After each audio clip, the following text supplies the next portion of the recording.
Not too far away from a medal presentation for the boys under 16 Cox quadruple sculls. While we just wait for that, I can tell you that the girls under 18 single scull, under 16, the girls under 16 single sculls B final is underway. In lane 1, Roncalli College, Sahana Ainsley Udemans. In lane 2, Huanui College 1, Olivia Tattersfield. In lane 3, Ashburton College 1, Sophie Gibson. In lane 4, Wellington Girls College 2, Lily Bellevue. In lane 5, Cambridge Girls High School 1, Isabel Murray. In lane 6, Bethlehem College 1, Jemima Glayholm. In lane 7, Iona College 2, Hannah Ritchie. And outside her in lane 8, her compatriot from Iona College number 1, Ava Woodbury Wrinkle. So they're just through their starting sequences, heading through to the 500. And we'll just await the ceremony here for the boys under 16 quadruple sculls.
The medalists, please welcome them for the boys under 16 Cox quadruple sculls.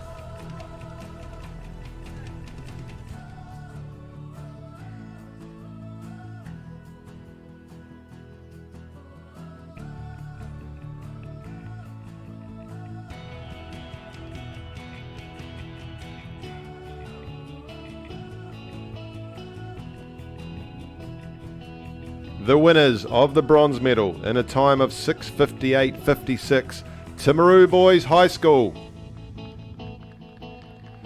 Peo O'Sullivan, Ben Allen, Josh Bartlett, Blake Parker in the stroke seat, Cox Finn Golan, and coached by Brian Smith and Jamie Harrison.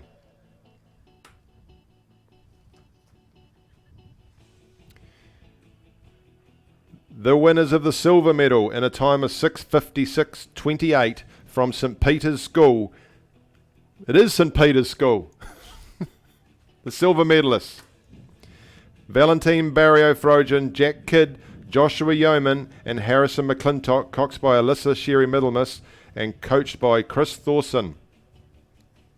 You can put your medals on now.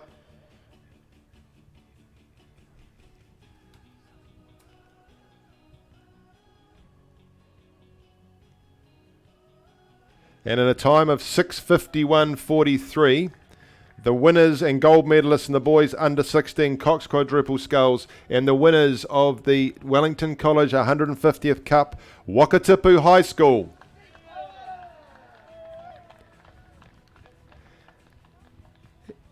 Xavier Small, Ashton White, Marley King-Smith, stroked by Toby Rorison, coxed by Emily Howick, and coached by John Morrison.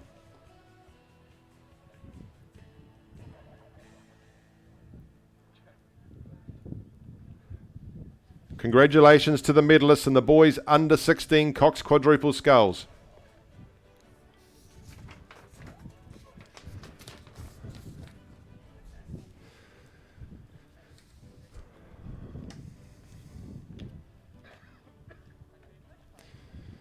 From Cox quadruple sculls to single sculls we transfer, and there's the girls under 16 single sculls B final on its way down the course. Ashburton College in lane 3 are handily out there, maybe even in front from Wellington Girls College, Lily Bellevue in lane 4. Lane 5 is Cambridge High School, that's where it's coming from, and also Iona College number 2 out there in lane 7, not out of the mix.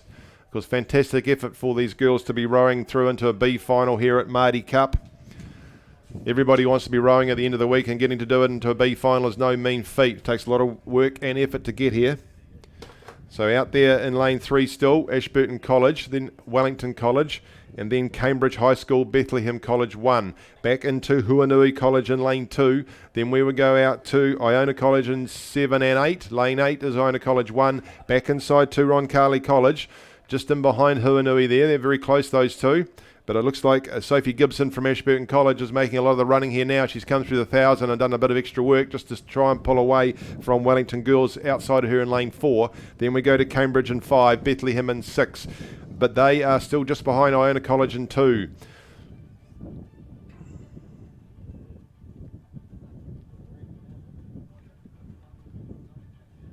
So just a gentle breeze coming across now. It's got rid of all that fog and mist that we had before, so it can only get better, we hope.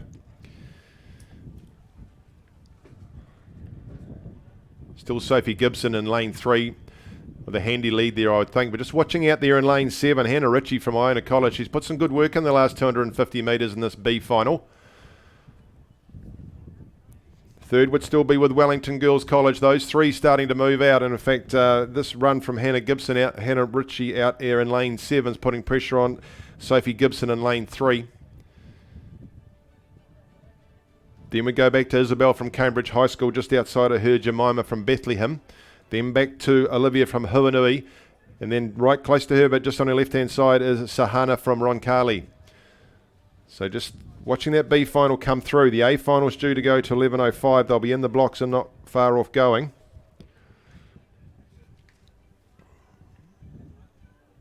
Looking forward to that A final. Some good tight racing this morning. This shouldn't be any different. She's moved into lead out there in lane 7, Hannah Ritchie. Right alongside Ashburton College in lane 3. Not much between them at all, but still Wellington College in 3rd. Then we go to Cambridge still in 4th. Pressure for her will come from Olivia in lane 2 from Huanui. Iona College number 1 out there in lane 8. Ava just starting to move. And they'll be looking to finish high up as they can. 1 and 2 would get them into a top 10. They're under starters orders down there for the A final. That's nearly set to go. So we'll pick that up as they start to come out of the blocks. I think the barge is back down there.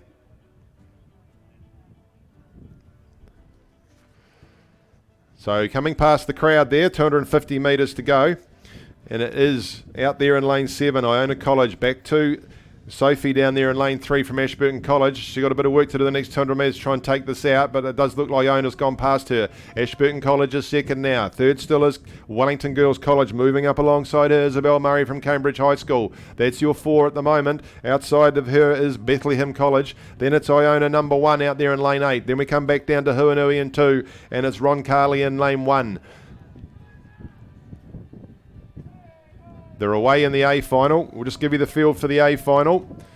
And then we'll look and see how the B finishes. The A final takes precedent. There they go. In lane, closest and going away. Lane 8 is Kashmir High School 1, Nina Oliver. Lane 7, Waitaki Girls School, Emma Spittle. In lane 6, St Hilda's Collegiate 1, Olivia Ollerenshaw. In lane 5, Onslow College 1, Olivia Leonard. In lane 4, Craighead Dawson 1, Nadia Vandenbosch. In lane 3, Glendowie College 1, Charlotte Lawton. In lane 2, Hamilton Girls High School 1, Madeline Cox. And in lane 1, Hillcrest High School is Ratara David. So just going back to front because that's what it was on the screen.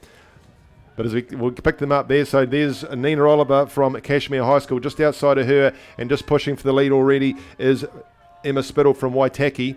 Then we go across to Craighead Diocesan. That's Nadia Vandenbosch just outside of her. Oh, she's a bit further back actually. It's Onslow College. And then we have Glendowie other side of her. Then it's Hamilton and Hillcrest. Just watching the B final finish now, and it is going to be a win there for Sophie Gibson from Ashburton College over Hannah Ritchie out there in lane 7. Then we come back inside to Wellington Girls College, outside to Cambridge. Then it'll be Bethlehem College, back inside to Huanui, over on the outside to Iona College number 1, then come back down to Roncalli. That's the B final done and dusted. Let's pick up this A final. Nice close-up shot there of Nina from Kashmir High School. Then that's Emma Spittle from Waitaki. Other side of her is Allegra Leonard from Onslow.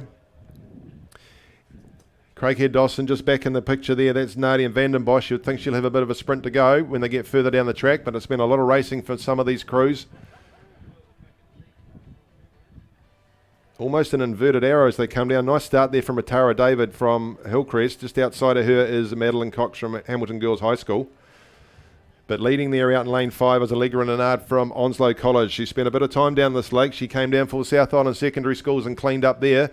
So the reigning South Island champion is leading the Maadi Cup final down in the second 500 of their course. Then we go to Emma Spittle out in lane 7 would be second. Back inside to St Hilda's Collegiate in 6. Starting to move now is Charlotte Lawton from Glendowie College in lane 3. The inside of her in lane 1 would be Ratara David from Hillcrest High School. Then we come back to Madeline Cox from Hamilton Girls High School. And then it's still Nadia van der Bosch and Craighead just starting to slip off a little bit as they head down through 750 gone towards the 1K mark.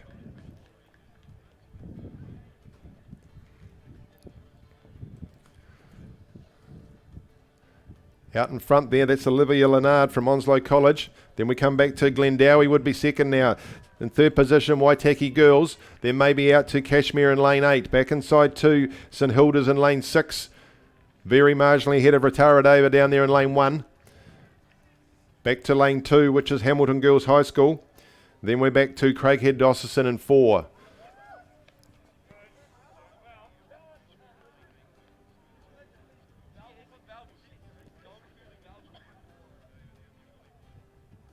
Still Onslow College in lane 5.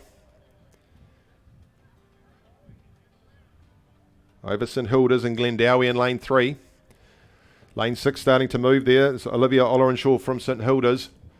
So she's just alongside Emma Spittle, who's currently second. So it's still with Allegra Lennard from Onslow College by a boat length over Waitaki Girls, Emma Spittle. Then we'd still go across to Glendowie. Ratara David starting to move alongside there in lane 1. She's got a big powerful finish as Ratara, so she might be starting to wind that up now, but still second is Emma Spittle. Lane 6 and not letting go is Olivia Ollerenshaw from St Hilda's Collegiate. She's moving up alongside where the Glendowie sculler is now, so there's a bit of a line up there. We've still got Allegra Lennard as they come towards the end of the bay. Over the first 1,000 metre mark they go. So she's got a boat length at the moment, has Allegra from Emma Spittle from Waitaki Girls High School. She's got a canvas over lane 6, which is St Hilda's Collegiate, and drawing right alongside each other out there in lanes 3 and 1 is Glendowie and Hillcrest. Then we come back to probably Craighead Dawson just a wee bit further back, but Allegra, she's got this lead. She's in clear water. She goes past that 1,000 metre hut. She'll be looking to maximise on this as she comes back down to the second 1,000,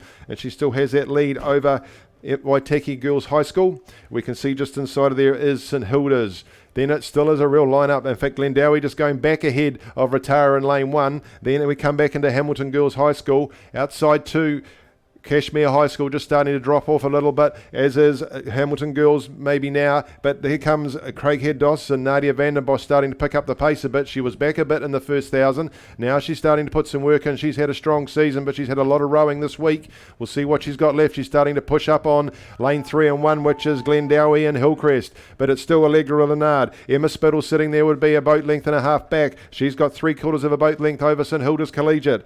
Back we go to Glendowie and then Hillcrest, and just watching what is coming from Craighead Diocesan out there in lane 4, but it still sits out there with Allegra Lennard from Onslow College in lane 5 as she goes past the St Peters of Cambridge compound, starting to make their way up towards where the crowd is.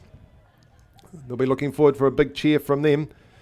Emma Spittle hanging tough. It'll be interesting to see what Allegra's got left. Emma's just hanging off her right shoulder out there in lane number 7. And down there in lane 3, Glendowie's starting to move a little bit too. They've started to decide it's time to go. And just outside of her, Nadia van der Bosch is slowly moving her way through the field. So starting to pick back Allegra now is Emma. Emma's back over. She's lost Clearwater Allegra. She's only got 3/4 of a boat length over Emma Spittle from the Waitaki. And then it is a lineup. We've got a lineup between St Hilda's and creeping back into it, Craighead Diocesan. Then we go to Glendowie. Then we go to Hillcrest. Then we come back to Hamilton Girls High School. Then we go out to Cambridge High School. We could have a tight finish here. They're starting to reel back this lead from Allegra. She's led for most of the race so far, but with 750 metres to go, it's down to 3/4 of a boat length. What has she got left? Here comes Emma Spittle right at her, and then starting to move still there in lane 1 is Ratara David. In lane 3 is Glendowie moving along with her. Nadia van der Bosch is hanging tough there in lane 4. She's starting to creep up. She's only half a boat length behind those two scullers, and she's moves past St Hilda's Collegiate in lane 6. So Emma Spittle still within a boat length of Allegra Lennard. Allegra looks like she's still working really hard as they come past 500 metres to go. They'll get a big roar shortly. Give them a big shout, you guys down in the crowd. These girls are working really hard at the end of a long week, and it's still Allegra Lennard in lane 5, but she's being wheeled back now by Emma Spittle in lane 7. We come across to Hillcrest, Glendowie, and just watching Craighead Dawson still in lane 4. What she got left. Then in between them, St Hilda's just starting to fall back a wee bit now, but you can see the two out there. It's Onslow College, it's Waitaki Girls, and down here in lane 1 maybe it's Ratara David, but I still think Craighead Dawson in lane 4 will have something to say. She's keep moving through the field since that 1,000 metre mark. It's still Allegra Lennard, but Waitaki Girls are starting to go up on the outside of her. We can see the fight coming from Glendowie in lane 3, from Hillcrest in lane 1. It's still Allegra Lennard out there from Onslow in lane 5. Outside we go to Emma Spittle in lane 7, and we're still looking at Nadia van den Bosch. Jesus, a tough row from her. She was well back in the first 500, but she's chewing into that bronze position. It's going to be between her and Hillcrest High School down here in lane 1. But Allegra's out there. Emma Spittle's coming at her. She's held the lead for most of the race, but Emma Spittle out there in lane 7. Is she timing her run? She's drawing up alongside Allegra Lennard. It's down, or might be a bow ball now between them, if that. She's up to rating Emma Spittle. Look at her. She's starting to move that boat. Allegra looks across to the rider and she's got to go. Down there, Olivia Otterenshaw is starting to come. From St Hilda's in lane 6, starting to fight back. But it is Nadia van den Bosch in lane 4. She's holding bronze. Ratara David down here in lane 1 fighting as well. Oh, she's all on down here. It's Allegra Lennard in lane 5. It's Emma Spittle in lane 7. Down to Craighead Dawson in lane 4. Ratara David in lane 1. Back to Glendowie in lane 3. Still fighting in there in lane 6 is St Hilda's. But look at this run that's coming through from Emma Spittle. Allegra Lennard's lifted it again. Emma's had a big crack at it, but Allegra's gone again. She'll be half a canvas in front of Waitaki. So it's Onslow, Waitaki, and here comes St Hilda's trying to run over the top of Craighead for third, but down to the line they come, and it is Allegra Lennard. What a brave row that is. She's going to win by 3/4 of a boat length over Emma Spittle from Waitaki, and in third Nadia van den Bosch. She was nowhere with 500 gone, and now the fourth is St Hilda's down to Ratara David from Hillcrest, back inside to Glendowie, over the top to Cashmere, and down we finish here in lane 2 with Hamilton Girls High School. Well done to Allegra Lennard. You led for most of the race. You held off a brave challenge from a fast finishing Emma Spittle, and what a brave run there from Nadia van den Bosch and Craighead Dawson. Just keep chewing through. You're never out of it. They've gone through in 8:55 and 40.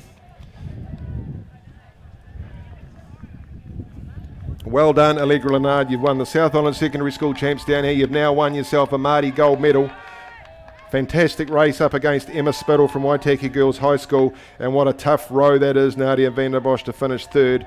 Game rowing from the rest of those girls, plenty to be proud of. They'll be able to take a break, get themselves back down to the dais and pick up those medals. And I'll just have a breath and a drink.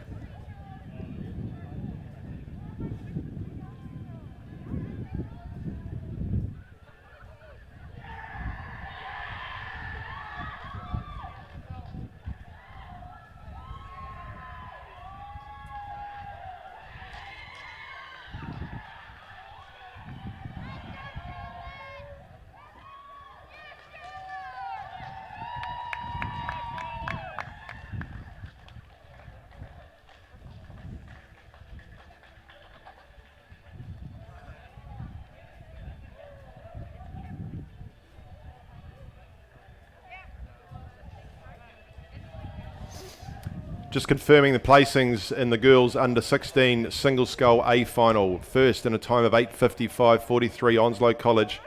Waitaki Girls, Craighead Dawson, Hillcrest High School fourth. And then we've got St Hilda's Collegiate, Glendowie College, Hamilton Girls High School and Cashmere High School.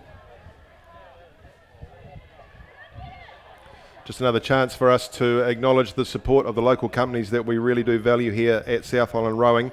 Twizel Painting and Waterproofing, Tricorp Enterprises, Mackenzie Building Supplies, Tonner Plumbing, Foursquare Supermarkets, and Jake's Hardware, and of course all the other local businesses that have opened their doors and done the best they can to support all the visitors that we've had, and of course Twizel Rowing, South Island Rowing rather, and the officials that we have here.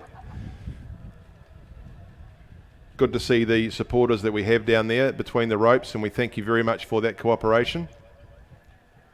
And hope you enjoy your day down there and that you get a bit of sunshine later on and you keep the water on board. Just wait for these crews to take their breath and come back to the dais, and we'll run through with the presentations for them. And then we come back to the next race at 11:28 will be the boys under 18 novice double sculls B final, followed of course by the A final.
So just underway in the boys under 18 novice double sculls B final. So I'll just give you, there's just the two in there, but it's an important race for them to get through to a B final and look to finish and pick up that top 10 pins that's possibly available. In lane 4, John McGlashan College 1, Will Andrews and Henry Bowring.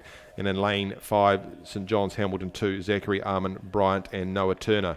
So we'll watch their progress as they come down the field. We're just waiting for a few coaches to arrive so we can do the under 16 single sculls presentations.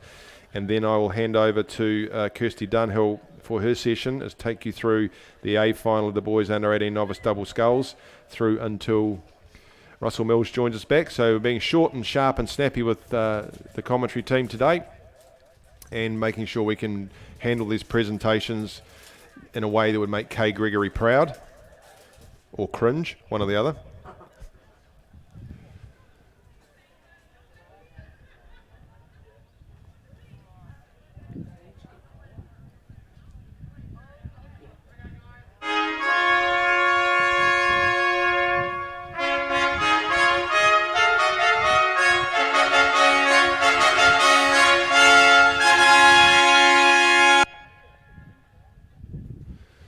Please welcome the medalists for the girls under 16 single sculls.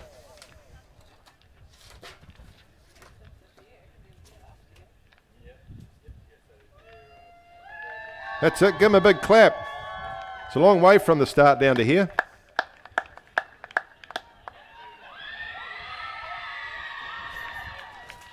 That's more like it.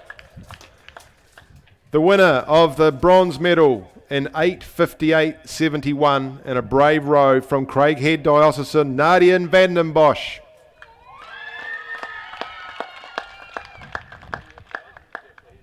Coached by Dean Milne. That doesn't look like Dean, but a worthy presenter of the medal anyway. Congratulations, Nadia. In a time of 8:56.90, the winner of the silver medal from Waitaki Girls High School, Emma Spittle. Coached by Ivan Doherty, who can now award her medal.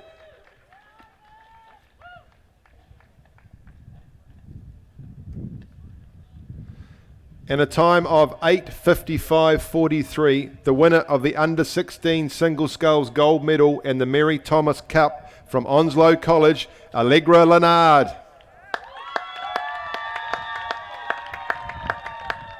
Coached by Angus Todd.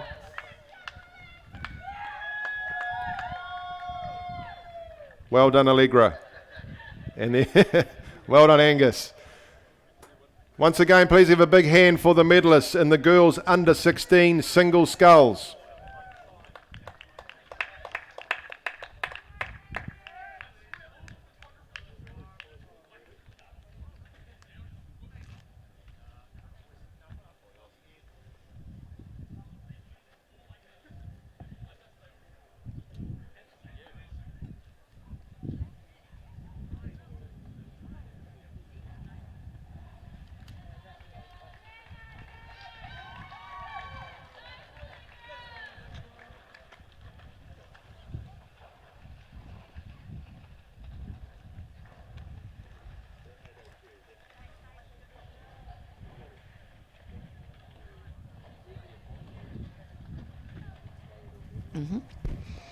Okay, thanks Ian, and congratulations to all those medalists in the girls under 16 single sculls. Fabulous effort there, in particular to the young sculler from Onslow College, Allegra Leonard, and her coach Angus Todd. Well done, team. And you pick up the Mary Thomas Cup to take back to your school. Well done. Moving to the boys under 18 novice double sculls now, the B final on the track that you can see on your live stream. That's John McGlashan College out in the lead there, Will Andrews and Henry Bowring. And just over their right-hand shoulder is St John's Hamilton, Zachary Armin Bryant and Noah Turner. So the A final, I'm sure, due to kick off 11:35. So just a few minutes away yet, and I'm sure they will be getting themselves sorted into the blocks. And we will bring that down to you. A little bit of rain earlier, but it looks like it's just clearing up now. As you watch that B final of the boys under 18 novice double scull coming down, they are in the third 500.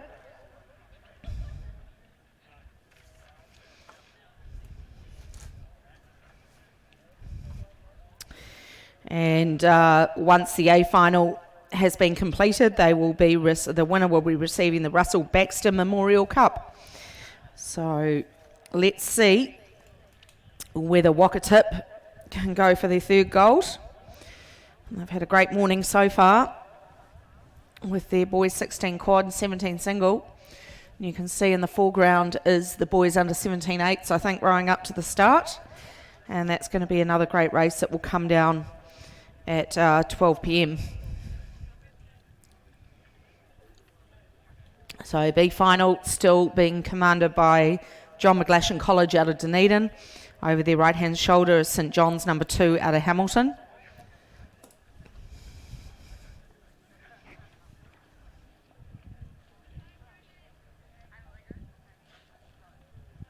Crew's still backing into the blocks for the A final, so we'll bring that to you soon.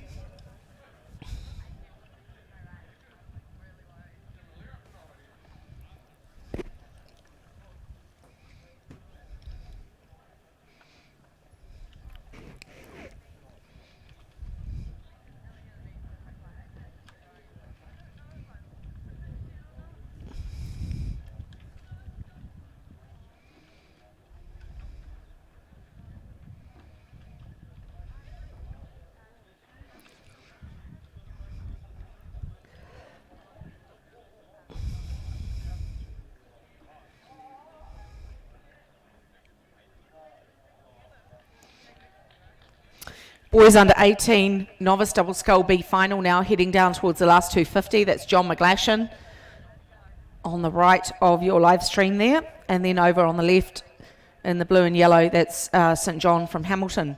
So these two boats making their way down towards the finish in the B final. And the A finalists lining up in the blocks as we speak. They should be underway fairly soon. And we'll switch to that A final as soon as they are on the track.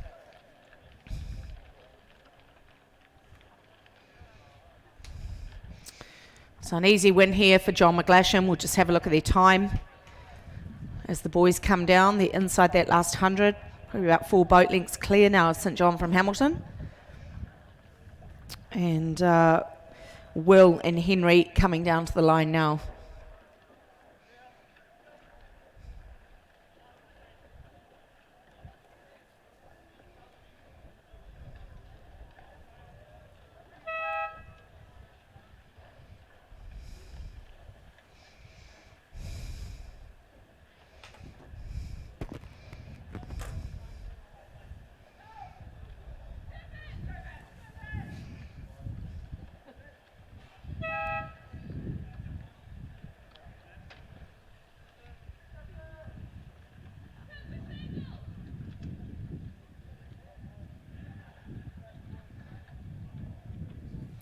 All crews are currently in the blocks for the A final, the boys under 18 novice double scull. We'll go through the roll call for you and then we will be ready to go once they come out. We have lane number 1, Burnside High School, lane number 2, Hamilton Boys High School, lane 3, St Kevin's College, lane 4, Wakatip High School, lane 5, St Paul's Collegiate, lane 6, Whakatane High School, lane 7, Marlborough Boys College, and lane 8, St John's College out of Hamilton, their number 1 crew. So let's see if Wakatip can back up these 2 golds from this morning. How is this crew going to go? Keegan Green and Xavier Small.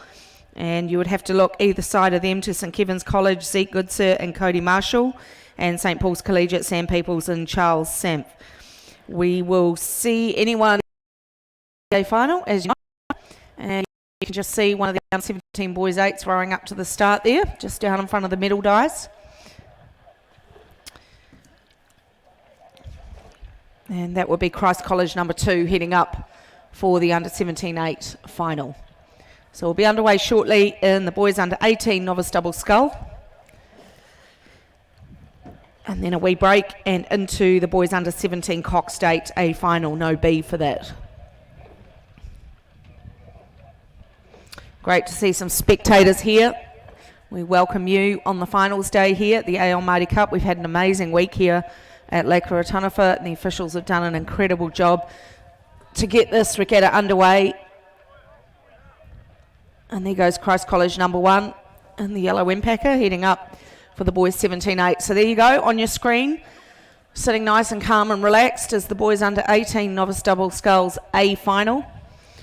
All 8 crews sitting nice and calm, and you can see a yellow light flashing over at the starters hut there. That signifies there's 2 minutes left to go, and they are ready to go when the starter deems it appropriate. He will go through his roll call, and all crews you'll see just starting to sit up a little bit. They'll place the blades in the water, square it up, and they'll be ready to go. So that's usually when you know that the roll call is taking place. Still looking a little bit relaxed at the moment. Just watching that Marlborough Boys College crew, that would tell me that they're not quite ready to start yet, but any moment now they'll be underway. So once you see those blades, the boys come forward and the blades go in the water, that's probably when that roll call is happening, and then we'll be underway in the A final.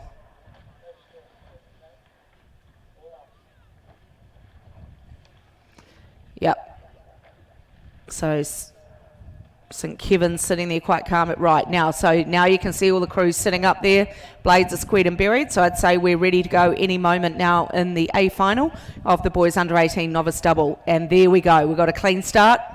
St Paul's Collegiate in the green boat, just over the left-hand shoulder. That's Wakatip High School with the yellow N4 as their bow number. Looks like St Kevin's have come out well, and so have lane number 6, which is Whakatane High School number 1. Going with them, Marlborough Boys College, Luke Martella and Thomas Pitts. Early strong start there from Marlborough Boys and Whakatane High School. So the boys will travel a good 200 metres. They'll be settling into that race pace, looking to lengthen out, get onto the race beat, get a really good rhythm going.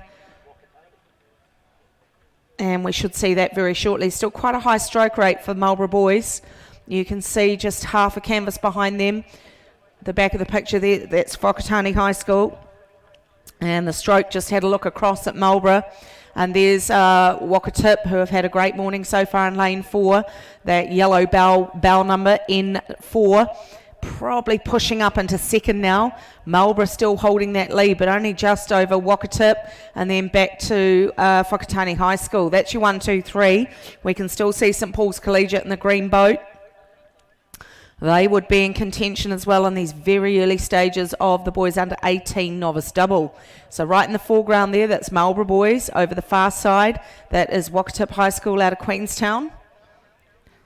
So Marlborough Boys, Thomas Pitts, Luke Martella. Over the back there, that is Wakatip High School's Keegan Green and Xavier Small. Now you get a close look at Whakatane High School, St Paul's Collegiate in the green boat, and over the back there in N number 3 in the white and blue, that's St Kevin's College. Just to their left-hand shoulder is Hamilton Boys High School's Alex Cooper and Sam Gordon. And then behind them, Burnside High School in lane 1, Joel Hood and Max Wallace.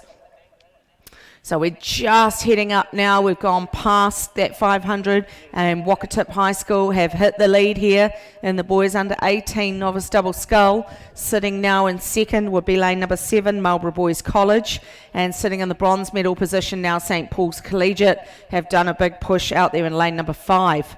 So let's see how they come down to the 1K. We're in the second 500 now. All crews lengthened out onto their race beat. And it's Wakatip hanging on here. Marlborough Boys still sitting in second. Only about a canvas behind St Paul's Collegiate.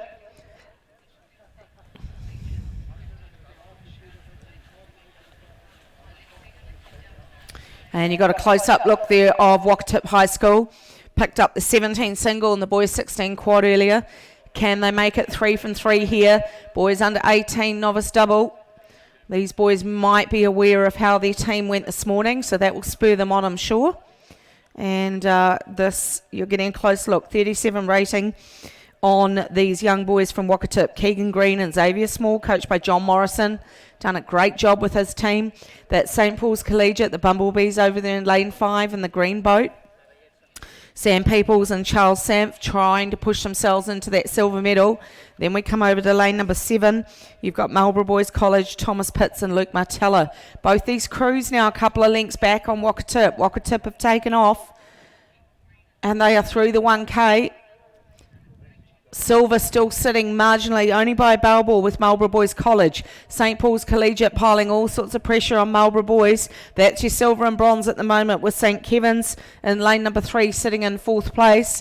They would have just on a length down on St Paul's Collegiate, so it's not out of the picture for St Kevin's.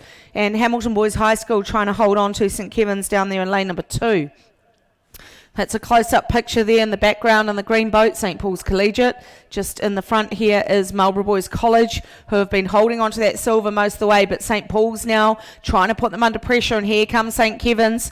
So lots of moves happening in the third 500 of the boys under 18 novice double. Wakatip High School have taken off. They want their third gold for the morning, and this is a great race developing for silver and bronze at the moment. Marlborough Boys trying to hang on over St Paul's Collegiate, and over in the background there, N3, that is St Kevin's from the South Island, trying to push themselves into medal contention. So Marlborough Boys currently in silver, St Paul's Collegiate in bronze, and here comes St Kevin's pushing up on St Paul's Collegiate, and all the while 2.5 boat lengths, and pushing out further is Wakatip High School out of Queenstown. They are chasing their third gold medal. The school here in number 4. That's a close-up look at the champions at the moment who are heading for gold, and that is Wakatip High School. I think they're 10th space down at the start, so I hope they've got live stream or some sort of commentary going so they know how these boys are doing. These guys currently racing for the Russell Baxter Memorial Cup and a gold medal around their neck. That is Wakatip High School. What a fantastic event they're having here at the 2022 Aon Maadi Cup. Wakatip High School out of Queenstown.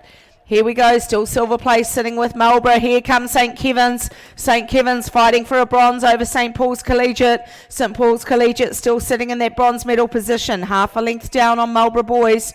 And St Kevin's pushing, trying to get up over the top of St Paul's Collegiate. Here come the crew inside of Marlborough Boys, that's Whakatane High School. They're all trying to close up on the bronze medal. Here goes St Kevin's now. St Kevin's trying to push for bronze. St Paul's Collegiate not reacting yet, and it's St Kevin's trying to push into bronze. They've done it. St Kevin's have gone to the bronze medal ahead of St Paul's Collegiate. Let's see how they do come down into that last 250. Gold medal still sitting with Wakatip High School out of Queenstown. Then we've got the silver with Marlborough Boys and the bronze with St Kevin's and St Paul's locked together. St Kevin's now with a barrel ball over St Paul's Collegiate, and St Paul's now watching lane number 6 come at them, and that's Whakatane High School. So let's watch as they come down towards the finish. Wakatip looking for their third gold medal here at the Aon Maadi Cup. And we haven't even hit midday yet. And down they come to 250 to go. Great sculling race here from Keegan Green and Xavier Small. I think John Morrison should just park a seat down here by the finish line and just stay here for the afternoon. And Wakatip now coming down to the 100. They go through nearly 2.5 lengths clear of the boys out there in lane 7, which is Marlborough Boys College, Thomas and Luke. But it is going to be Wakatip High School. Wakatip's going to take a great gold medal here again for the 3rd time this morning. Silver medal now looking pretty clear for Marlborough Boys out there in lane 7. And now we're looking for this bronze medal. Looks like Whakatane have taken off ahead of St Kevin's and St Paul's. Who's going to get this bronze medal on the line? That's where the race is going to be. Congratulations, Wakatip. 3rd gold medal for you. Well done, boys. Marlborough Boys pick up silver. And let's watch that finish. I think it's going to be Whakatane on the line ahead of St Kevin's.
bugger I thought they were going to hang on to the bronze or not.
So just awaiting the medal presentation for the boys under 18 novice double scull, and then we're straight up for the A final, the boys under 17 Cox Date.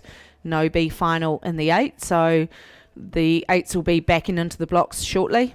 But we will try to bring you the medal presentation before the 8 gets underway.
Please welcome onto the dais the medalists of the boys under 18 novice double sculls.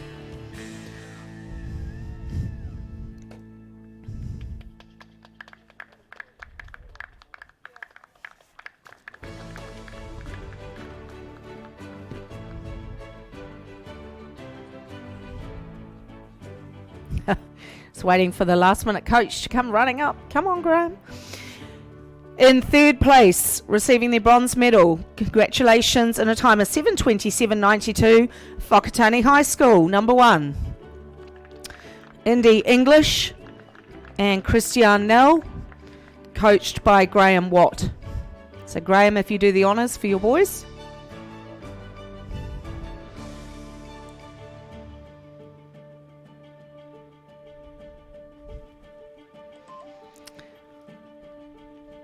And boys, if you present Graham with his medal, or one of you can take it.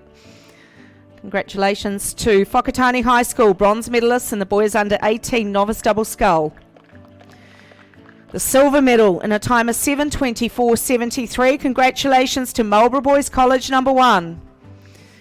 Thomas Pitts and Luke Martella, coached by Matt Straker and John Robinson.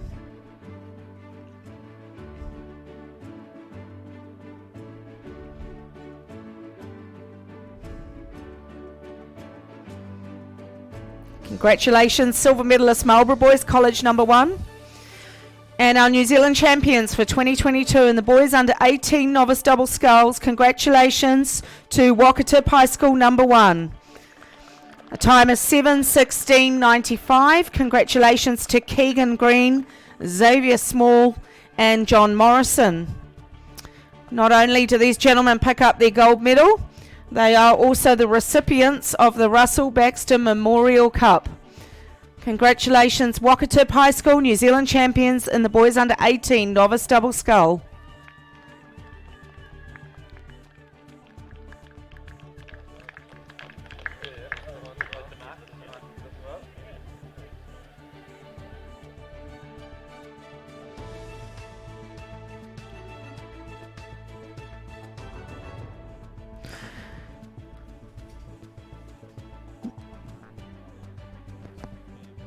So before we go to the boys under 17-8, final congratulations to Wakatip High School, Marlborough Boys College and Whakatane High School, our medalists in the boys under 18 novice double sculls. Congratulations also to your coaches.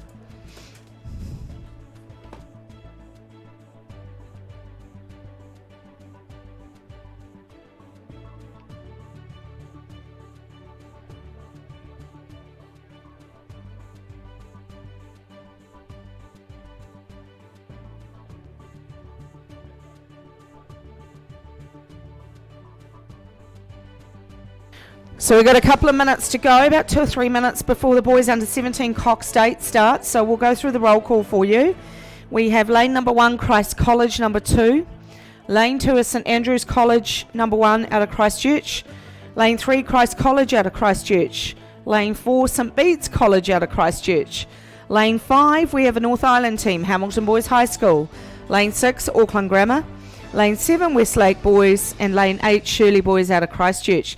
That's the lineup of the 8 crews there on your screen for the boys under 17 Cox State A final. Remember, we have had heats and we've had a repechage for this event, so you would be probably looking at 3, 4, 5 and 6. And let's see how this pans out for the boys 17-8. Is it going to go north or is it going to go south? We'll find out very shortly. Quite a few of these boys also featuring in the 4s and the actual Māori Cup event tomorrow afternoon, the Māori Cup under 18-8. All crews are in the starting blocks and we should be underway very shortly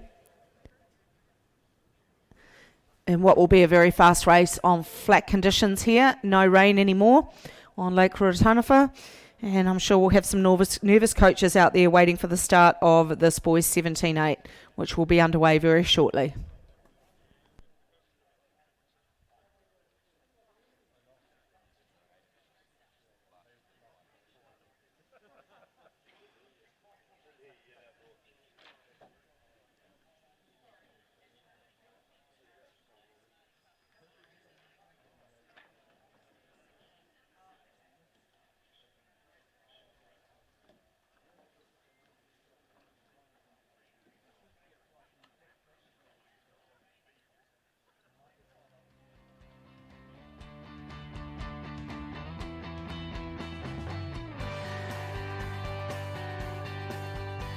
So we have the 2-minute light flashing up there at the start for the boys under 17 Cox State. All crews sitting up at the catch ready to go. So we'll be underway any moment now on this boys under 17-8. Roll call taking place.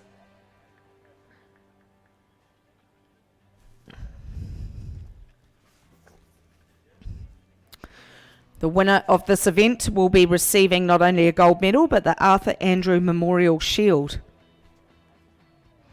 Says on our program here, current title holders Hamilton Boys High School. Hamilton Boys are in the A final and they are in lane number 5. So let's see how this goes. You can see on your live stream, you can see the starters tower up there and the light flashing, which signifies they are due to go very shortly. And if you've got really good eyesight, you might be able to see behind the 8's a red light and then a green light, and out they'll come.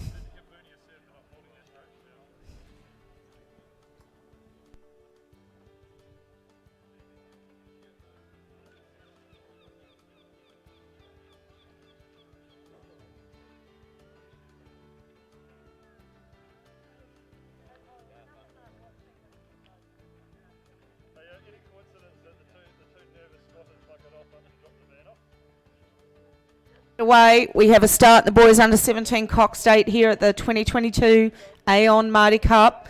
Everyone away cleanly. Just having a quick look at Hamilton Boys High School now, right in the centre of your screen. They've come away 43 on the rating. 2 inside of them is Christ College number 1. Oh, we've had a false start. It's a false start in the boys 8. They've all stopped. Oh, I was just starting to climb into that, and the boys under 17-8 have all come to a screeching halt. So there's going to be a delay here. They have had a false start in the under 17-8. All crews have come to a stop.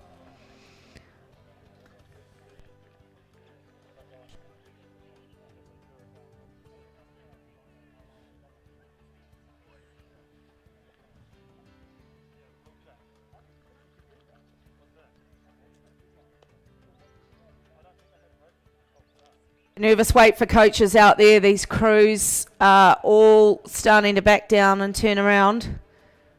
I can definitely tell you the two that popped out early was Hamilton Boys and Christ College, but it's not going to count now because they're going to have to row back into the blocks.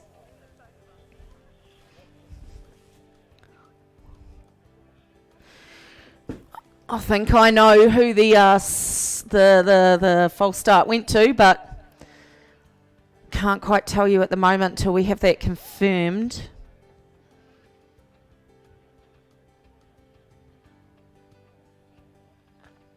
All crews heading back, so we'll see what they do here.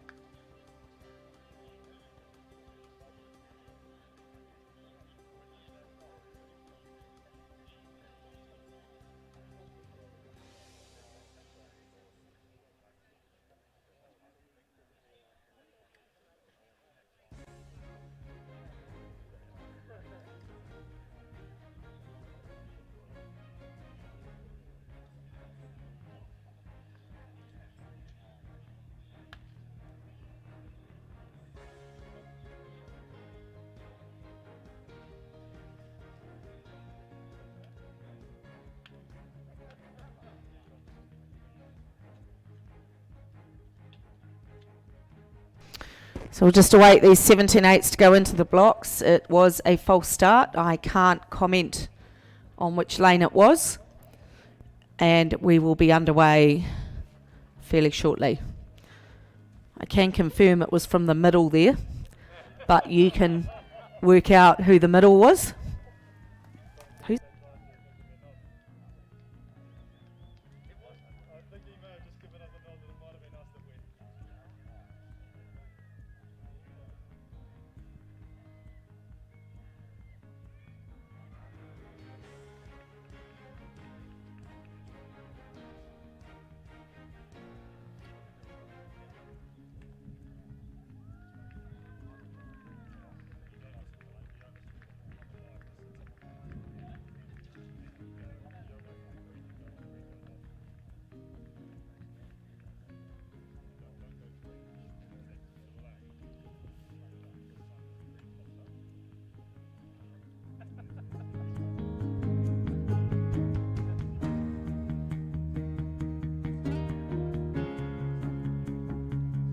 that was pretty quick. They've got those 17-8s lined up, the lights flashing, and we should be away very, very shortly in the under 17-8. And you might see a fraction of a slower start from one of those lanes if if they're being a bit more cautious on this one. But we'll be underway shortly. Lights flashing. They're not going to muck around. They'll do a roll call and get these boys out of there. And I might wait another 20-30 seconds just to make sure that no one's going to false start this one. So let's see how it goes.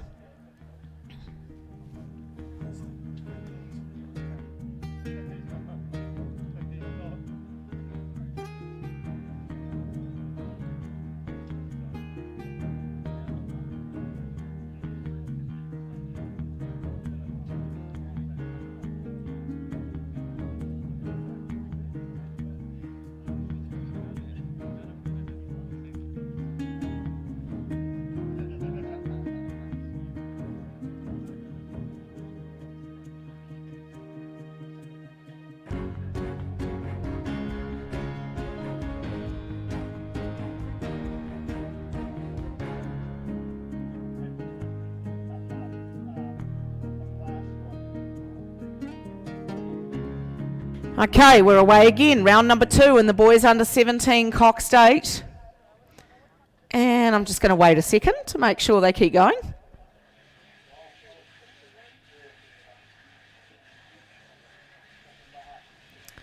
Far out, Hamilton Boys out pretty clean. They've gone out at 46 this time. Right in beside them, Christ College. I'd say St Bede's in the middle, just 1 or 2 seats back on both of them at the moment. Christ College flown out with Boys High from up north. And I'm watching Christ College here. Their rating was slightly lower than Hamilton Boys, but they've all gone out nice and clean. And this is the boys under 17 Cox State A final. All crews on the track. There's no false start now. We are underway in the big boys 8 here. And it is Christ College at the moment that I'd be watching with, they don't actually look like they've settled too quickly. They are still flying. Hamilton Boys have settled down. St Bede's have settled. Who's inside of Christ College? That's St Andrews. They look like they've lengthened out. And I think Christ College just starting to lengthen now. So down we come. These guys will be pretty quick on the course here today.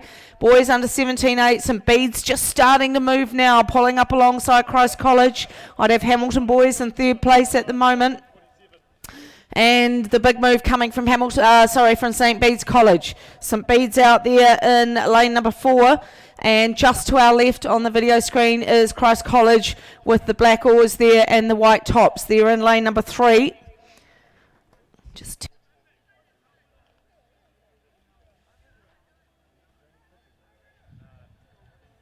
lead, I would say, still sitting with Christ College. Hamilton Boys right up alongside St Bede's. Down they come. They're already in that second 500. Just inside of them, St Andrews College tracking well. And then we go out to Auckland Grammar, Westlake Boys and Shirley Boys. And Christ College number 2 doing quite well down here in lane number 1 for a number 2 crew. Back down we come, heading down towards the 1K. These guys will be moving pretty quick in the mid to high 30s on their rating. St Bede's now doing a move on Christ College. The Christ College coxswain's going to have to earn his stripes here as he comes down to the 1K because St Bede's are moving. I'd still have Hamilton Boys and St Andrews fighting it out for the bronze at the moment as we move down towards the end of that second 500. The best start of round number 2 out of the blocks was definitely Christ College. They had the best start. Hamilton Boys in the first start was pretty fast, but Christ College shot out of the blocks pretty quickly here in the boys under 17A. Just starting to see St Bede's finding their legs now. They're trying to, I think they got a bit stunned by that Christ College start, and St Bede's may have quite a big move that they're going to put through that 1K. So it's a 1 length lead there. You can see to Christ College out of Christchurch. Then you've got St Bede's, you've got St Andrews and Hamilton Boys High School. Down we come into the third 500. Boys under 17 Cox State flying down towards the all-important sprint for the finish. And here goes St Bede's now. St Bede's trying to pile on the pressure, trying to put the Empacker from Christ College under pressure here. And St Bede's have taken off. They've put in a massive move through that 1K. And it's St Bede's moving fast out there in lane number 4, trying to go with them, Hamilton Boys High School, and it looks like Christ College might be under some pressure here for that gold. I think St Bede's have gone, trying to go with them, Hamilton Boys. Westlake doing a move over Auckland Grammar on the outside there. They've put in a few big strokes as well, and I think performing really well is Christ College number 2 down on the inside. We are looking for silver and bronze at the moment because St Bede's are going really well out in lane number 4. Great move from Max Walsh, the coxswain. He has taken off out there in lane number 4. That was a really emphatic move he put through, probably about the 1100. He took off and he's left Christ College behind. Christ College had a fantastic first 1,000, but St Bede's have covered them. And we're now looking for silver and bronze because St Bede's starting to roll away here with the under 17-8. What have Christ College got left as Hamilton Boys start the charge? Down we come into the last 500, and it's St Bede's out of Christchurch holding on to the gold for the boys under 17-8. Are they going to take the trophy back to Christchurch? Arthur Andrew Memorial Shield, is it going back to Christchurch? Now we see Hamilton Boys climbing over Christ College for silver. Down we come to the last 500. It's St Bede's. St Bede's starting to wind up for the finish. St Bede's College, Hamilton Boys, Christ College. Christ College number 2 charging after their number 1 crew. Out to Westlake Boys, Auckland Grammar, St Andrews College, and over the outside to Shirley Boys. St. Bede's, the red tops are on their way to a gold medal. Here come Hamilton Boys High School. Hamilton have taken the rating up. They've got overlap here. They're chasing St. Bede's down to the line. It is St. Bede's. It's then Hamilton Boys High School and Christ College in bronze. Down we come to the 100. St. Bede's on their way to a gold medal, and the boys under 17 Cox State. Hamilton Boys fighting hard. I don't think they're going to close the gap in time. I think there's 100 coming up. Now, Hamilton Boys through now. It's half a length to St. Bede's. They're going to take out the boys under 17 Cox State, and an amazing 500 from St. Bede's out of Christchurch. Hamilton Boys will pick up the silver medal and a length and a half back to Christ College for bronze. Congratulations, St. Bede's, gold medalists in the boys under 17-8, 2022.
Just while we wait for the medalists of that 8 to come to us, I've just been handed a piece of information which will be very helpful for those of you that drove here as visitors and are in the visitors zone. When you are leaving the complex, please, please, please put your seatbelt on, because if you do, the boys in blue that are waiting outside the complex will have to put their ticket book away. They've had it out this morning and have caught a number of people leaving the complex without their seatbelts on. So if you are leaving the complex, please put your seatbelts on.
To all the spectators down there, we certainly welcome you along, but we have had the problem earlier on this morning where one or two were going out of their bubble. Please make sure you stay in your bubble of spectators. Apparently anyone caught outside the bubble will be asked to leave the course. We appreciate you being here, and it's taken a big effort to try and get you here. Don't ruin it, just keep yourself.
So please welcome to the dais the medalists in the boys under 17 Cox State.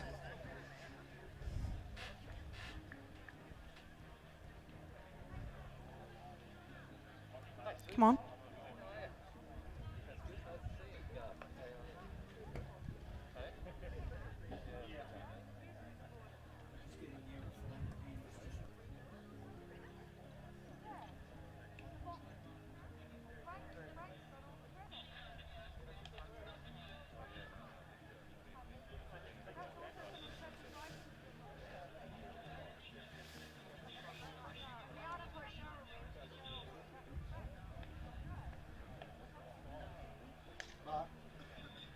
But, excuse me, it sounded like those girls might be giving the band by them.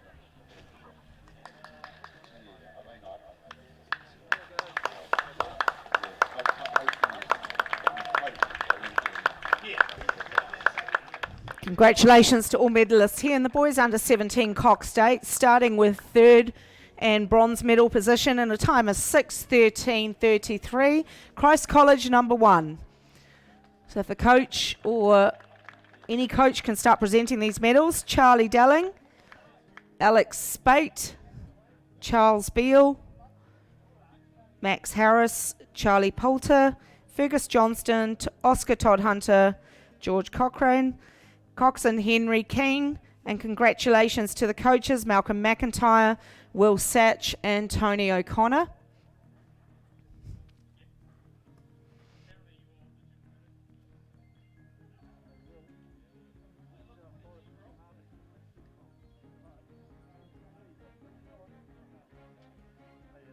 Keep moving along here. We've got an A final lining up. We're going to go to our silver medalists in a time of 6:07.13. Hamilton Boys High School number 1.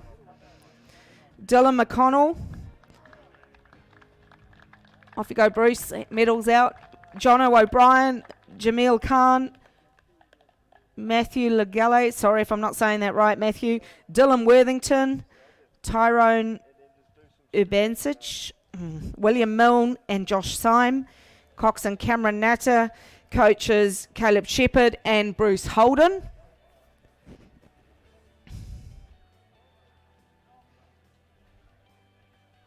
And the New Zealand champions for 2022 in the boys under 17 Cox State in a time of 6:05.70, St. Bede's College number 1.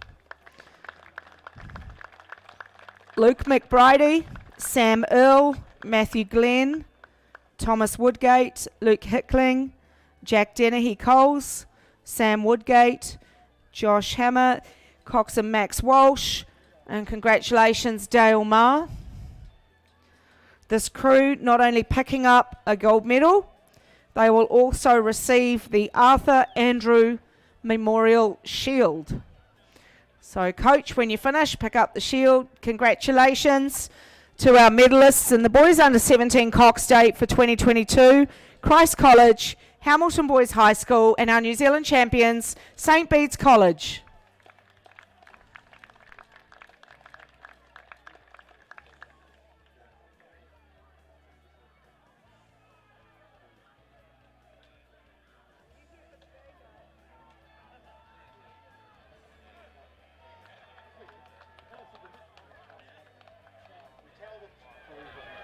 No, I understand, Pete. It's just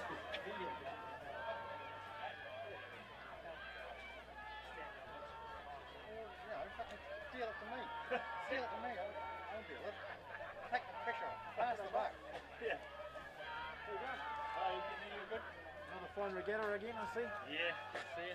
You too. Yeah, very cool. Very cool. Well, thanks, Kirsty. And we, sorry, just having a change over here. We just see as they go through the girls under 17 Cox Quadruple Skull B final. And it looks to be like the crew on the far side showing the gold caps. We're just getting ourselves organised. Goes through from lane number 7, which is Queen Margaret. So Queen Margaret take out the B final from, it looks like Dyerson, Pukikawi, Cromwell, and the rest of the crew. Okay, sorry for that coming off here. We're just having a change over there. Welcome along, everybody, especially the spectators of the 1800. Don't forget, play by the rules down there, guys, and we should all be able to get through the regatta okay. Brilliant racing out there for anyone that needs to know the information. There are 1,400 competitors here at Aon Maadi Cup 2022 this year, and there is also 97 schools competing. So congratulations to all those schools that have been on the dais so far. Congratulations to all the ones that haven't been on the dais. Congratulations to the ones that never made it through to the finals. Blessed are the losers, for they create the winners. Okay, the A final race 360 of the program. It's due to go out of the eastern blocks, the 2,000 metres at 12:25. They are right on time. Craighead Dyerson in 1, Tiger Girls in 2, Columba College in 3, St Andrews in 4, Wakatip in 5, Glendowie in 6, Cambridge in 7, and St Peter's out there in lane number 8. We've seen some absolute brilliant racing here at the Aon Maadi Cup 2022 Rowing Nationals, and we're seeing a very close race as they head. They're in that second 500. The next peg they get will be the 1,000 metre peg, and they will be ripping through this course like the times have been all day today, and absolutely nothing separating the whole 8 crews that have gone to the start in this, the final of the girls under 17 Cox Quadruple Skulls. We're going to see some real fireworks in this second 1,000, that's for sure. There's absolutely nothing separating them. There's a great row coming from one of the sleeper lanes down on the inside, which is lane number 2, which is Otago Girls. They look to be well in the hunt for the first 3 as well. They're bringing with them the crew from Craighead on their left-hand shoulder. Now we go into the fast lanes. Nothing. Moved off a little bit. A half a length back is St Peter's. Cambridge from 7. Glendowie in 6 and Wakatip in 5. There's absolutely nothing separating those crews. Brilliant rowing conditions here on Lake Ruatana for here in the Mackenzie country, guys. This is the lake of the two monsters, and we haven't seen them all season. They've been locked to the bottom of the dam. They're not there. We see the gold in the middle of the course. 4 in from that's Wakatip. Phoebe and Olivia and Neve and Erskine there, and of course we've got Emily. I'm sure it's Emily Howick. Yeah, it's Emily Howick and John Morrison, who has had such a good regatta so far here, the Wakatip Rowing Club and Wakatip High School. That's the crew that looks like they have an advantage of about 3/4 of a length on their right shoulder. Glendowie on their right shoulder, and on their left shoulder they've got St Andrews. They're the 3 fast lanes in the middle. From Glendowie we go a length and a half back to Cambridge. Cambridge in turn's got a couple of links on St Peter's, and down the inside we have Otago Girls, which is ahead of Craighead and Columba College out of lane number 3. Here's St Andrews. St Andrews going to try and put a challenge into Wakatip. Gosh, the Wakatip colours are showing out exceptionally well so far in the morning session of rowing. The yellow boat do all their training on Lake Hayes in the Lakes District there. Take rowers from Arrowtown, Queenstown. So it's Wakatip. Let's just give the little coxswain. That's Emily, their top coxswain. Young Emily's in the coxswain seat for Wakatip with this gun crew of Wakatips. On the right shoulder, they've still got a length and a quarter advantage. I think getting a little closer to them is St Andrews. St Andrews would only be a length and a quarter down, and then they in turn have got a length over Glendowie. They're the first 3 as we head inside the last 500 metres. Glendowie getting under a little bit of pressure from Cambridge. St Peter's another 3 lengths back from there. St Peter's locked up with Columba College, but Otago Girls are ahead of Columba College. Oh, come on, Otago Girls off the harbour in Dunedin. Come on, Mike. We've got a chance of being on the dais here, Mike and Tom. They need to come home. They need to start cranking now. Don't wait till the yellow boys crank now. Wakatip's under pressure now from St Andrews. Wakatip, St Andrews on their left-hand shoulder. Glendowie on their right-hand shoulder. Otago Girls trying to get up into the medals as well. Also on the right shoulder, Glendowie, and Cambridge trying to go at Glendowie. It's Wakatip into the yellow boys. Wakatip goes now. They're going to take the title. They're going to take the gold medal. It's who's going to take the rest. St Andrews in second, and Otago Girls still coming on the inside. Otago Girls right down on the inside going for third over Glendowie. They're up alongside Glendowie now. Glendowie's under pressure from Cambridge. Then we go back to St Peter's. We go down to Craighead and Columba. Down inside the 100-metre buoy line they go. Oh, look at Wakatip go. They're looking so powerful as they head down. They're a length clear now. St Andrews can't hang on to them. They're going ahead with each one. They'll need a parachute to stop themselves from hitting the big concrete dam up the western end of the lake. It's down to 3/4 of a length now. Oh, Otago Girls are just going to miss out. It's Glendowie that's going to take the bronze. Oh, the golden title goes to another one to Wakatip. 3rd gold medal this morning. St Andrews took the silver and Glendowie took the bronze, and I think Otago Girls, who really looked like they were going to be in the hunt, have gone through in 7:12. Boy, the times are quick today, 7:12. That's great racing from the girls under 17. Gosh, these crews are just going to the front and just hanging on, that's for sure.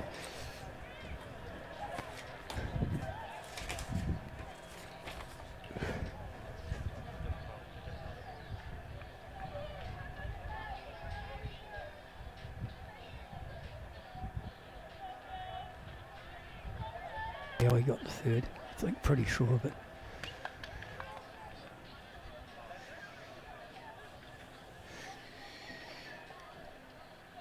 By gosh, the times are being very swift this morning, everybody. Don't forget, if you pack it in, pack it out. I think you'll find that down there with the spectators also you've got Erin there with her coffee. You've got Steve there with his Mr. Whippies, of course, and support them. And I think you've got a couple of other food outfits there as well. Okay, we can give you the official. Oh, I tell you what, Wakatip has won it. They've gone through in 7:24. Second was St Andrews and third was Otago. Otago got it over Glendowie. And I tell you what, it was 7:28.37 for Otago and it was 7:28.54 for Glendowie. So Glendowie just missed out, and I think it's the first medal for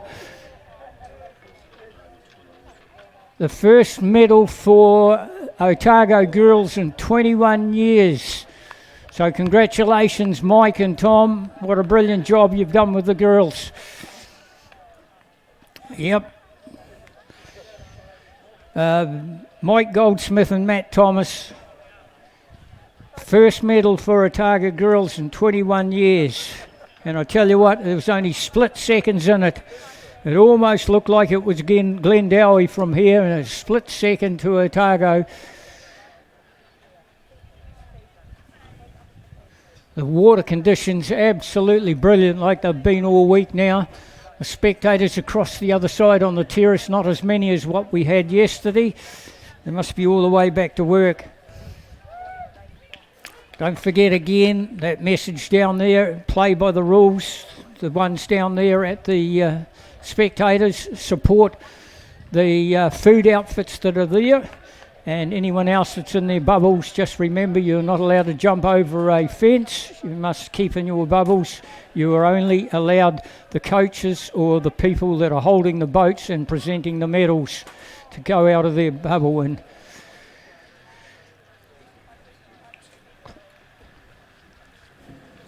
your regatta moves on to 361, the boys under 18 coxed quadruple sculls. It's the B final. We've got Burnside in 1. St John's Hamilton in 2, Auckland Grammar in 3, Wellington College in 4, Otago Boys in 5, St Kentigern's College in 6, Tauranga Boys in 7, and Christ College in lane number 8. We will come on air the minute we can get a view of that race.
Let's welcome the winners of the medals in the girls under 17 Cox quadruple sculls.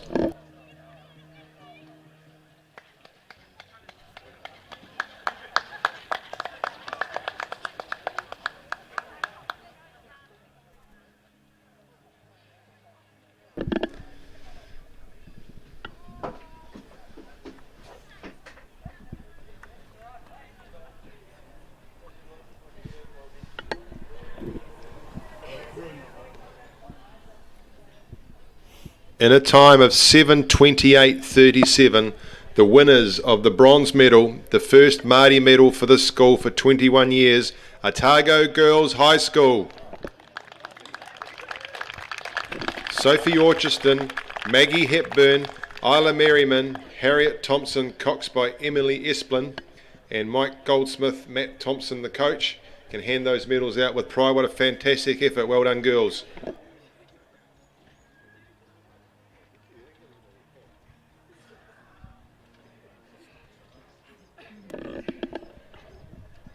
In a time of 7:26.45, the winners of the silver medal, St Andrews College 1.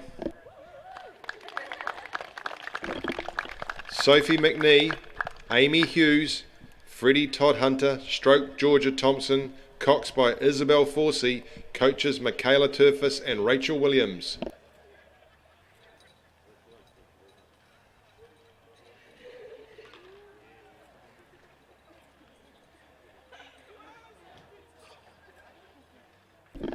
And our champions in the girls under 17 Cox quadruple sculls in a time of Wakatipu High School.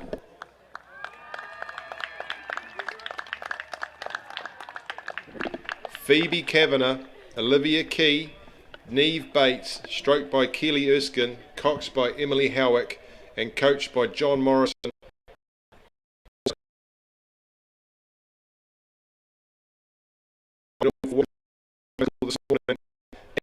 And right now it's the 17 Cox quadruple sculls. Congratulations, girls. Well done, Mike. You beauty. Michaela, well done, buddy.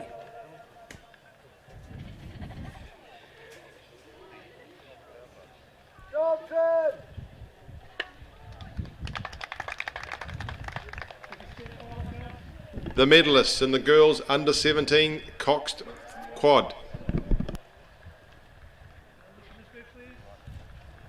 Right, your program goes on to the boys under 18 Cox quadruple sculls. The elite class again, race 361. It's the B final. Burnside, St John's from Hamilton, Auckland Grammar, Wellington College, Otago boys, St Kentigern's College, Tauranga boys, and Christ College. They've most likely travelled about 600 metres, and I think we'll see that not a great deal separating the full field. It looks like becoming 3 in from the inside. Looks like Auckland Grammar. Auckland Grammar look to be in front of the B final of the under 18s. These guys will go through in the A final fairly quickly, I would imagine. This is the top class at school level. Of course, all the guns are out there. Nothing separating those outside crews, which is Christ College, Tauranga, St Kentigern's and Otago boys all together. Wellington and Grammar in the middle. They're the two crews. It's 3 in from the inside and 4 in from the inside. So it looks like 4 in from the inside. It's Wellington. Wellington with Otago boys alongside them. So Wellington, of course, is Freddie and Taya. For Wellington and Otago boys is Alex and Thomas. They're the two crews in the middle of the course here in the B final. Just in case you've been asleep on the bankman, you don't know where you are here at Lake Ruatanava in the Mackenzie country, close to Twizel, and you're at the Aon Maadi Cup 2022 Rowing Nationals, which is well underway, down to the last 2 days of rowing after 1,400 competitors and 97 schools, and an awful lot of those competitors had a lot of racing that's been going on throughout the week on absolute brilliant water conditions.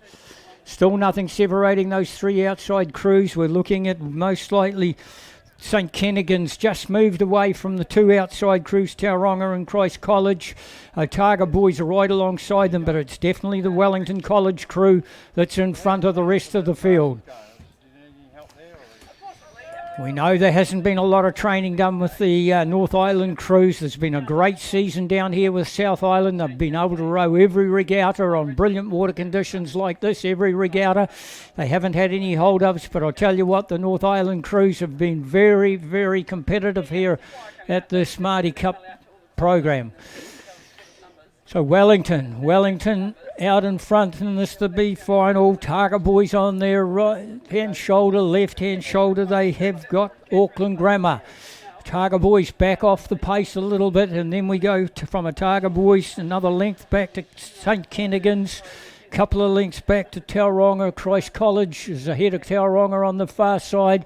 And all these crews, not a great deal of difference back from all these crews. Then we come back down to the inside. We go to St John's of Hamilton and Burnside, only a length away from them as well. So Wellington out in front, just sitting nice and tidy. I'm going to get a clock on them for you just to see what they're actually doing for the B final. Oh, nice rating. They're on 35. They're sitting on 35. They're just over a tick over 35. They're sitting along very nicely as they hit these good conditions. A nice level crew. Nobody's looking out of that boat as they head down towards the buzzer. By gosh, yes, you could put one of those spirit levels across the top of their heads and the bubble would be right in between the two bar lines, just like this boat is right in between the two buoy lines. So the coxswain doing a pretty good job for this Wellington crew. That's Lockie Wall doing a great job for Wellington on their left hand shoulder, but about 2.5 lengths down is Auckland Grammar. They're up into second, and then there's that crew right out the far side, Christ College. I think Christ College have got just a very little advantage to the crew from Otago boys. Nothing between those two as they go into the yellow boys. So it's Wellington. And then we go from Otago boys. We go on the left shoulder, but about 2 lengths back. This is St Kentigans. Then Tauranga. And then down the inside to the two on the inside, St John's and Burnside. So Wellington, through the 100-metre buoy line they go. Auckland Grammar go through now as well. Then we go, it looked like it was going to be Christ College, but it's on the right-hand side of the leader, which is Otago boys clearly will go through now. And then across the far side, Christ College. They'll go down towards the buzzer. Wellington's taken out the B final in the top 10 of the country. Oh, the body language tells me they were working pretty hard too, as they should have been. Auckland Grammar takes the second buzzer. Targa boys the third. Christ College takes the fourth buzzer. And then we go to St Kent's down the inside to St John's, Burnside and Tauranga. The A final is due to go at 12:50, so they should be in the starting blocks, which they are. We have St Peter's in lane 1, Marlborough boys in 2, Timaru boys in 3, St Peter's, that's St Peter's College in 4, St Paul's Collegiate in 5, Hauraki Plains in 6, John McGlashan in 7 and Cashmere in 8. And there's your field. The boys under 18, I wouldn't hazard a guess to what time they'll go through in. They'll go under 7 minutes, that's for sure. They'll be around the 6. We can give you the time of the B final for 6:47. The A final will go through in 6:39.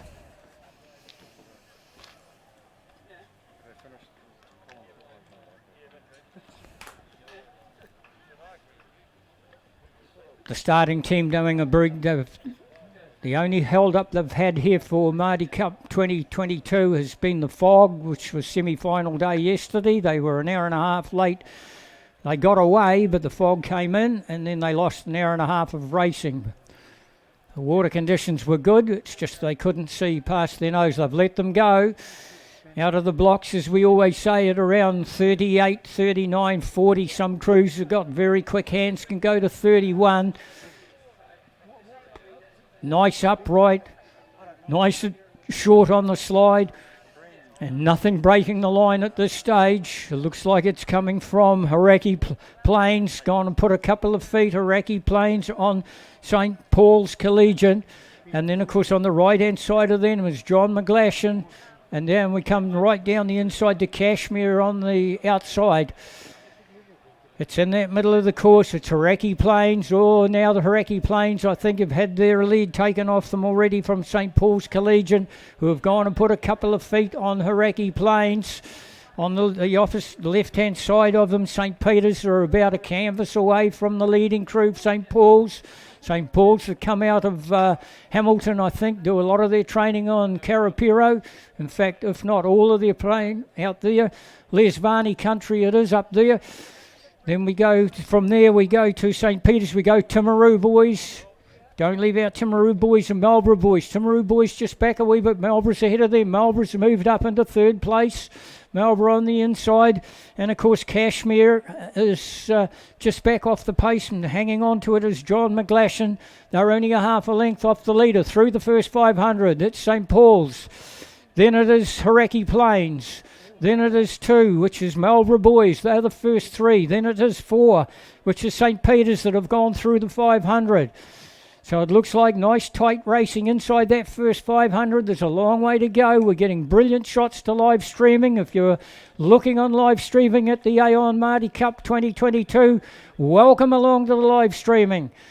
We hope that you enjoy the racing, and I hope you're screaming out at your TV set or your computer set to watch the grand racing that's going on in these brilliant water conditions here on the lake. Oh, they've just opened up that gap by a good half a length now. Marlborough's the one that's only a half a length down off them. So it is Hauraki Plains. Oh, it could be 4 inside. It might be St. Paul's. Can't see it. St. Paul's. It's St. Paul's over Marlborough. Good clean shot of St. Paul's as they head down towards the 1,000-metre peg, and St. Paul's, none of them big strong lads. Again, you could put a spirit level across the top of their heads. They look to be just using the water as a leverage. They're picking the water up and pushing the boat past the leverage point. Marlborough boys again doing it nice and easy. Little bit more grunt for that last 1,000 metres. Marlborough's getting a little bit of pressure put on them from the crew from St. Peter's. St. Peter's are up within a canvas of Marlborough. Now they go through the 1,000-metre pegs, and it is St. Paul's Collegiate under the guidance of George McIntosh. George McIntosh in the coxswain seat. And I tell you what, he's got that boat right smack bang in the middle of that buoy line. Through the 1,000-metre peg they go. St. Paul's Collegiate.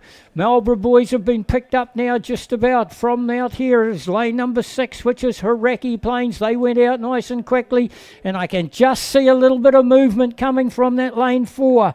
St. Peter's. St. Peter's looks as if they want to get into it too now. They're up within a couple of feet of Marlborough. There's a line-up as they go through with 800 metres to go. In behind the leaders, it's Marlborough, St. Peter's. I can't see Timaru. They're just back off the pace a little bit. But we also have Hauraki Plains. We also have Johnny McGlashan there as well. All from Dunedin, Johnny McGlashan, Hauraki Plains in the middle of the course.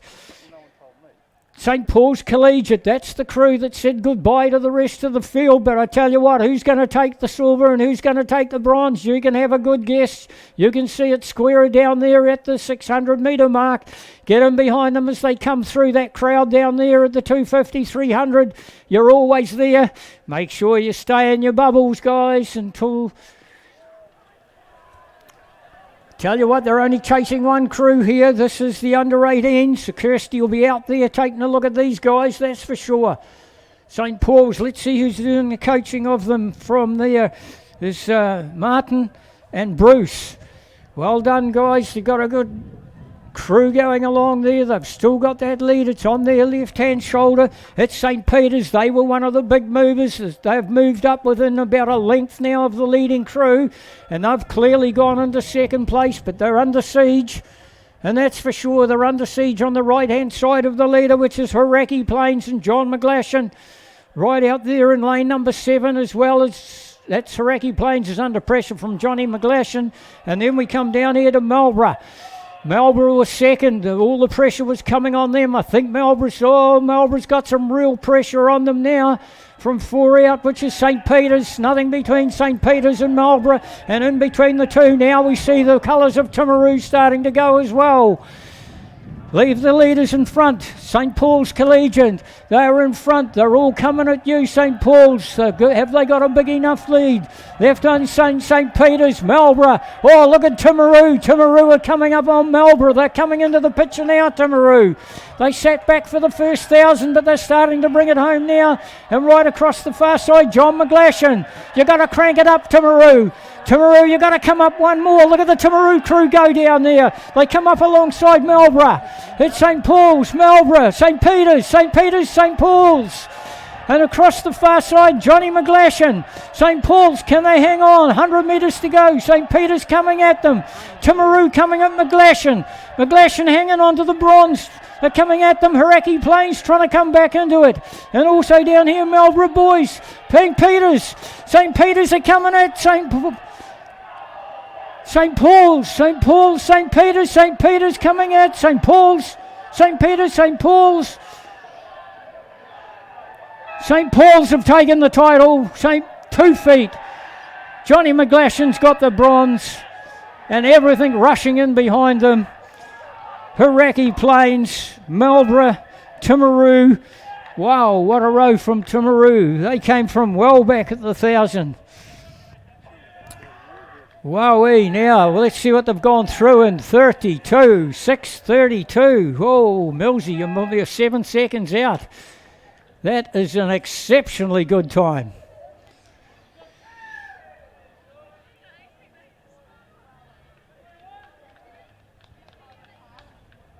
Martin and Bruce, congratulations. What a fine looking crew. After they went through the first 500, they just moved away from them. All the racing was done in behind it. There was some big pushes coming. St. Peter's, Timaru, Hauraki Plains, John McGlashan slipped off to about 4th at one stage, came through as well. Congratulations to all crews. Great racing, guys.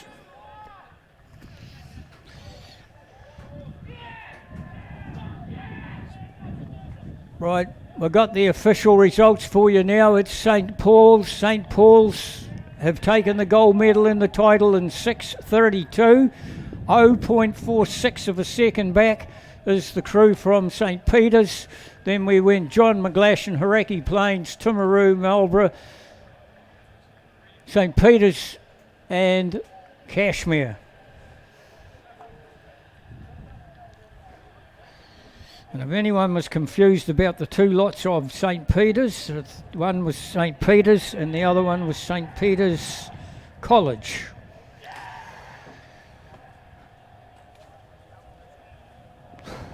The program moves on to 3:63. The girls under 18 coxless pairs. That's why Kirsty's out there to look at them, even in the B final. Mount Albert Grammar 2, Nelson College for girls, St. Kevin's, Wanganui Collegiate and St. Peter's number 2 crew. We come on air the minute we can pick them up.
Don't forget the facilities, people. Use the facilities down there. See Aaron if there's some coffee. Go and see Steve. Steve, I hope you're enjoying Maadi Cup down there. Steve's a big stalwart of South Island rowing, of course. Good to have you back on course, along with the pitted bread, and I think there's another coffee van down there as well. Please remember to stay in your bubble, though. Please do not jump over any ropes. You are not allowed down this end of the course. You have got to stay there. You can't move up to the 1,000 metre peg like normal. And if you're packing your lunch in, we'd appreciate it if you took your rubbish out, pack it in, pack it out. And don't forget the sponsors. Ian's been calling the sponsors all day today, and it's good to be able to have sponsors to keep up with it, of course. New Zealand Defence Force, Queenstown Resort College, the University of Otago, Lincoln University, Lazaro Boats, SL Racing, of course, Simply Heat in Christchurch, and of course there's the locals of Twizel Painting and Paper Proofing. Oh, I think I know the guy that runs that. Tricorp Enterprises, of course, Mackenzie Building Supplies, Toner Plumbing, and Foursquare Supermarket. You all go there, and Jack's, of course. We appreciate your support. Without your support, it's like the volunteers. You like the volunteers. Without your support, the regatta wouldn't be run. It's the same with the volunteers. So we hope that your rowers are appreciating everything that's being done, that you can run a healthy and safe 2022 Secondary School Rowing Championships.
Please welcome the medalists for the boys under 18 Cox quadruple sculls.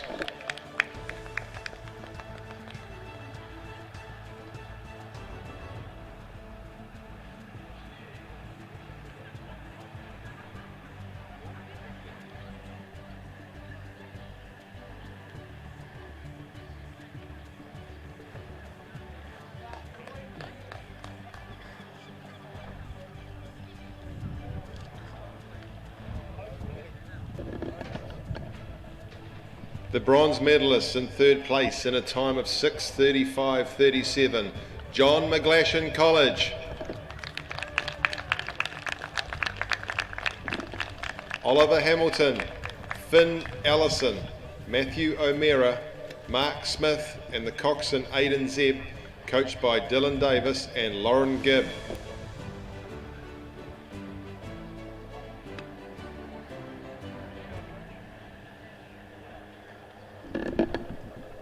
In second place, and the winners of the silver medal in a time of 6:33.06, St Peter's College.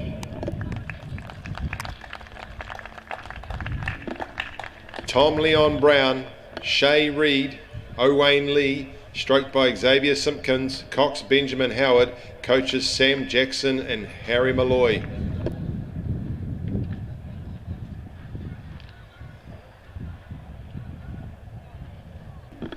And in first place, our champions in a time of 6:32.60, St Paul's Collegiate School 1.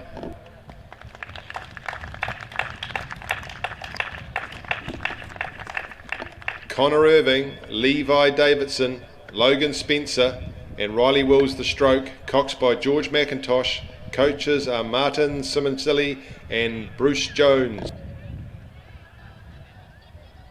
So not only are they our gold medalists, St Paul's Collegiate take away the Leslie J. Saywood Challenge Cup as well for winning the boys under 18 Cox quadruple sculls.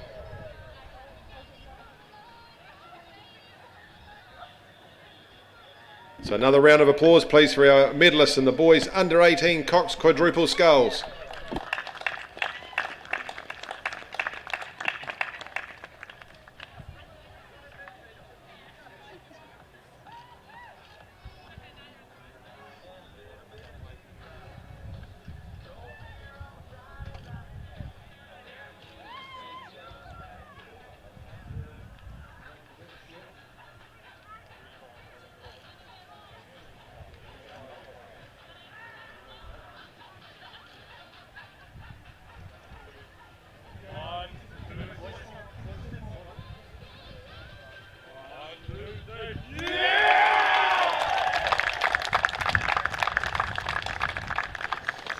Right, 3:63 is the girls under 18 Coxless Pier. It's a B final due to go out at 8 minutes past 1. They have let them go from the 2,000 metre blocks. Mount Albert Grammar 2, Nelson College for girls, St Kevin's, Wanganui Collegiate and St Peter's School.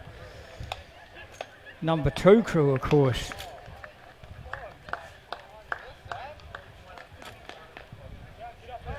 Looks like 5 crews have gone to the start. They are through the start. They're most likely through that first 500 metre peg. And again, not a great deal, only maybe the outside crew off by about 3/4 of a length at this stage. Right in the middle of the course in the white, that'll be the St Kevin's crew. That's the crew that looks like that they could just about have their, I'm not too sure.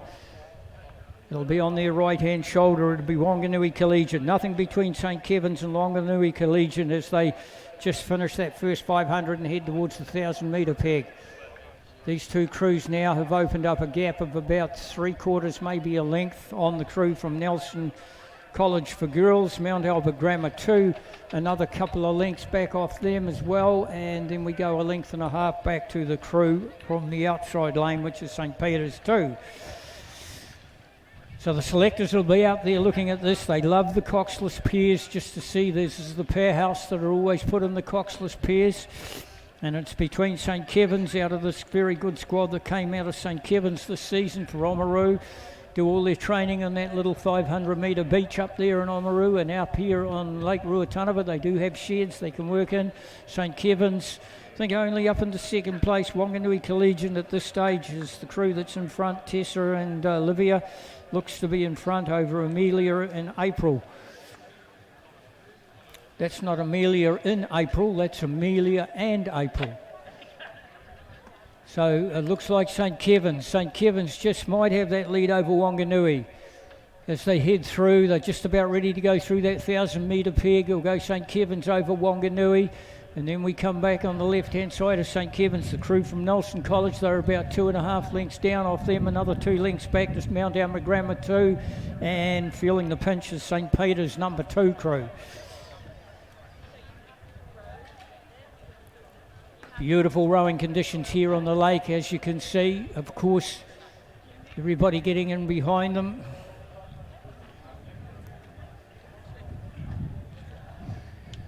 St. Kevin's. The girls looking straight down the eastern land of the rock fence.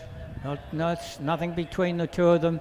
Could even be a slight advantage to their right-hand shoulder. That's the crew from Wanganui Collegiate. Olivia and Tessa from Wanganui Collegiate. St. Kevin's, yeah, definitely back in second place by 3/4 of a length. Then we go another length and a half back to Nelson College. And then another couple of lengths back to Mount Alma Grammar, and St. Peter's just feeling the pinch on the far side of the course as they come down through that 1,000-metre peg and into the third 500. Just with every stroke now that just this Wanganui Collegiate crew is just starting to creep away from the rest of the field. Tyler and Rick, the coaches of them, will be pretty happy with the performance here because they've slipped out to a good length and a half lead over St. Kevin's.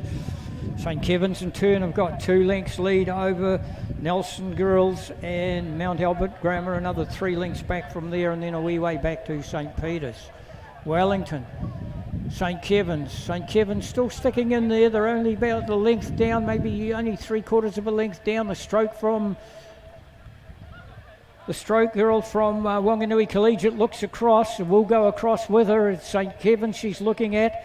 I don't think she's looking at Nelson College. I think they've got them well under control. Nelson College would only be a length away from St. Kevin's. So the race is on, sitting in between them. St. Kevin's.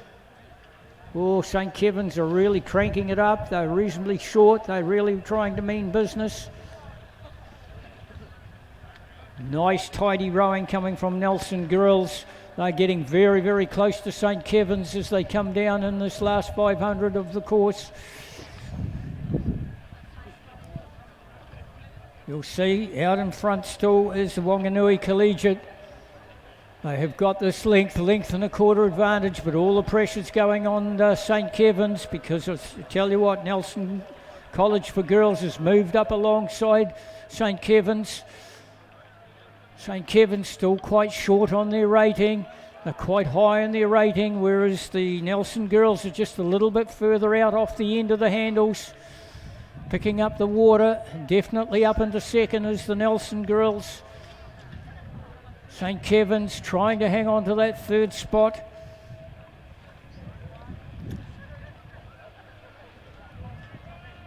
Wanganui Collegiate been in front ever since we picked them up. It looked at one stage there like St. Kevin's looked like they were going to go to the front, but they're working exceptionally hard now just to hang on there because Nelson Girls have gone up alongside and put their nose in front of them. Now they're starting to move away. Wanganui Collegiate just starting to move away now from St. Kevin's.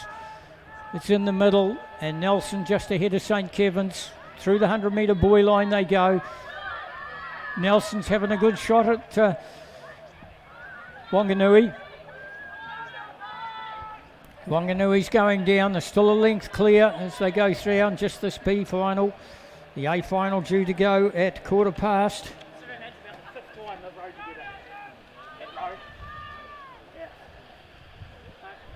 They go down towards the buzzer, down to 3/4 of a length. To Nelson goes the second buzzer, and then St. Kevin's. And then we go back to Mount Albert Grammar and across to St. Peter's. The A final will have in it, we'll have Craighead Dyson, Marlborough Girls, Takapuna Grammar, St Margaret's, Westlake, St Peter's, St Albert's, Wellington East Girls College.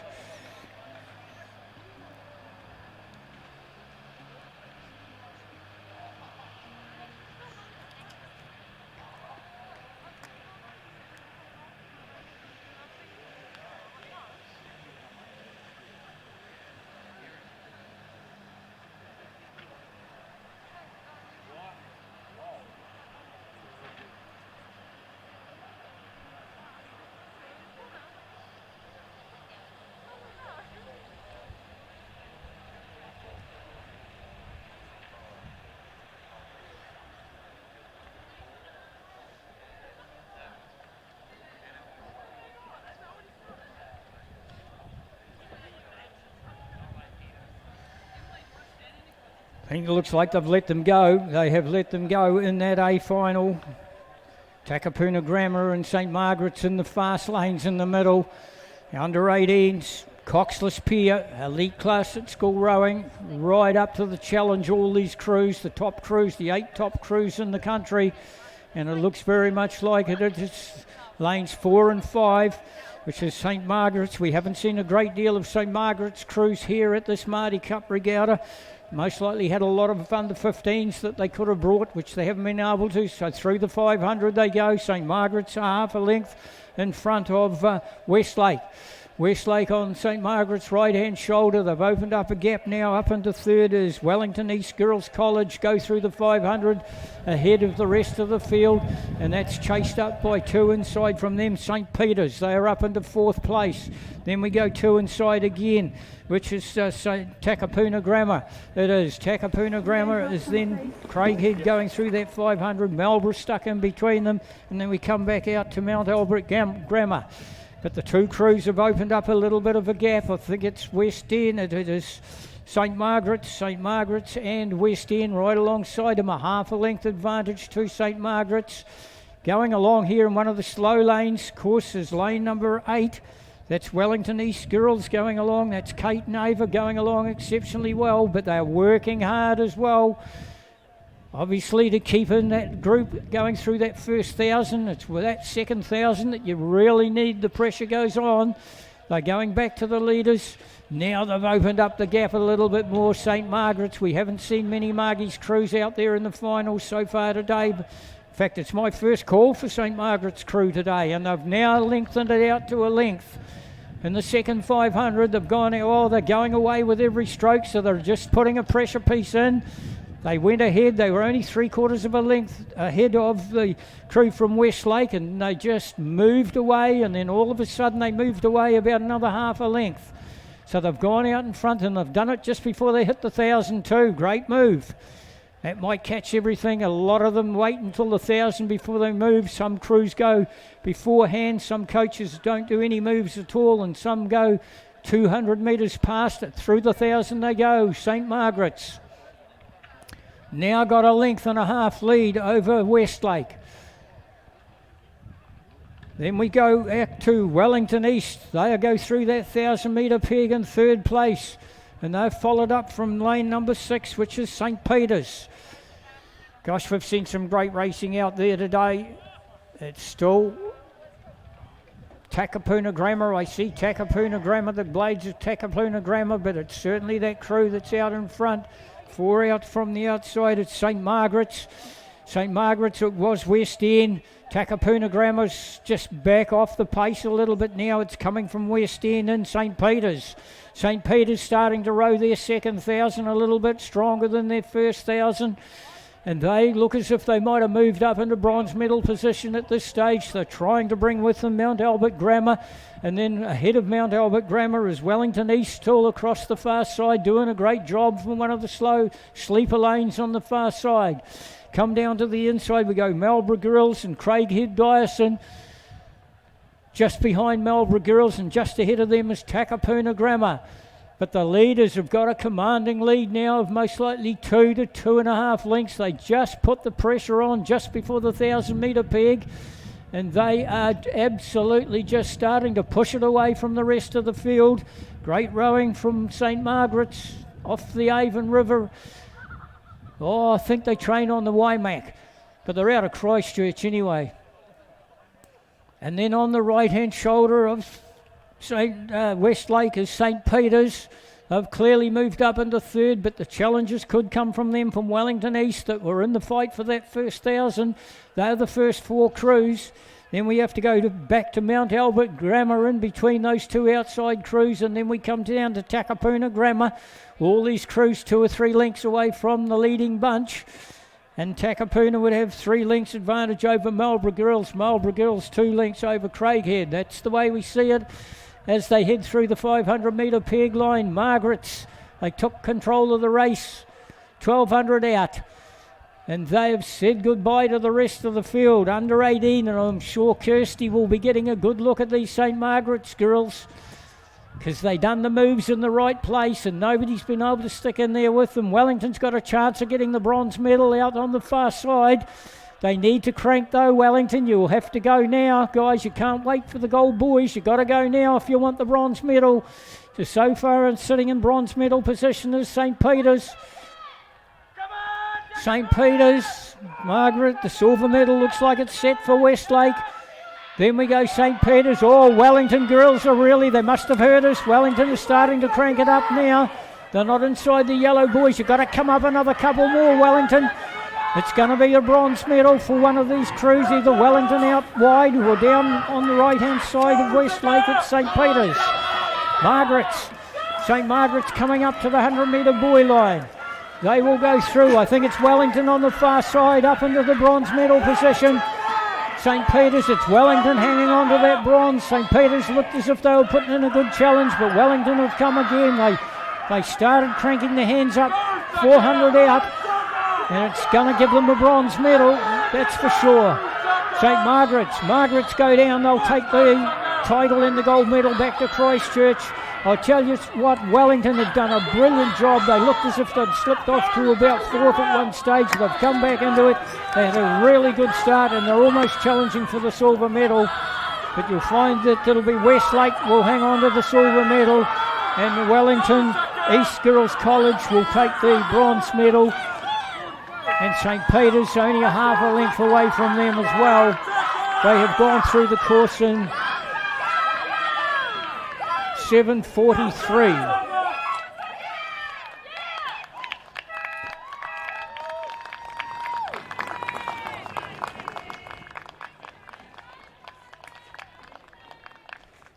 You might as well come on now. Oop.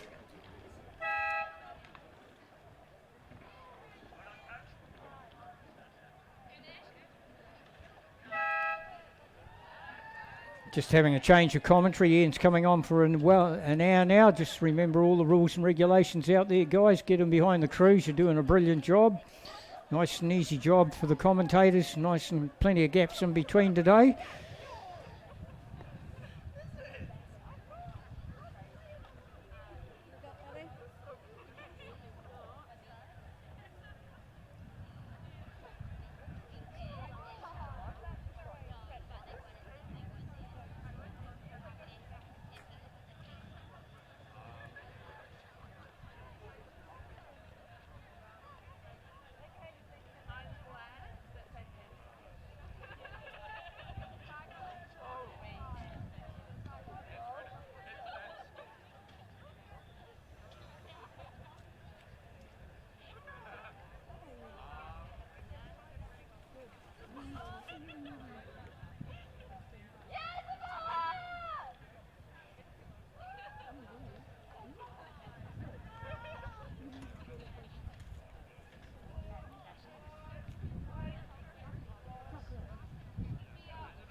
Just confirming the places in the girls under 18 pair. Thanks, Millsy.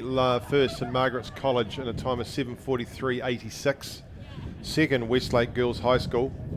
Third, Wellington East Girls College. Fourth to St. Peter's School. 5th to Takapuna Grammar School, 6th Mount Albert Grammar School, 7th Marlborough Girls College, and completing the field Craighead Diocesan. So we'll wait for the ladies to make their way down to the dais after the barges come in, and we will look forward to a medal ceremony for them, and then fairly soon after that, if not before, we're looking to the boys under 16 Cox 4 B final, due to go at 1:33. They'll be making their way down there anyway. They won't be far away from going across the gates and getting themselves lined up. In fact, they might be there now. And then we'll look at the boys under 16 Cox 4 7 minutes later, A final.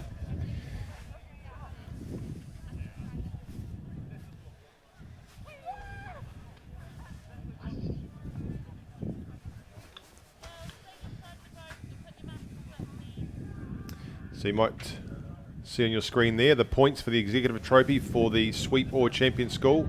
A running tally, early days yet, but first equal with 5 points each, St Margaret's College, Rangiruru Girls School, St Bede's College and Mount Albert Grammar, all on 5 points.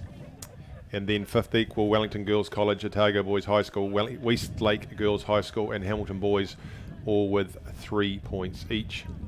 There is, of course, a similar trophy here, the Star Trophy for the overall school champion. And unsurprisingly, given their 4 gold medals this morning, leading that tally is Wakatipu High School with 20 points.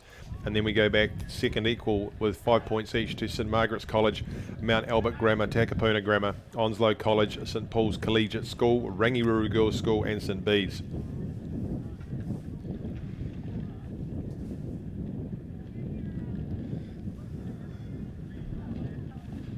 So as we wait for the St Margaret's, the champions, coming into the dock, no doubt very happy there.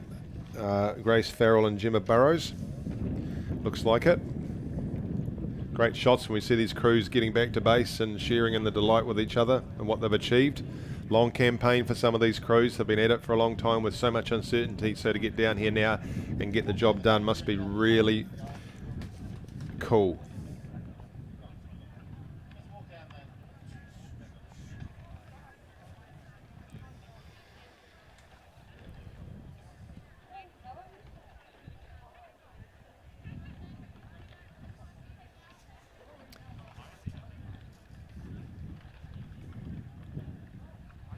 Wellington East girls there getting out of their boat. That's a great shot there of Kate Barnum and Ava Johnson doing a great job from lane 8. Doesn't normally come from there.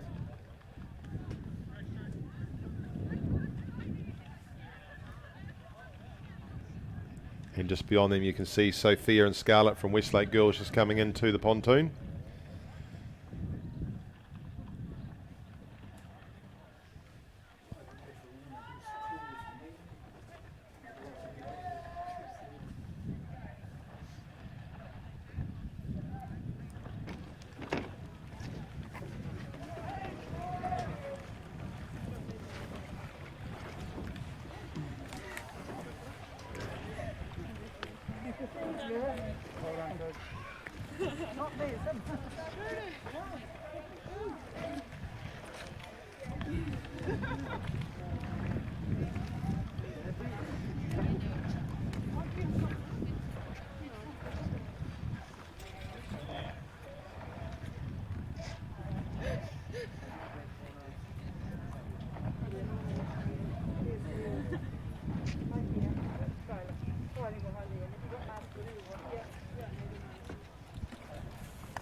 be with that medal presentation very shortly. Just while we do that, the light is on down there at the starts for the boys under 16 Cox 4B final. So we'll just give you the field there. In lane 2, Christ College 2, George Grace, Sam Hales, Archie Davison, Max Howard, Oli Akawa is the Cox. In lane 3, Westlake Boys High School 2, Adam Gropengasa, Cooper Howden War, Leo Durbin, Joseph Dennis and Joachim Umali is the Cox. In lane 4, Auckland Grammar 1, Luca Tonna, Hugo Mackenzie, Finn Houghton, Sebastian Line, Jack Brewer is the Cox. In lane 5, St Peter's College 1, Samuel Innes, Cohen Freeman, Joshua Drake, Max Parkinson, Theo Wagg the Cox. In lane 6, St Andrews College 4, Logan Gardner, Benjamin Bolton, Bryn Hall, William Camo with Emily Thomas the Cox. And in lane 7, Hamilton Girls High School 3, Seth Davis, Shea Asita, Winston Roberts, Reese Laker, Ryan Ellington is the Cox. And completing the field for that boys B final of the under 16 Cox 4 is Onslow College 1, Matthew Patel, Guy Curry Stanton, Oliver Cuthbert and Jack Jordan with Hugo Montgomery the Cox. Due to go very shortly.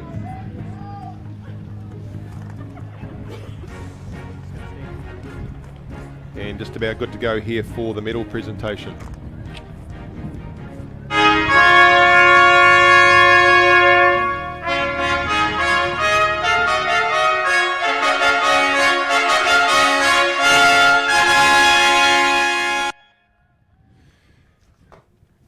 Please welcome to the dais the medal winners in the girls under 18 coxless pair.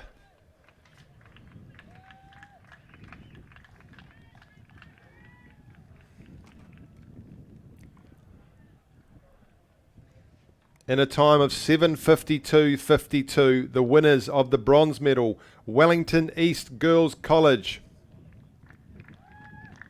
Kate Barnum, Ava Johnson, Coach Nathan Wallace.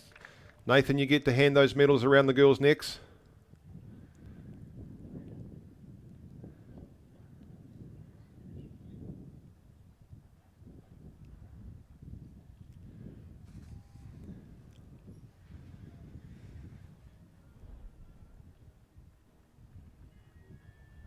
Well done to Wellington East Girls College. The winners of the silver medal in a time of 7:50.39, Westlake Girls High School. And their supporters, Sophia Greenhalgh, Scarlett Curse, coaches Ash Bright and Kim Dowden.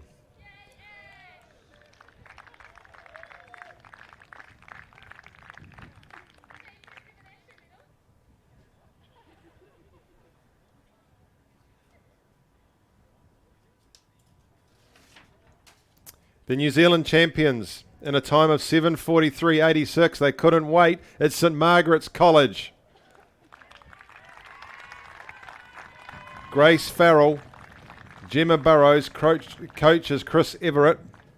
Time of 7:43.86. They also take away not only the New Zealand title in the girls under 18 coxless pairs, but the Gary Robertson Cup. Congratulations, St Margaret's College. Once again, the medalists in the girls under 18 coxless pair.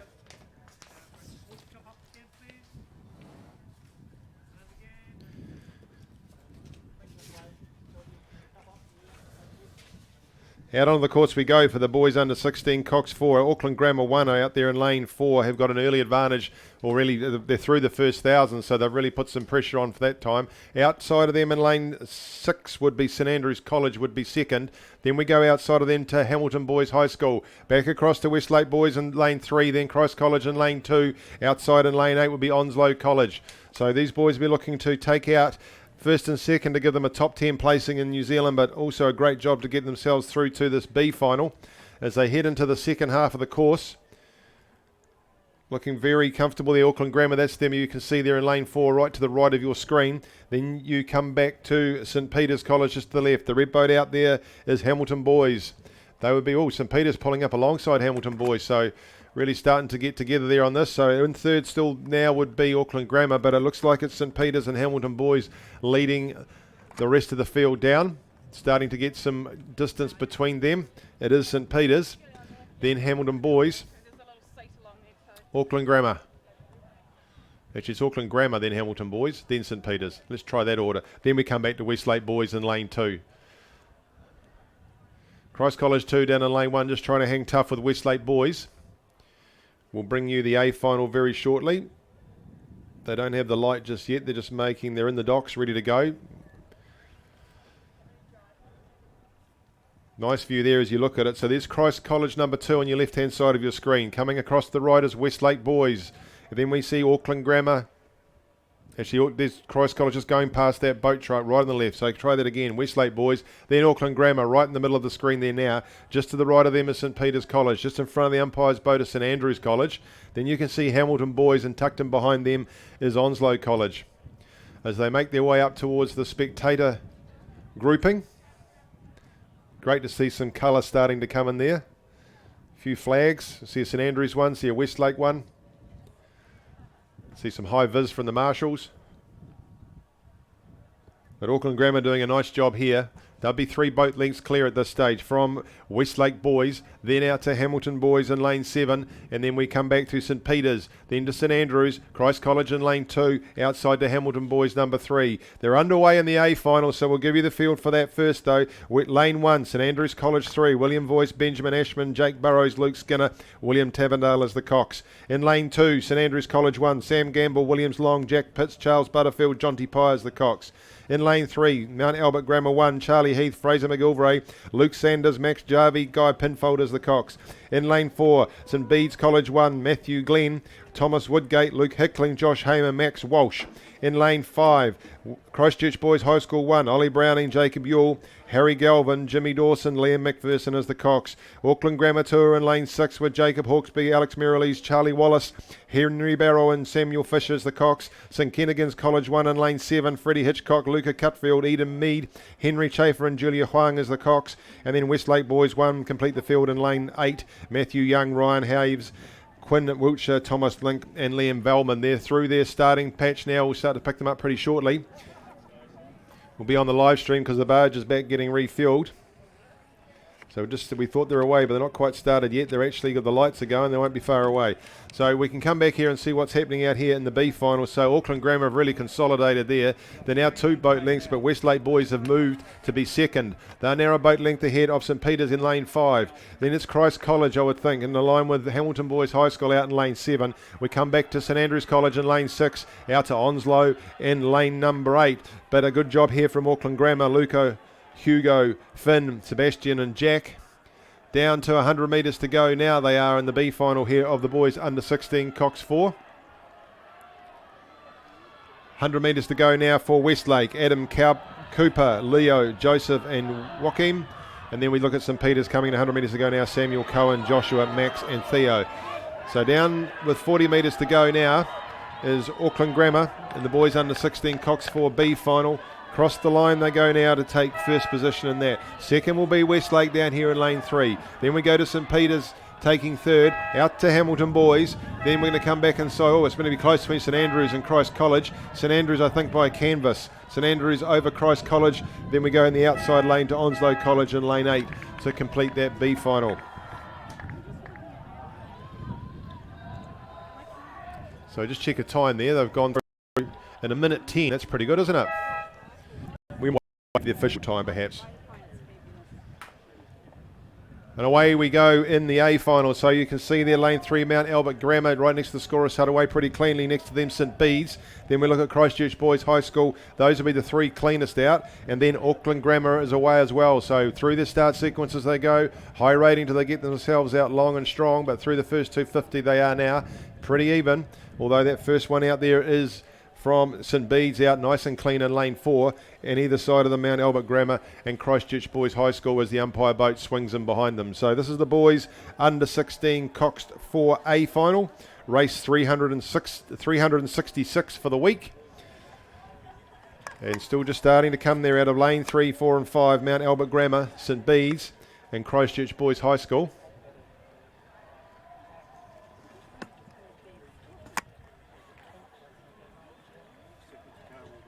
So St Bede's having already tasted some success this morning in the sweep events, having won the under 17 Cox Day. Congratulations Dale and his crew.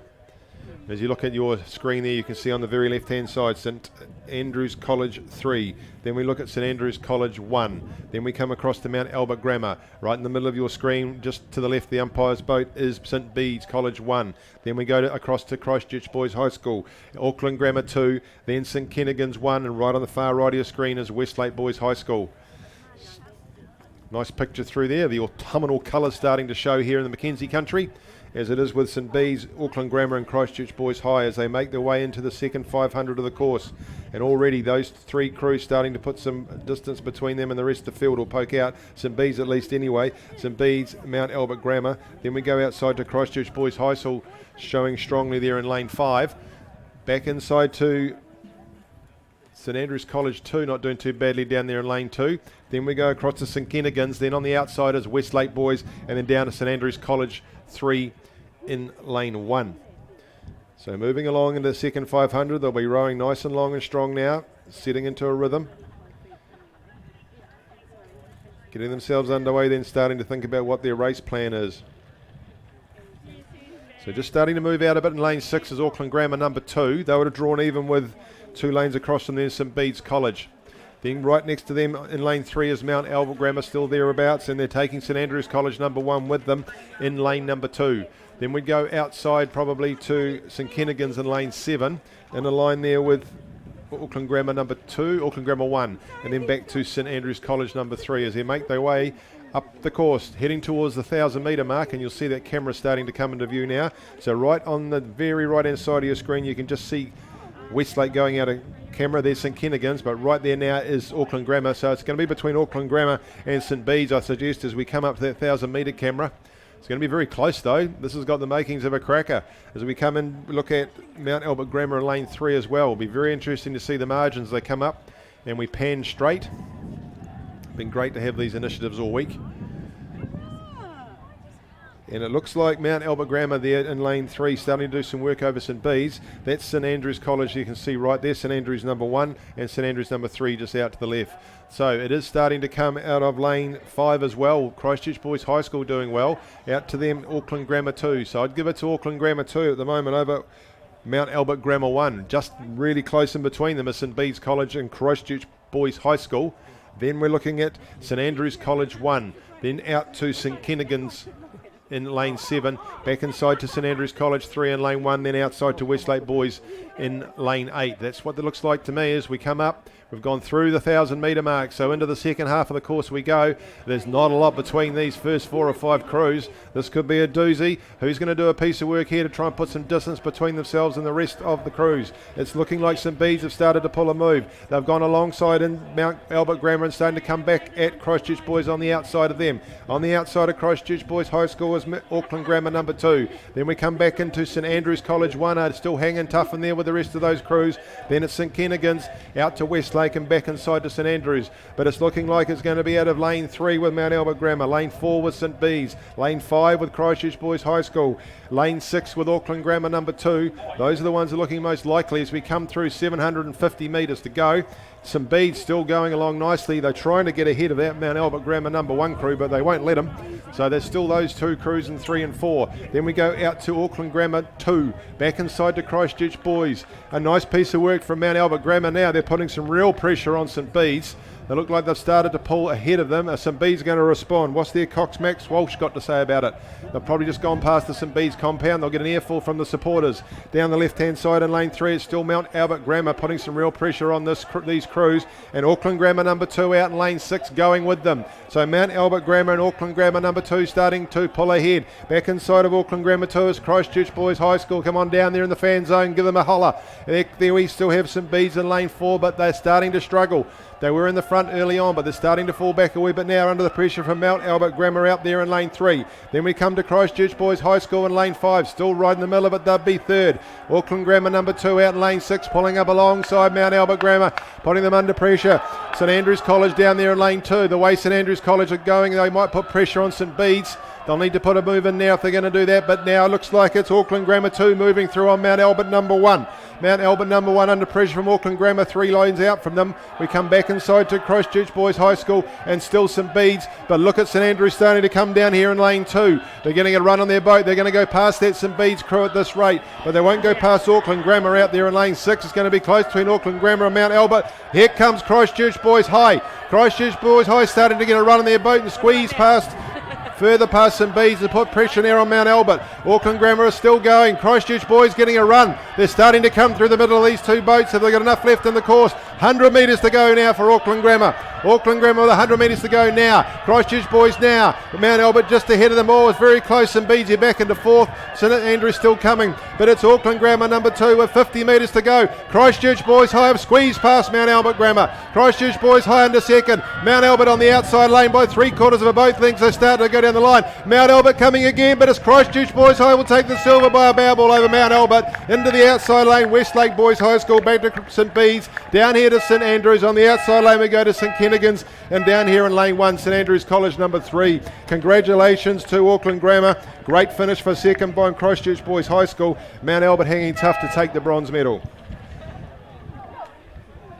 6:48, the A final of the boys under 16. Coxed 4. They've gone through in. We'll just confirm those placings for you.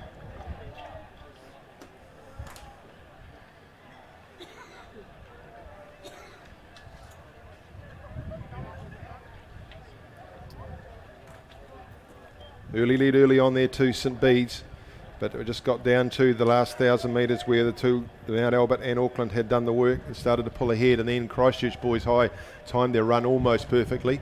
We have got confirmed placings in first position Auckland Grammar, second Christchurch Boys High School, and third Mount Albert Grammar. The time distance between second place and third place, 0.18 of a second. Fourth place, Westlake Boys High School. Fifth to St Bede's. Sixth to St Kennigan's. So there's only 0.14 of a second between fourth and fifth. So St Andrews College in sixth, St Kennigan's seventh, and St Andrews College 3 completing the field. Tight finish. So we look forward to those crews coming back into the dais.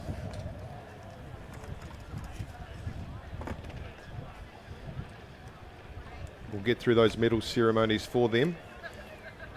And then we look forward to the girls under 16 Coxed 8 final at 2:05. Just an acknowledgement too of the fantastic support that we get year on year here at Maadi Cup from Aon. Have been fantastic supporters of secondary schools rowing for a long time now, and we value their support. Also a special acknowledgement too to early on the first race of the day was the boys under 17 single sculls, and of course that was won by Marley King Smith, as well as getting a gold medal for his school, Wakatipu High School. He also secured one of those lovely single scull Laszlo boats that you can see down there in front of the dais, and the second one that those very kind people give to a school that wins one is in the girls under 17 single scull, and that race will be coming later on this afternoon, so we look forward to seeing which school one of the ladies can get that for. So thank you to those two sponsors and supporters. And we'll just wait for the crews to come back in and we'll hand out some more bling.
Guys, high. Come through. So just want to acknowledge again some of those regular supporters we have of this regatta. Because of circumstances we all aware of, they can't actually attend this regatta and offering the normal sort of support they would, but it's been fantastic for us to have the day sponsors such as New Zealand Defence Force, Queenstown Resort College, the University of Otago and Lincoln University, and as I mentioned, those race sponsors Laszlo Boats, SL Racing and Simply Heat Christchurch. Thank you to those supporters.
From the schoolyard to the stadium, Aon has been helping Kiwis strive for sporting success on a local, regional and national level for over 20 years. We're proud to support New Zealand's sporting organisations and communities up and down the country. As New Zealand's leading insurance broker, we can also support you when it comes to your insurance. With expert advice and local service. From quote to claim management, we're with you every step of the way. Talk to your local Aon insurance broker today.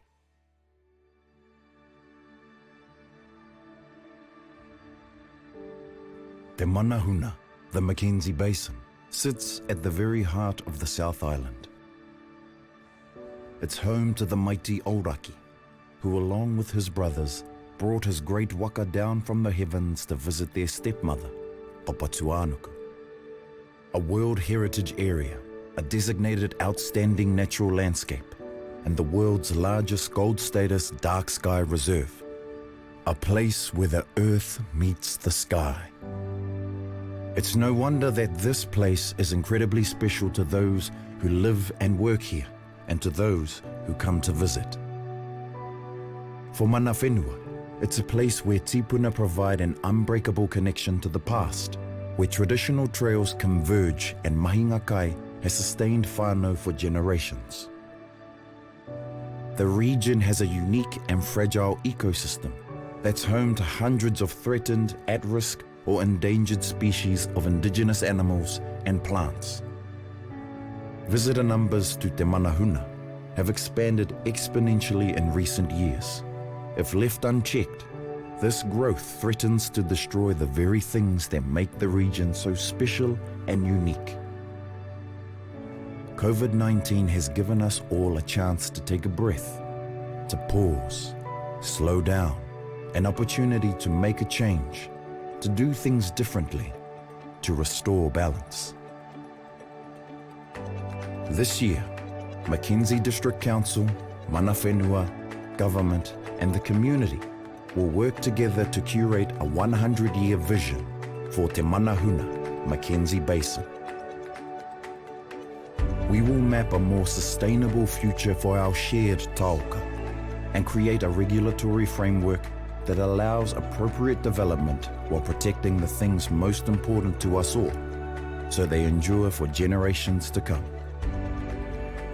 We're crafting a long-term vision that speaks to both our community and our visitors, and your input is vital to ensure that vision encompasses every point of view. We hope you'll join us on this exciting journey towards a vibrant, dynamic, and sustainable future for Te Manahuna.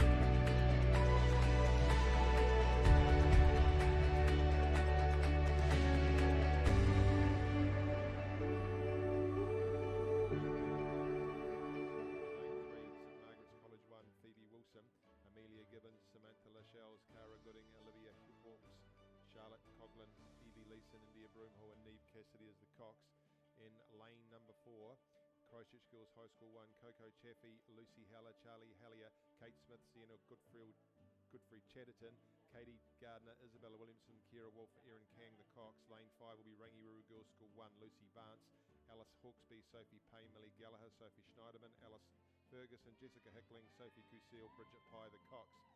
In lane 6 it will be Waikato Dawson School 1, Maya Colcini, Mila Nordstrom, Tiana Lord, Isabel Melville, Emma Kipcott, Alexandra Peoples, Anthony Lovegrove, Edlington, Eloise Orr and Alice McIntosh will be coxing. Westlake Girls will be in lane 7. Anna Greenheld, Elin Vincent, Amelia Hoban, Olivia Kiernan, James, Phoebe Dobson, Hazel Strawbont and Carla Pethers-Boak with Stephanie Severin and Taylor Copleston the Cox. In lane 8, Waikato Dawson School 2, Grace Prescott, Maya Trower, Brooke Trebelko, Clementine Seville, Hannah Levin, Ruby Van Dursen, Anna West and Taylor Kilmister with Isla Ormsby the Cox.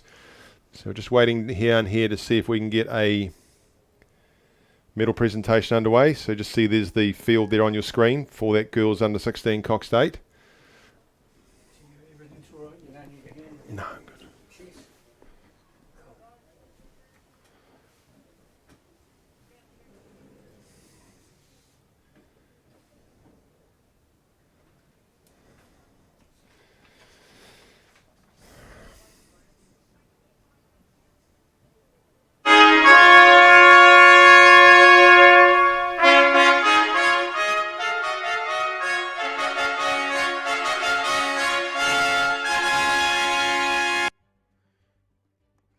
Please welcome the medalists for the boys under 16 Cox 4.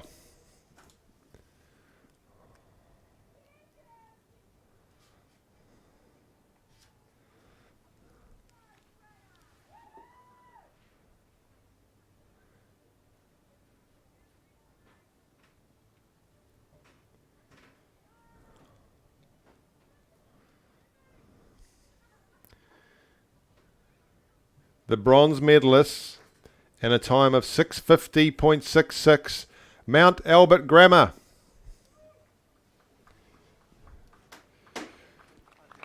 Charlie Heath, Fraser McGilvray, Luke Sanders, strokers Max Jarvie, coxers Guy Pinfold, coaches are Jermaine Hellregal White and Jesse Pilcher.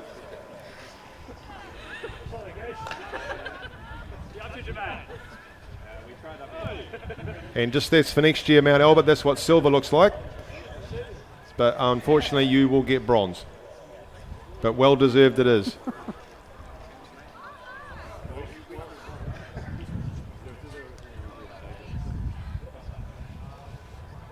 The winners of the silver medal in a time of 6:50.48, Otago boys, oopsie daisy, Christchurch Boys High School.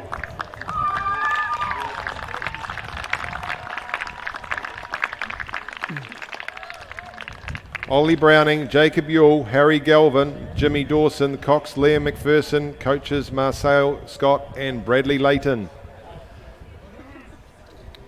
So Bradley, if you want to pick the medals up and award them to your crew, that'd be great.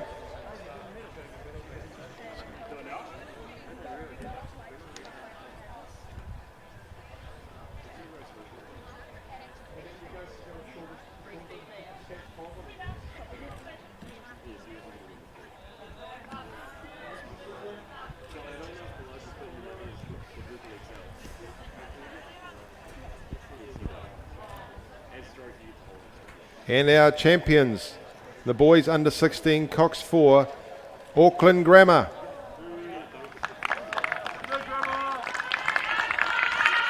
In a time of 6:49.08, Jacob Hawkesby, Alex Merrilees, Charlie Wallace, strokers Henry Burrell, cox by Samuel Fisher, coaches are Tim Zooch and Gavin Powell.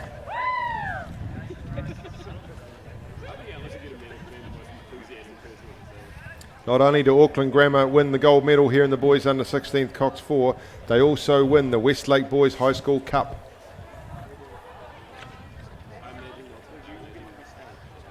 So Gavin or Tim, if you want to award your squad their gold medals.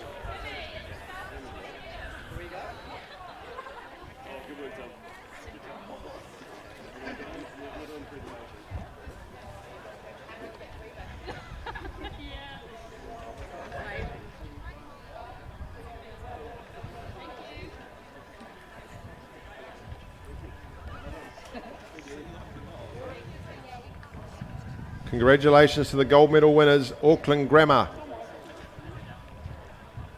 Once again, a big hand to our medalists in the boys under 16 Cox 4.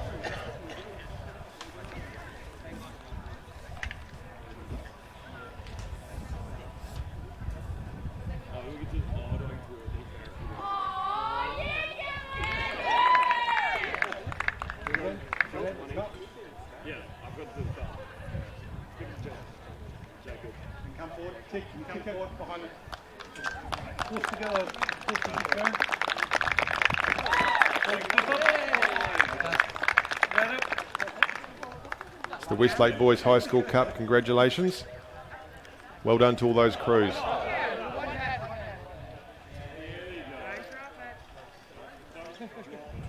Okay, we've got a light down there in the starters hut for the girls under 16 Cox State final. Just running through that field for you again. In lane 1, Villa Maria College. Lane 2, St Peter's School 1. Lane 3, St Margaret's College. Lane 4, Christchurch Girls High School. Lane 5, Rangiruru Girls School. Lane 6, Waikato Diocesan School. Lane 7, Westlake Girls High School. And in lane 8, Waikato Diocesan number 2. So the 2 Waikato Diocesan schools here. I think the barge is back down there, so we should have a good view of this one.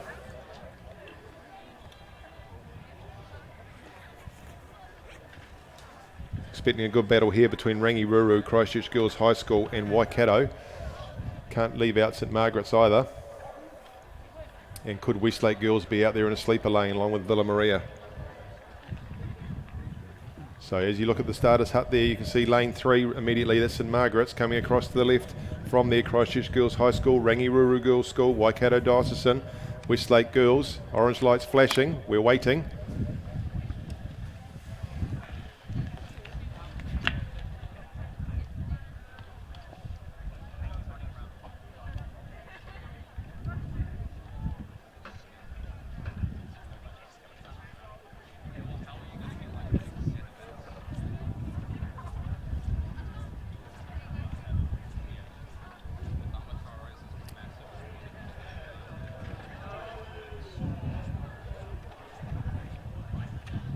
And we're underway in the girls under 16 Cox State. St Margaret's out cleanly in lane 3. Nice start there from Christchurch Girls in lane 4. Rangiruru away cleanly in lane 5, and right alongside them Waikato Dawson number 1 in lane 6. Those 4 have shot out cleanly compared to the rest of them, but not by too much. Out there is Westlake in lane 7. Across to St Peter's in lane 2, and then in the flanks we've got Villa Maria College and Waikato Diocesan. Through their start sequences they go, heading off through that first 250, down towards that island on the right we call Alcatraz at the 500 metre mark. An early lead there for Christchurch Girls High School. And then lane 4 from on their flank sides, Rangiruru and St Margaret's. There they go, you can see them right across your screen. Those of you that are at home or sitting in the office pretending to work with a Zoom screen up. In lane 1, Villa Maria. Across we come to St Peter's. Then we go to St Margaret's. Right in behind that, in front of the umpire's boat is Christchurch Girls High, our early leaders. Then to the right we have got Rangiruru Girls School, Waikato Dawson, and then on their outside Westlake Girls, and on the far right hand side of your screen you've got Waikato Dawson number 2. But a nice lead there early on in this first 500 metres to Christchurch Girls. Just inside of them in lane 3, St Margaret's going with them, and Rangiruru. They've been strong all week, those crews.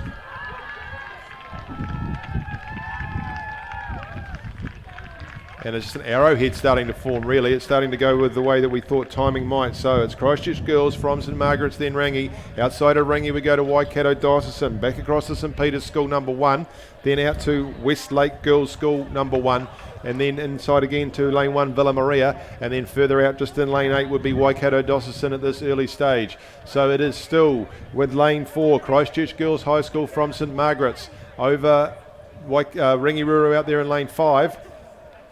You can see Rangiruru just gone past the umpire boat there, and here we see them coming up to this 1,000 metre mark. They're getting through this first 1,000 pretty quickly, are these girls under 16 Cox States.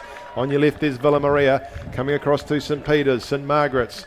We can see Christchurch Girls, our leaders, and then right next to them is Rangiruru, but Rangi have started to move. Rangi have let Christchurch have a good start now. They're starting to go past them. So just on the outside of Christchurch Girls is Rangiruru would have an advantage now, probably just by a canvas. Then we come back to St Margaret's, outside to Waikato Diocesan in lane 6, then back to St Peter's in lane 2. It would be Rangiruru now. Rangi have just started to get moving and get a bit of a run on, and they're moving past that Christchurch Girls High School crew. So doing a piece of work in that second 500 as we start to come up towards the 1,000 now. It's Rangi from Christchurch Girls from St Margaret's, very close then between St Peter's and lane 2, going out to Waikato Diocesan in lane 6. They're not out of it, they just need to hang tough. Then we go back to Westlake Girls, actually Westgate Girls in lane 7, falling a little bit behind Waikato Diocesan in lane 8, and then back to Villa Maria in lane 1, who are just starting to find the pace a little bit too quick.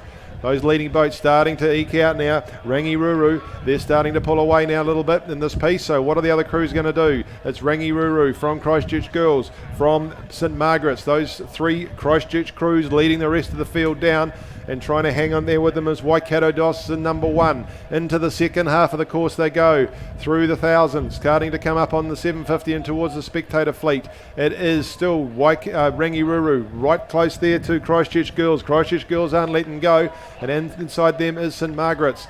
Then we go outside to Waikato Diocesan, but just looking at St Peter's down there in lane 2. St Peter's pulling alongside St Margaret's, starting to put some pressure on them. But Christchurch Girls and Rangiruru starting to pull a wee bit away from the rest of the field. They'll have a boat length now on the crew from St Margaret's College. Those two right next to each other. St Margaret's have drawn even with Waikato with Diocesan and also with St Peter's in lane 2. Then we go out to lane 7. Westlake Girls just falling away now with Waikato Diocesan and also Villa Maria back there in lane 1. So we're starting to have a race between, it looks like St Peter's, St Margaret's, Christchurch Girls, Rangiruru and Waikato Diocesan, but it's with Rangiruru, but Christchurch Girls aren't letting them go. Just hanging right in the middle of your picture there, you can see Rangiruru just to the right, just inside of them, and probably half a boat length back now would be Christchurch Girls. They've got 2 boat lengths on the crew from St Margaret's. Right next to them still though is St Peter's. Then we go out to Waikato Diocesan in lane 6. Through 750 to go, heading towards the 500. Will Rangi start to do a move now and try and pull further away from that Christchurch Girls crew, or will Christchurch Girls pull a move and try and put some pressure on Rangi?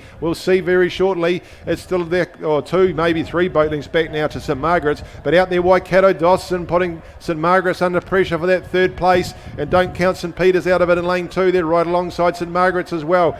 But it's Rangiruru starting to get their engine going and pull away now from Christchurch Girls High School. Look at that crew out there in lane 6, Waikato Diocesan. They've got plenty to work for. They're right up there with St Margaret's. St Peter's, Waikato starting to play for that bronze medal. But it looks like Christchurch Girls just starting to fall away now too, so they'll have to watch these other 3 crews chasing them. But it is Rangiruru through the 500 metres. They're in control of this race. Will Christchurch Girls go again? Those 2 crews starting to pull away. It's Rangiruru, Christchurch Girls, in 2 boat lengths back to St Margaret's. We go across then to Waikato Diocesan, back down here to St Peter's in lane 2. And the Christchurch Girls are hanging tough. They're starting to put a move on Rangiruru. Rangi had the lead in the last 500 metres, but now Christchurch Girls are starting to come at them. It's a 2-horse race as they come down now with 350 metres to go. Rangi have been dominating through the season, but Christchurch Girls are starting to put them under pressure. Waikato Diocesan putting pressure on St Margaret's for that 3rd medal. And then it's St Margaret's still just starting to pull ahead a wee bit now of St Peter's. We come down now, 150 metres to go. Rangiruru still have the lead over Christchurch Girls. Christchurch Girls will need to start moving those hands a bit quicker if they want to move past them. Rangi can just see them. Rangi starting to extend. Third, Waikato Dawson back to St Margaret's. Very little between those two crews. It'll be too far to go now for St Peters. So it is going to be Rangiruru. Rangiruru, 100 metres to go now. Half a boat length ahead of Christchurch Girls High, 100 to go now. Out to Waikato Dawson coming into 100 to go now. They've got third. St Margaret's here going to have to work. I don't think there's enough track left. But Rangiruru coming down now with 50 metres to go. They've taken another seat. They're moving in this last 100 metres. They're going out to 3/4 of a boat length, and the girls under 16 Cox State. Down to the line now comes Rangiruru, takes the gold medal. 3/4 of a boat length over Christchurch Girls High. Another boat length back to Waikato Dawson out there in lane number 6. We come back inside to St Margaret's. St Peters down here in lane 2. Then we go across to Westlake Girls High in lane 7. Waikato Dawson out in lane 8. And completing the field will be Villa Maria. Oh, what a great race that was. Christchurch Girls High had that for the first 1,000 metres. And then Rangiruru just took the advantage and held on to it. Good work from Waikato Dawson out there in lane 6. Kept edging away and claiming that bronze medal. Those under 16 girls in the Cox State have gone through in 6:48.23.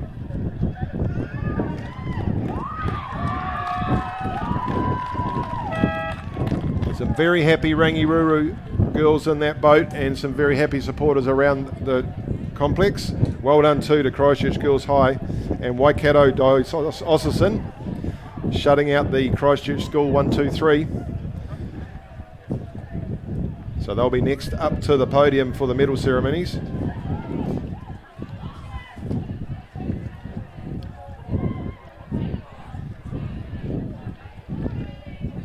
We'll just confirm placings for you. Looks like it's official. As soon as it comes up on the screen, we'll run you through those.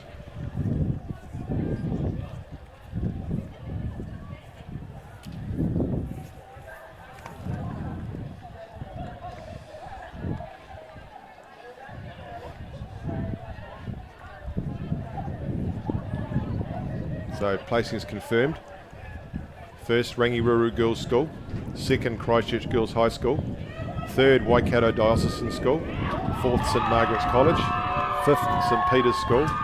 Sixth, Westlake Girls High School. And seventh, Waikato Diocesan School with Villa Maria finishing 8th.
So next race up, ladies and gents, is the girls under 18 novice double sculls, the B final and the A final.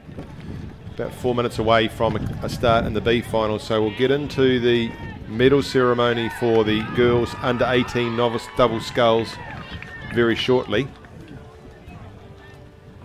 They look like they are all ready.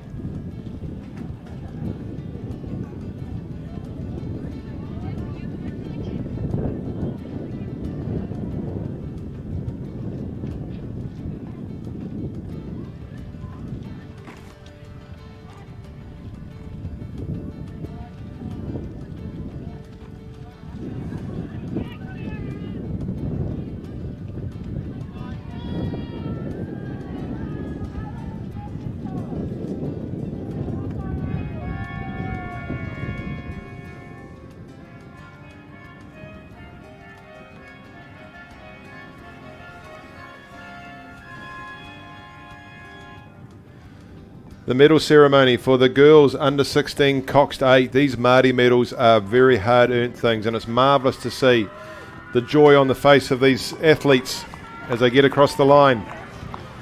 Please welcome them.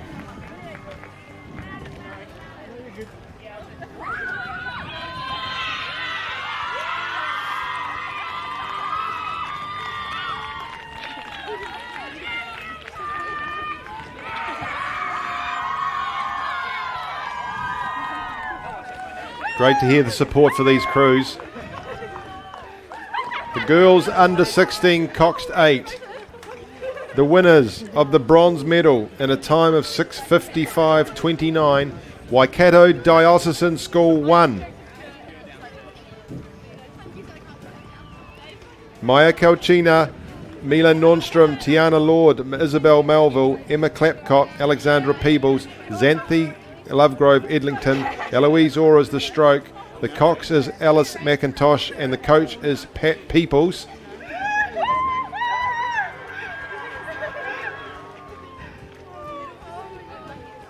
So, Coach Pat, if you can award your crew their medals.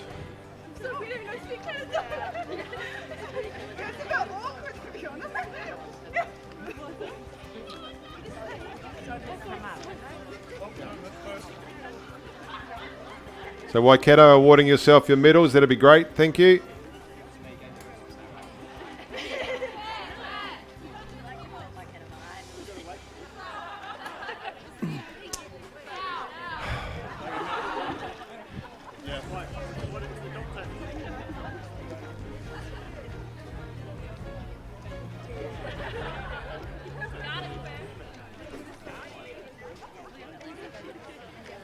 The winners of the silver medal in a time of 6:50.92, Christchurch Girls High School.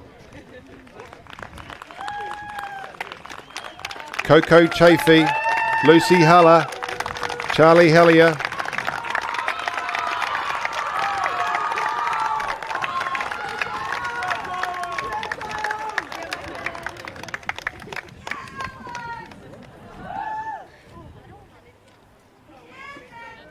so Christchurch Girls High School, Coco Chafee, Lucy Heller, Charlie Hellier, Kate Smith, Sienna Godfrey Chatterton, Katie Gardner, Isabel Williamson, strokers Kira Wolf.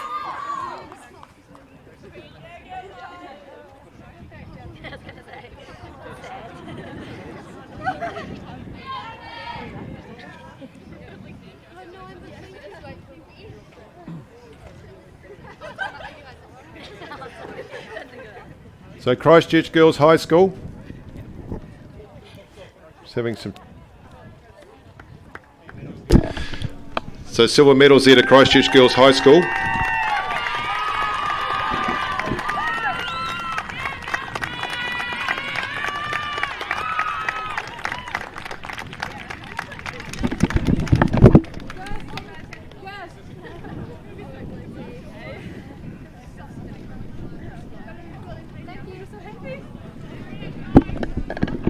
And the winners of the gold medal, Rangiruru Girls School.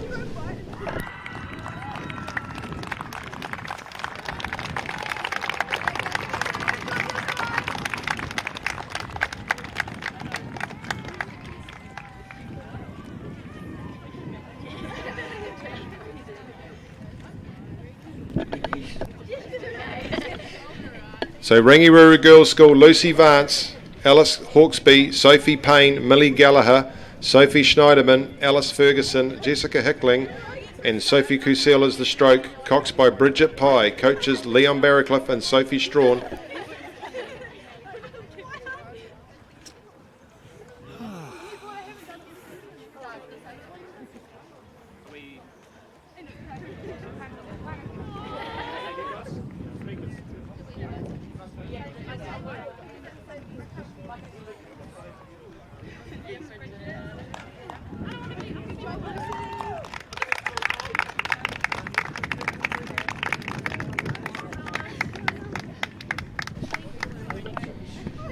So congratulations to Rangiruru Girls School and the girls under 16 Coxed 8.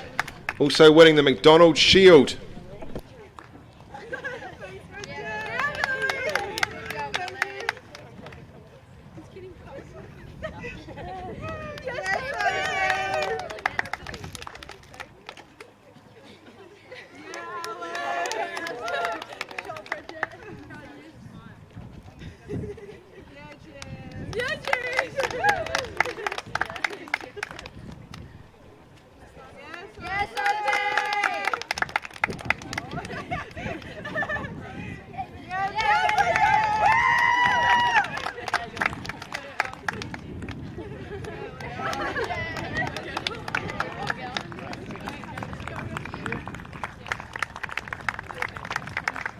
So congratulations to Rangiruru Girls School.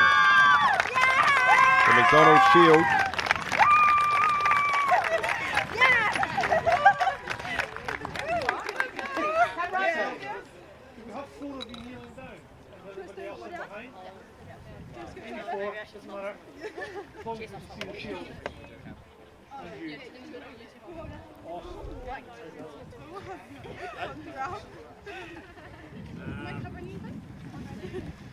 Look at the speed, ladies, please. One more. I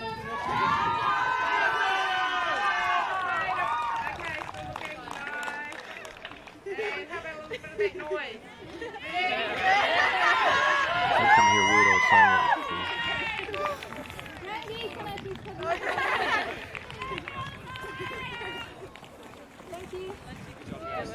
So the girls under 18 novice double sculls is on the track. And just reminding you that we've got in lane 1 Takapuna Grammar 1, Sophie Dunlop, Brindley Smith. In lane 2, Craighead Dawson School 2, Georgina Butler and Kate Ritchie. In lane 3, St Paul's Collegiate 2, Genevieve Churton and Georgia Whiteman. In lane 4, Takapuna Grammar 1 is Elizabeth McKendry and Amelia Swarbrick. In lane 5, Whanganui High School 1, Aria Rice Edwards and Beatrice Douglas.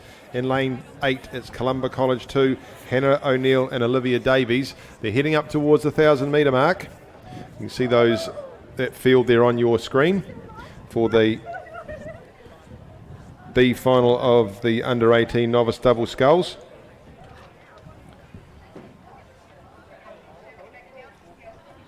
Craighead Dawson looking pretty handy out there in lane number 2, St Paul's Collegiate in 3. Takapuna Grammar out there, Whanganui High School in lane 5, an early leader. Inside from them, Takapuna Grammar, then back to St Paul's Collegiate. Just ahead of them would be Craighead Diocesan. You can see on the screen there now, just going across from the left-hand side, there's Takapuna with the yellow blades. Then we come out to, on the right-hand side, Craighead Dawson number 2, St Paul's Collegiate 3, then Takapuna, and then we go to the right-hand side of that post and you can see Whanganui High School in the yellow, and then Columba College number 2. So we'll follow the B final down for as long as we can, then we'll go to the A final, due to go in around about 2 or 3 minutes' time. So still leading out there in lane number 5 is Whanganui High School. Then we come back to Takapuna Grammar. Those two crews showing out early. Then to Craighead Dawson in lane 2, back to St Paul's in lane 3. Then on the flanks we'd have Columba College 2 and Takapuna Grammar number 2. So nice handy lead. Just a little bit of a breeze starting to kick up out here. A little bit lumpier than it has been earlier on today, but nothing for these scullers can't handle.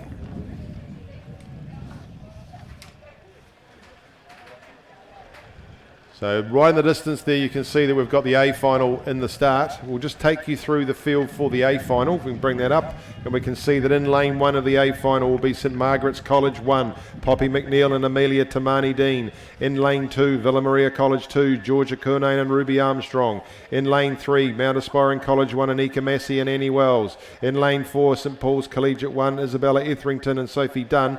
In lane 5, Hamilton Girls High School 1, Monique Austin and Mila Graham. In lane 6, Columba College 1 and Briar Duncan and Grace Heath. In lane 7 will be Craighead Diocesan School 1, Chanel Gordon and Zoe Gordon. And in lane 8 will be Otamotai College 1, Zoe Stubbing and Caitlin Wayne. That's the A final. You can see them there ready to go. We've got the barge back down there, so they won't be far away from the start. The light's there. As the B final makes its way through the 1,000 metre mark, still no change there really. Whanganui High School still in front from Takapuna Grammar 1. Then we go across to Craighead Dawson number 2. So waiting for a start here in the A final.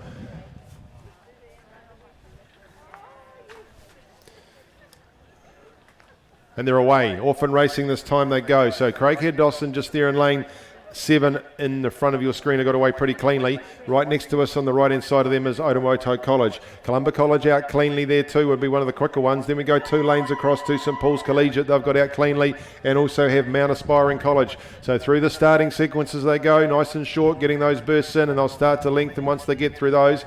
Heading up through the first 250 metres they go, and there we can see already that we're seeing a lead there from Chanel Gordon and Zoe Gordon from Otamotai in lane 7. Out to a really brisk lead early on they are from Hamilton Girls High School and Columba College just on the inside of them. Then we go across to St Paul's, who started strongly. They'll be third, already a canvas ahead of Mount Aspiring College, and then just a boat length back would be the likes of Villa Maria and St Margaret's in lane 1.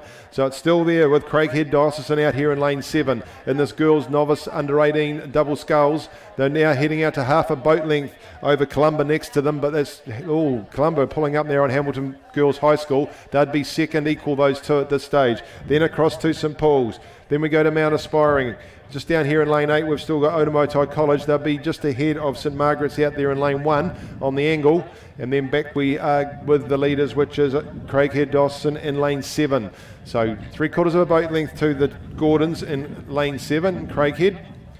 Nice and long and strong they go now. These novice double sculls have had plenty of rowing behind them this season. Columba College is second. Then we go out to St Paul's Collegiate in lane 4. Then across to Villa Maria starting to sneak through in lane 2. Those are as we head between the 500 metres and the 1,000 metre mark, just heading out towards the bay. It might have just about gone past Alcatraz. We'll see that shortly, but it's still Craighead just starting to pull away now with Columba College. Then to St Paul's Collegiate. Coming up on the 500 metre mark they are now. There's Alcatraz, the island. 1,500 to go. 3/4 of a boat length from Craighead over Columba. Half a boat length back to St Paul's Collegiate they go. Then it's pretty even between Hamilton Girls, Mount Aspiring and Villa Maria. And then just on the outer we've got closest to us Otamotai College and St Margaret's in lane 1.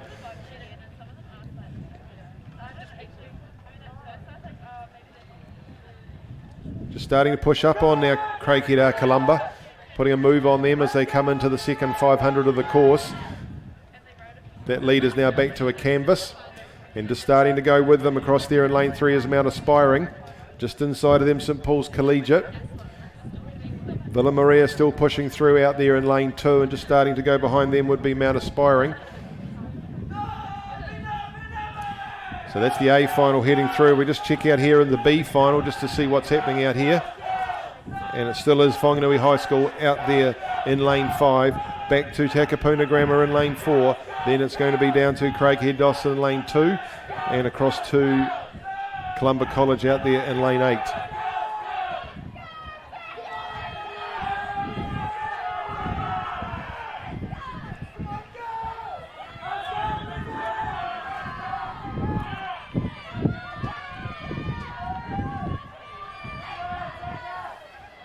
So into the last 100 they go. Columba is Whanganui from Takapuna down to Craighead. That's the way they'll finish that B final. They'll be coming down to the line shortly. We'll go back to the A final and just see what's happening out there as they're coming through on your screen there now. And that move there from Columba College has moved up on Craighead Diocesan. Outside of them still is Hamilton Girls High School. Then we go to St Paul's Collegiate, across to Mount Aspiring. Villa Maria still there in lane 2. Just evenly up there now with St Paul's Collegiate. Nice move in the last 250 metres there from Briar and Grace from Columba College. They're now 3/4 of a boat length out of Craighead, and now going through with them would be St Paul's Collegiate and Hamilton Girls, in lane 5. So Hamilton Girls starting to move in the mix with Columba College. Past the 1,000 they go. Hamilton Girls starting to make a real dent into that lead that is being extended there by Columba College. Then Craighead Dawson outside of them. So these three starting to put some distance between them and the rest of the field in this A final of the girls under 18 novice double sculls. So nice piece of work continues from Columba College. Craighead just struggling to keep up with it now, and we go out to Hamilton Girls High School. They're second. Then we go across to, it looks like St Paul's Collegiate. So Columba and Hamilton Girls High School. Then we come and look at Villa Maria in lane 2. Right next to Villa Maria is Mount Aspiring. Then we go to St Paul's Collegiate. So it's still now with Columba, Briar Duncan and Grace Heath over the crew, or right next to the crew from Hamilton Girls High School. Then we go back to Craighead. The early leaders are starting to fall away a wee bit now. So it looks as if it is Hamilton Girls High School to Columba. Inside of Hamilton Girls High School is St Paul's Collegiate. Then we go to Mount Aspiring and Villa Maria. Then we come to Craighead Diocesan, still in the mix, but they'll need to work hard. And then out to Otamoitai in lane 8. Back inside to St Margaret's College in lane 1. So sitting out there still in lane 5, Hamilton Girls High School, right next to them Columba College. Very little between those two crews. You can see in lane 6 is Columba.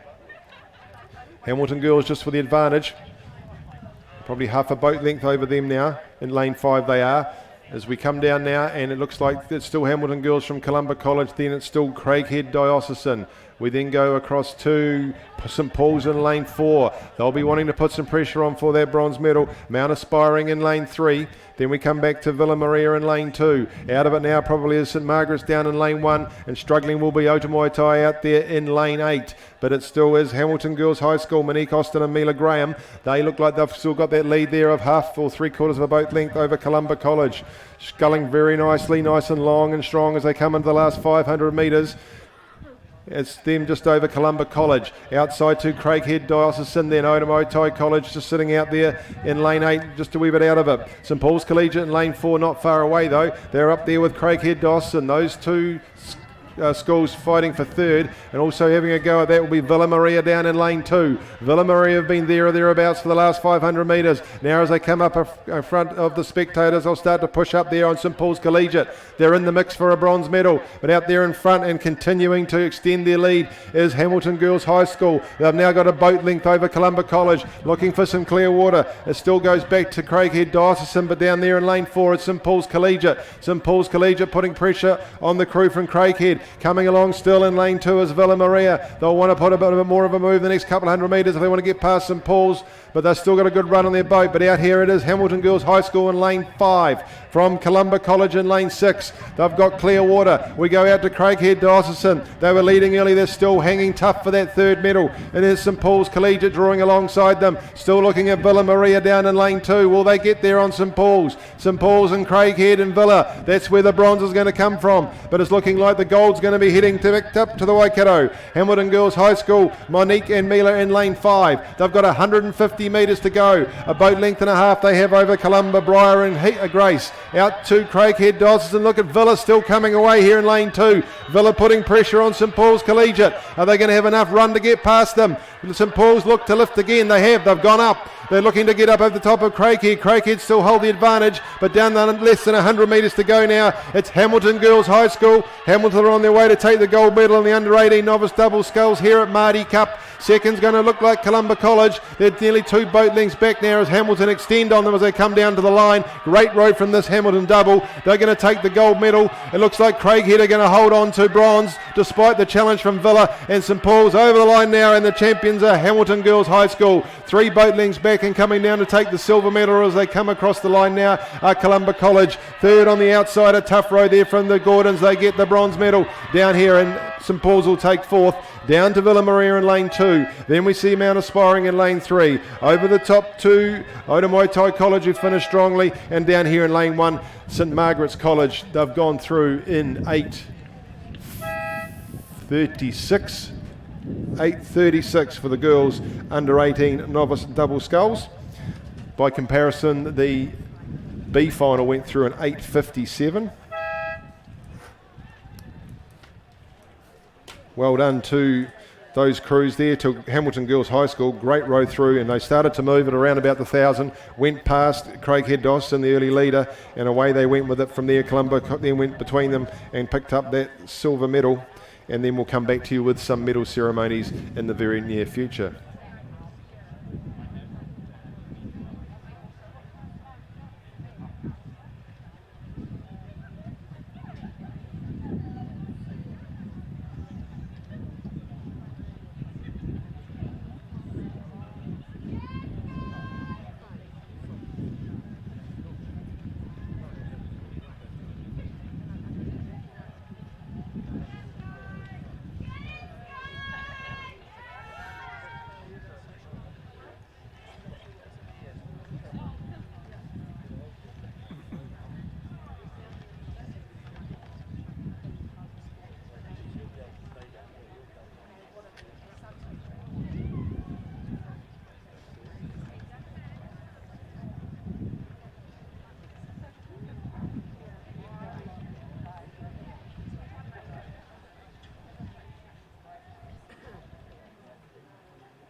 Next race up is the boys under 17 double sculls.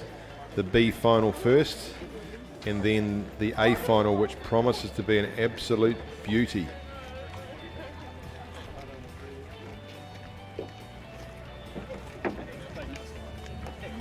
So the B final due to go in about 3 to 4 minutes time. They're in the blocks. Just looking at some great images of the crews as they return to the docks from the pontoon from the girls under 18 novice double sculls. Hamilton Girls High School there, Monique and Mila. Absolutely delighted with their result. In fact, all crews here are pretty happy to get a medal. Fairly treasured thing, one of those maadi medals. You work very hard for them.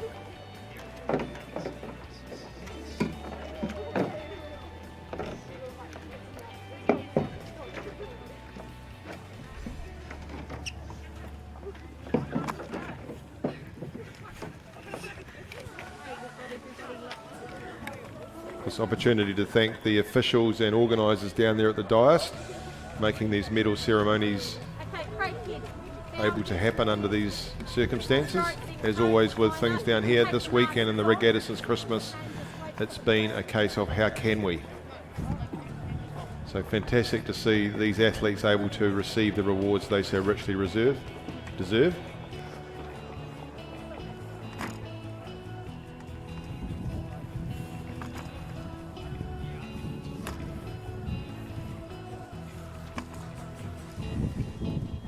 So racing due to go through to 4:05 today. The last race of the day will be the under 18 girls Coxed 4. One of the premier events here at Maadi Cup. We look forward to that.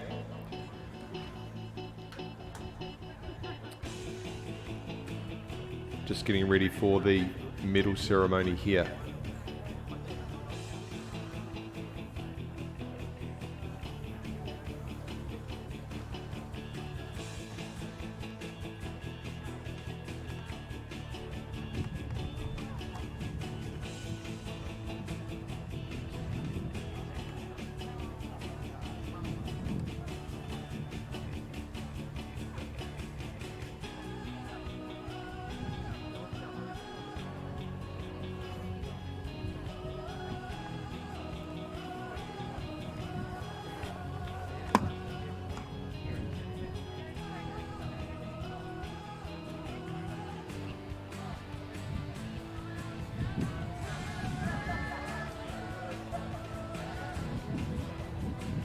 Might just be waiting on a coach, I think. While that's happening, we'll give you the field for the boys under 17 double sculls B final, due to go shortly. So that field for the boys under 17 B final: in lane 1, St Peter's College 2, Tom Leon Brown and Shay Reid. In lane 2, Whakatane High School 2, Sean Snow and Ryan Calder. In lane 3, St John's Hamilton 1, Matheson McCartney and Antonio Van Dersen. In lane 4, Shirley Boys High School, Tim Chapman, Sam Clark. In lane 5, Hauraki Plains College 1, Ethan Claridge and Lucas Doughty. In lane 6, Maclean's College 1, Andre Van Gruning and Daniel Taylor. In lane 7, Whakatipu High School 2, T.Y. Saxton and Will Donovan. And in lane 8, St Patrick's College 1, Alex Humphrey and Oliver Sterling. As we see the Hamilton Girls High School coaches sprinting towards the dais. Can't wait to congratulate their charges.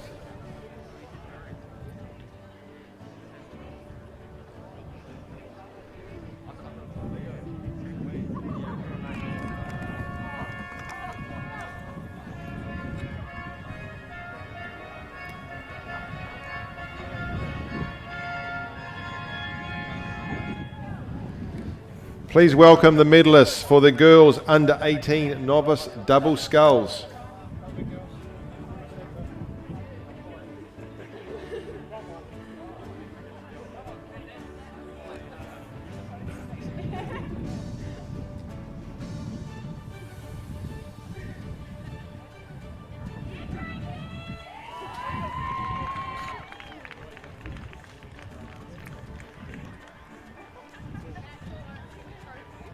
The winners of the bronze medal in a time of 8:46.65, Craighead Diocesan School. Congratulations to Chanel Gordon, Zoe Gordon and Coach Dean Milne.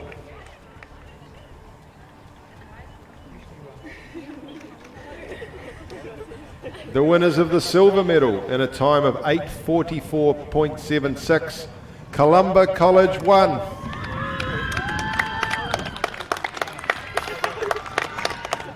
Some very vigorous support there. Congratulations to Briar Duncan and Grace Heath and their coaches Matthew Adam, Kaylin and Saskia.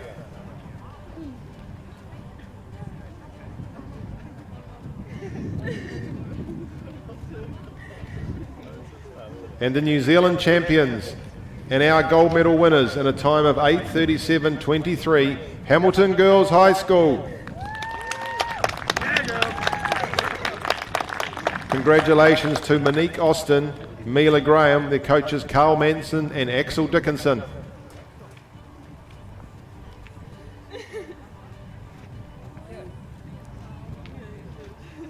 So congratulations to the winners of the Girls Under 18 Novice Double Sculls, Hamilton Girls High School.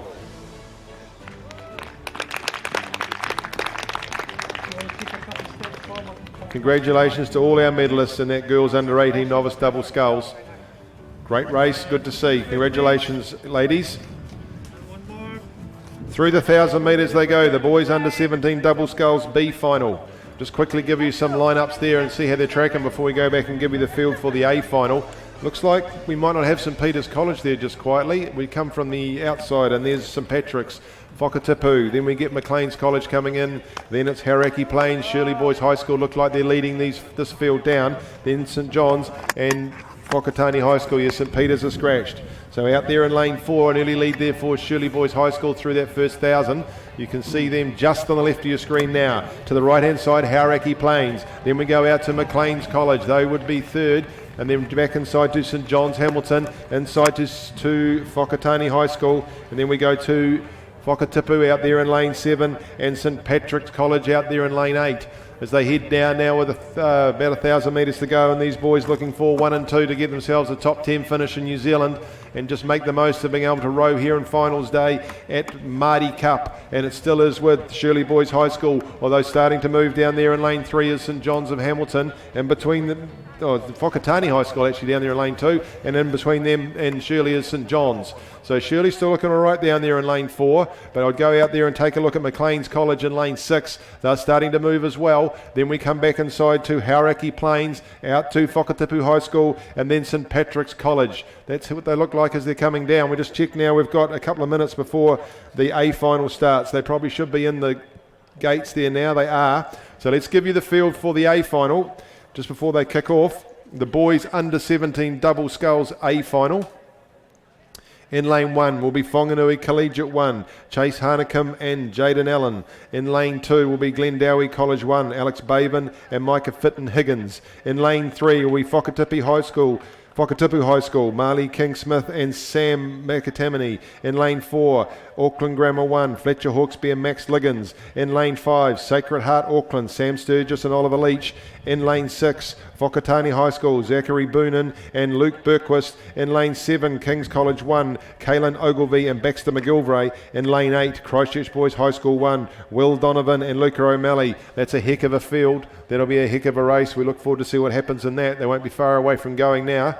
So we'll let them get in and wait for the lights to go. They're flashing, so we'll get a start shortly. But in the meantime, just check what's happening back here in the B final as they start to go past the supporters. And it is out there in lane number 6. Maclean's College 1 have drawn up alongside Shirley Boys. In between those two cruisers, Hauraki Plains.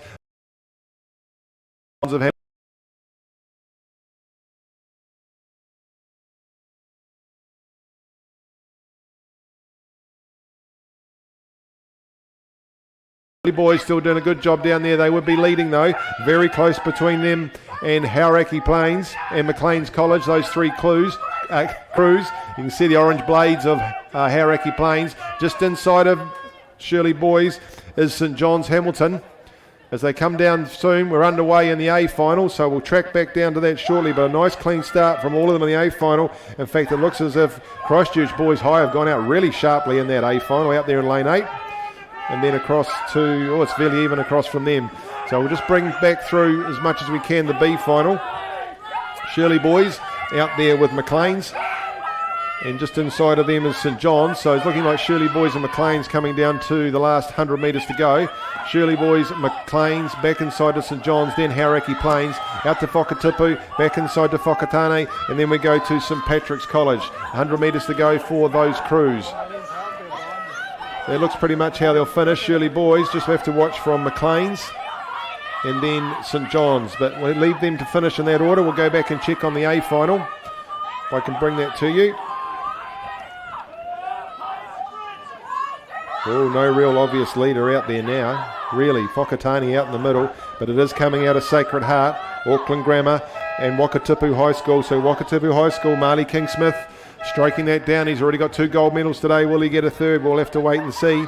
Plenty of action coming out of Whanganui Collegiate as well, and Glendowie, and then across into Whakatipu, just starting to fall back a wee bit now. So they'll have to have a strong second half of the race, because outside of them, Auckland Grammar and Sacred Heart making the early running. So there's the field for you. Whanganui Collegiate in lane 1, across to Glendowie, Whakatipu, Auckland Grammar School, Sacred Heart, Whakatane High School, King's College and Christchurch Boys High School out there in lane 8, putting in a good showing already.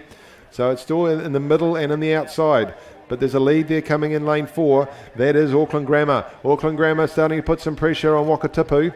Then we come out to Whakatane High School in the yellow with the black stripe. Then on lane 8, it's Christchurch Boys High School. They're just trying to sneak through out there in lane 8 and do a job on everybody without them noticing. So is lane 1, Whanganui Collegiate. So some of these boys have had a lot of racing already, and it might start to show in this race. So lane 1 and lane 8 normally at this stage wouldn't be as far out as they are, but we've got an inverted V. So lane 1 and lane 8, then we go across to Auckland Grammar and Whakatane. Those will be the 4.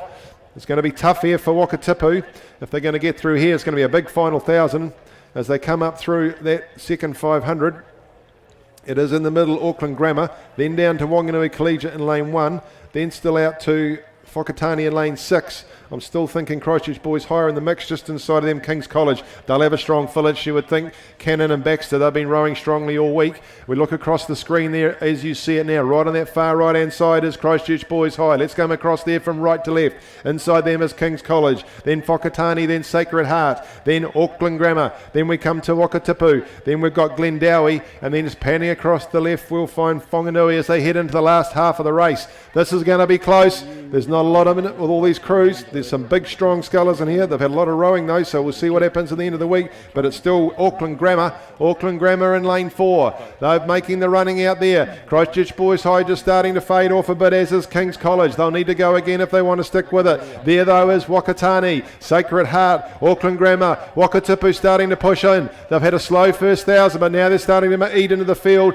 Just the left hand side of them is Glendowie and Whanganui Collegiate. So as they come in now towards 750 to go, the Marley King-Smith, Sam Makatamini, Wakatipu crew are starting to move in lane 3. They're pulling up alongside Auckland Grammar in lane 4. They'll need to watch Sacred Heart there in lane 5. They've not been saying much out there, just keeping pretty quiet, and they're sneaking through the middle of them. Whakatane High School out there in lane 6, and it still is lane 7. King's College just starting to drift off, and Christchurch Boys High School in lane 8. So lane 3 still moving, as is Whanganui Collegiate down in lane 1. Whanganui Collegiate putting in a great run down there in lane 1. They probably can't see them out there in the wider lanes. They might be moving through in front lane 1. We'll have a look when they come up to the screen closer, but Whanganui Collegiate, they're still pushing Wakatipu, but Auckland Grammar are just outside of them and probably ahead. Sacred Heart as well, Sam Sturgis and Oliver Leach, they're a strong crew. They're rowing strongly out there, and Whakatane just outside of them. So we're now looking as if it's going to come between Whanganui, Wakatipu, Auckland Grammar, Sacred Heart and Whakatane as they come into the last 750 to go.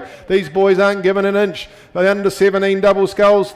Down here in the final line is going to be a bit of a close one, I think. So Whanganui, Chase and Jaden out there in lane 1. We come across then to Wakatipu in lane 3, Marley and Sam. Then we look at Auckland Grammar. It's Fletcher and Max. Lane 5, Sacred Heart is Sam and Oliver. And then we've still got Whakatane in there, Zachary and Luke. My word, this is close. Look at these crews. There's 1, 2, 3, 4, 5. You can throw a blanket over them. It'll be a big wet one, but it'll be a big blanket. Lane 1, it's Whanganui down here in lane 1. Out to Wakatipu, still pushing up on Auckland Grammar. Auckland Grammar can't shake Wakatipu, but they're in the place to have a good challenge at them. Outside Auckland Grammar, it's Sacred Heart. Still Whakatane there. A Sacred Heart starting to push through. There's an advantage coming from them. The last 250 metres have stuck between Auckland Grammar and Whakatane. Look at Sacred Heart there, Sam and Oliver. They're starting to make the running. Whanganui down in lane 1 might be starting to drift off. Auckland Grammar starting to drift as well. The pressure's coming on there from Wakatipu. Have they timed their run right, Wakatipu? They're getting down to 250 metres to go. On the outside of Auckland Grammar, it's Sacred Heart. Inside from Auckland Grammar a second, we go to third place, Wakatipu. Right coming up inside of them is Whanganui Collegiate down in lane 1. Out to Whakatane in lane 6. As the leads now starting to come though with Sacred Heart. Sam Sturgis and Oliver Leach putting the pressure on. They might be out to a bone lick now by Auckland Grammar. And Wakatipu starting to push on Auckland Grammar, but it's Sacred Heart starting to make the running. Outside of them is Whakatane. It's Sacred Heart over Auckland Grammar, then Wakatipu. Then we go out to Whakatane. It looks like Whanganui Collegiate's run might have come to an end, but Sacred Heart are pushing out here now. They're 3/4 of a bone length. Auckland Grammar go again. In the 100 metres to go, there's a 3 of them. It's Sacred Heart, it's Auckland Grammar. Wakatipu are flying down here in lane 3. Well, they've got enough left of the course. It's Sacred Heart by half a boat length. It's Auckland Grammar, Wakatipu are chasing them, and then on the outside is Whakatane coming into the mix for the gold medal, the bronze medal. It's Sacred Heart by half a boat length over Auckland Grammar. I think Whakatane might have rolled over the top of Wakatipu. We'll have to wait and see. My word, that was close. Oh my word, it'll be a camera shot for the third for bronze. Sacred Heart from Auckland Grammar. Hold your tickets please, punters. We'll wait and see what's happened to third and fourth. Sacred Heart from the last 750 metres just started to push their way through on Auckland Grammar and Whakatane. They've taken this one out. Second looks like Auckland Grammar, and then it's going to be very close for bronze. We'll just wait and see.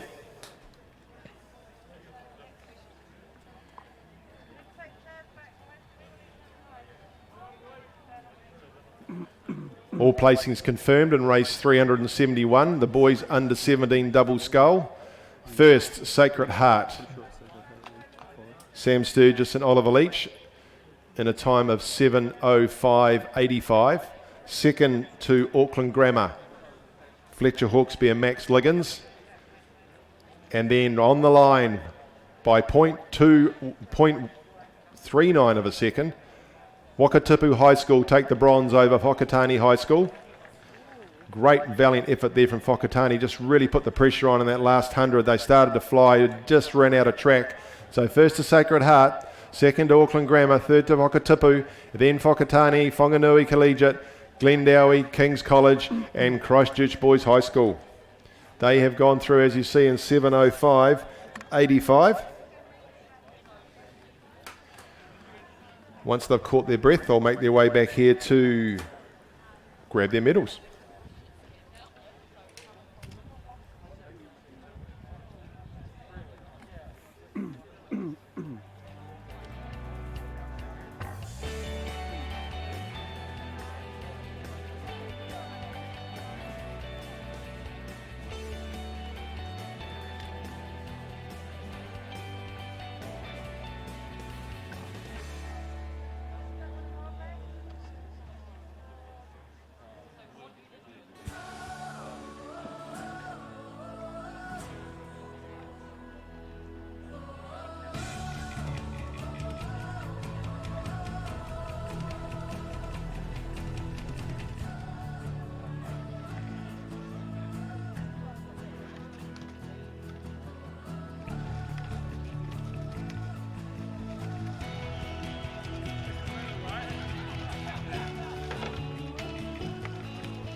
So the medal ceremony will come up shortly for the boys under 17 double sculls, and then we'll be moving into the girls under 17 single sculls to decide what happens with that second marvellous looking Laszlo boat.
Heading shortly to the medal ceremony for that boys under 17 double sculls. While we just wait for the coaches to get into position, we'll give you the field for the girls under 17 single sculls. That's due to go shortly. I think they're down there. Girls under 17 single sculls B final. Lining up there. And we can tell you that in lane 1 will be Cromwell College 3, Greer Ferguson. Lane 2 will be Hillcrest 1, Ratara David. In lane 3, St Kevin's College 1, April Linares Fontana. In lane 4, Columba College 1, Laura Summit. In lane 5, New Plymouth Girls High School 1, Jill Swart. In lane 6, Otamotai College 1, Jenna Barangwine. And in lane 7, Cromwell College 1, Olivia Paibenga. And in lane 8, St Hilda's Collegiate 1, Christy Foster. So they're due to go in a couple of minutes. That is the B final of the girls under 17 single sculls.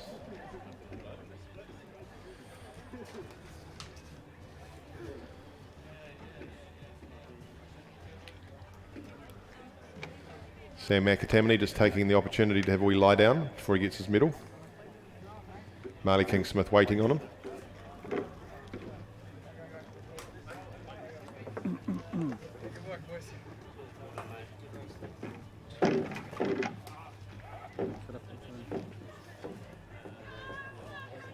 So underway they are in the girls under 17 single sculls B final. So just waiting till we've got everybody there so we can do the medal presentation for the boys under 17 double sculls.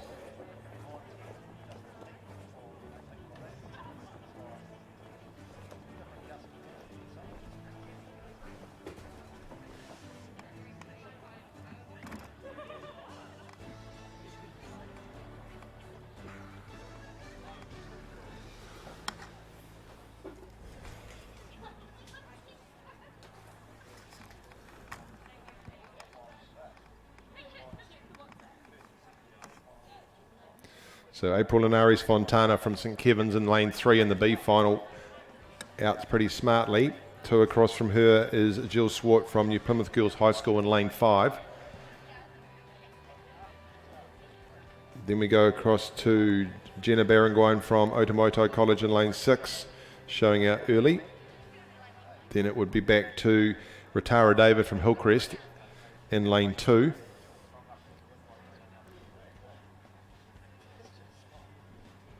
Through their first 500 they are, just getting ready here to make some presentations.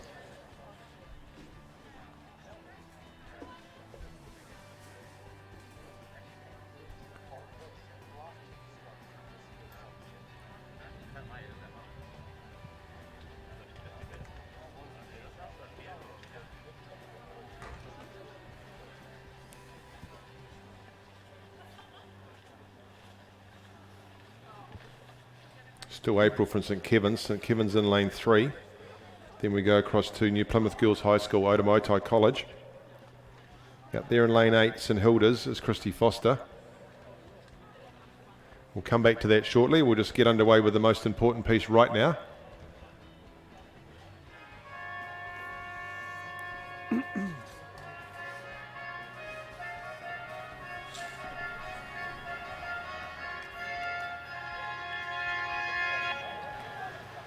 Please welcome the medalist in the boys under 17 double sculls.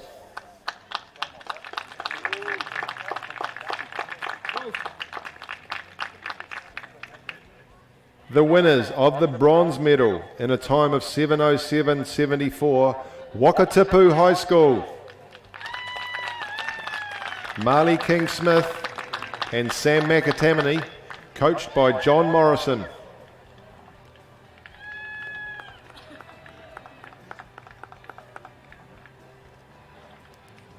And then one for John.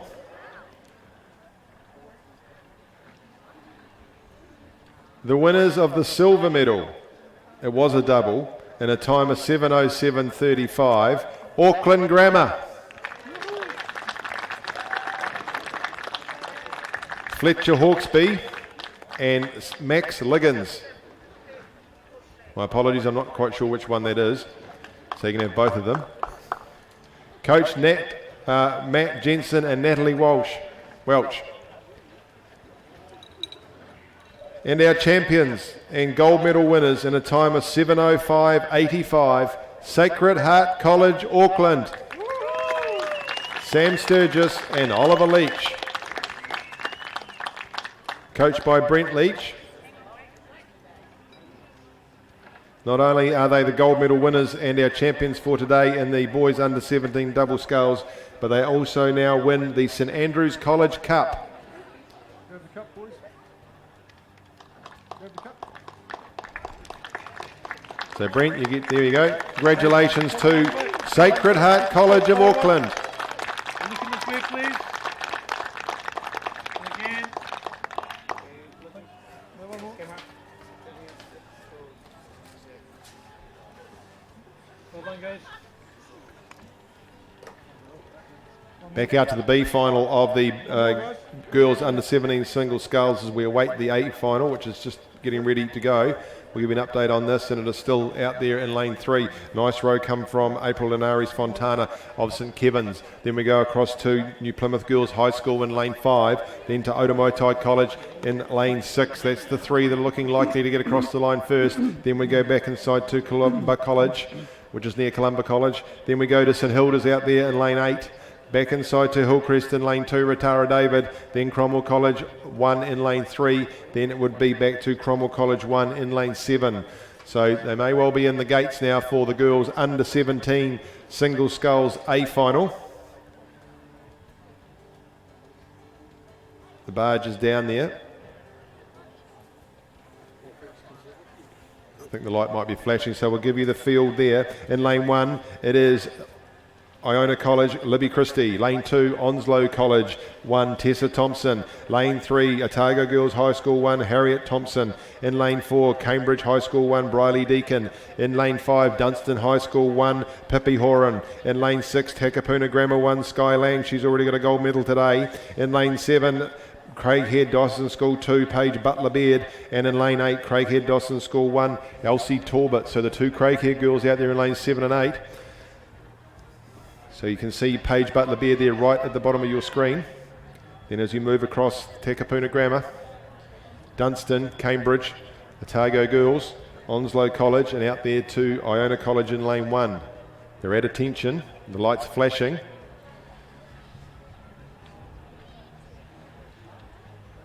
be great to get the barge coverage of this for those of you at home on the live stream. It's been fantastic coverage for them today.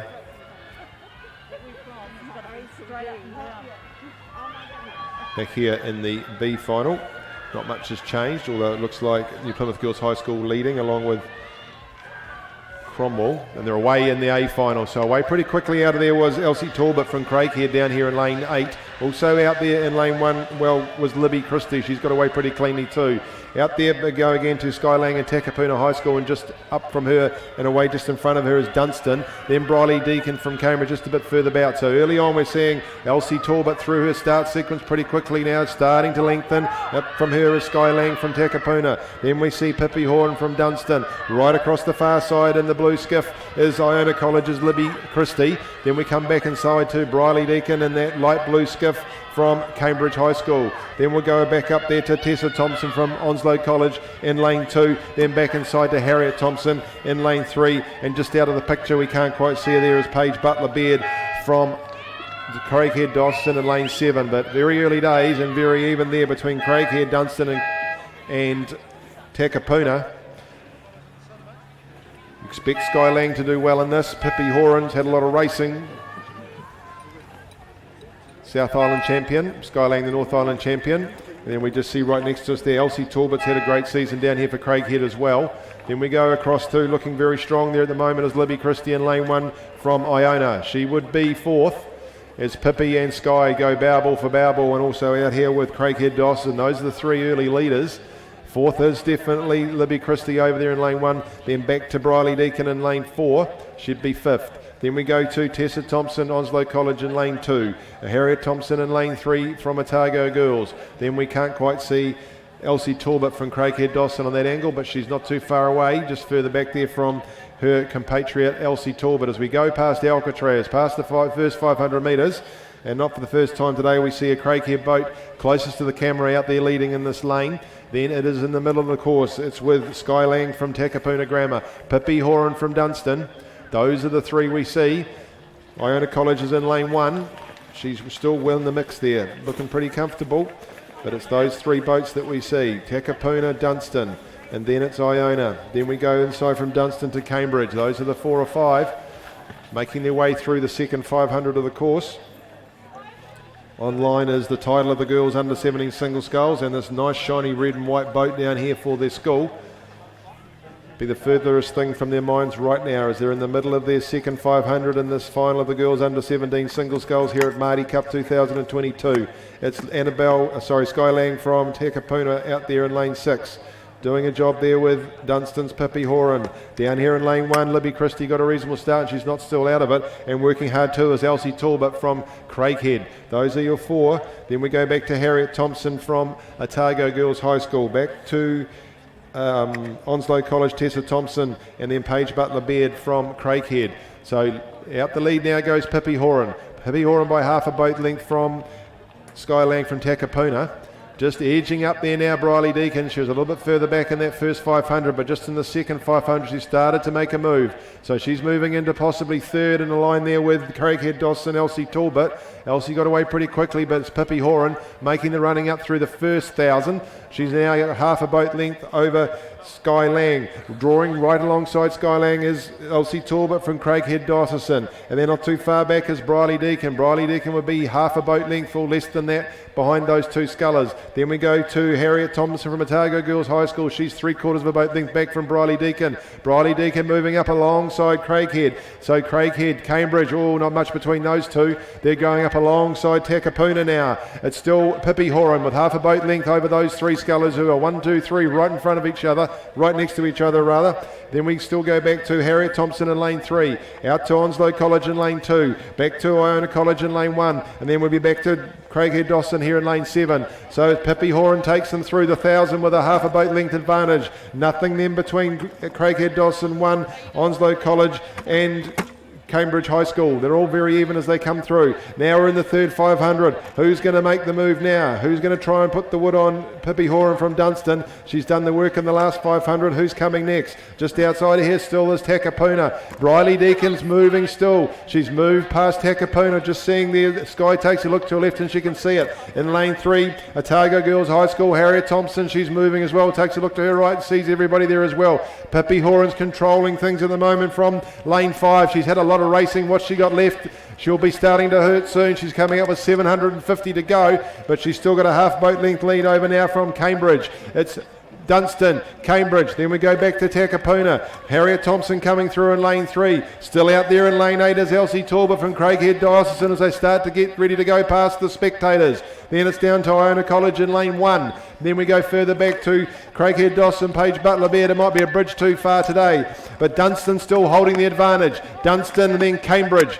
Dunstan, Cambridge back to Takapuna, maybe, or Otago Girls might be third. Otago Girls might be looking at another medal today. Wouldn't that be one for the apple cart? And then it's Dunstan still though in lane 5. She'll be seeing Briley coming alongside, and you can see that there. There's Dunstan. It's 3/4 of a boat length back to Briley Deacon from Cambridge, who's got half a canvas over Harriet Thompson from Otago Girls. Then we come out to Elsie Talbot from Craighead Diocesan. Back inside to Skylang from Takapuna, who might just be starting to fade in this race. Then we go back to Tessa Thompson from Onslow College. Back inside to Iona College. And then it's Paige Butler-Beard from Craighead Diocesan back there in lane 7. Still with Dunstan. She's reacted strongly to the challenge coming from Briley Deacon. But look at that Harriet Thompson out there in lane 3. She started to move past Briley Deacon of Cambridge. She's coming up on the spectators as the girl from Otago Girls High School, and she's starting to move ahead of Briley. She's in second.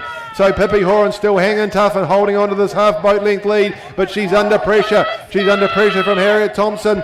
She's under pressure from Cambridge High School, and Craighead Dawson still hanging tough out there looking for a bronze medal if they can, but they're going to have to fight this here. Pippi Horan's moved again. Briley Deacon's just starting to be overtaken by Otago Girls High School, by Harriet Thompson. Out here is Harriet Thompson got to run on her boat to chase down a gold medal. Has she got more in her legs than Dunstan? This will be interesting to see. And look, I reckon she has. Dunstan's been rowing hard, but they're starting to read her up. Dunstan is still leading, but just here comes Harriet Thompson down in lane 3 from Otago Girls High School. In between them still is Briley Deacon, who challenged in the last 500, maybe starting to fade. Not out of it yet though is Skylang and Takapuna Grammar. She's still thereabouts, as is Craighead Dawson in lane 8 for their bronze medal. We're watching Harriet Thompson start to move and go past Dunstan now. She's reeled her in nearly. They're bow ball for bow ball as they come across those boys. What's Pippi got to go again? She takes a look over her left-hand shoulder and sees Harriet. She's pushed again. Oh, it's close between these two. She's just put another move in. Here's Dunstan. Dunstan's gone again and taken it back out another half boat length as they go past that. 2:50 to go.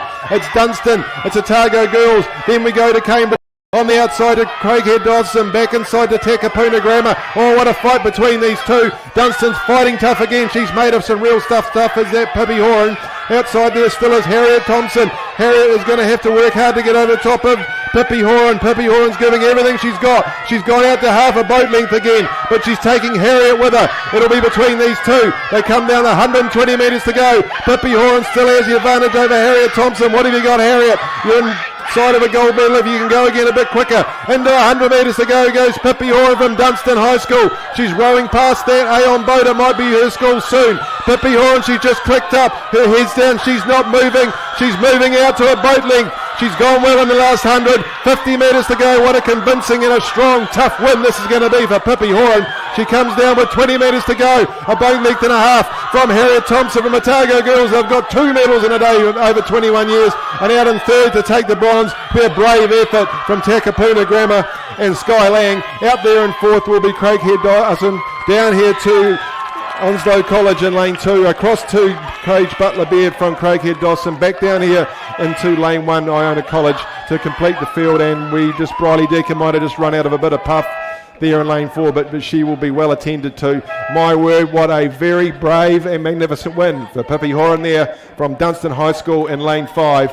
Challenged the whole way out by some tremendous sculling from Harriet Thompson and Briley Deacon, and of course in then there's Sky Lang. What a great result. Well rowed, girls. And to Dunstan High School goes the boat. To Pippi Horan goes the gold medal, and when she gets her breath back and rows inside, she'll get that soon.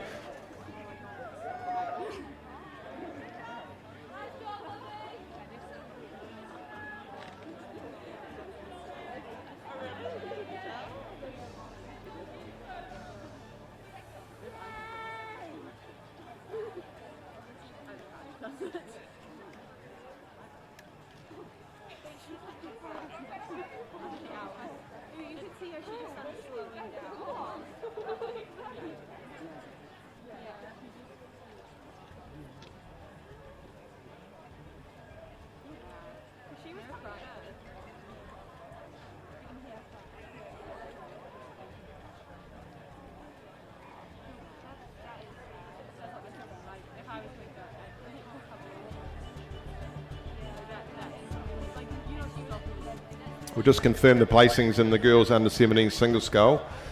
Briley's in safe hands there, should be well looked after. And then Russell Mills will take you through to the end of what has been a very exciting first finals day. Looking forward to a big full day tomorrow, and we'll complete, of course, with the big old Maadi Cup. But plenty of racing between now and then. Just waiting for confirmation on the girls under 17A final, probably just being held up while we clear the course.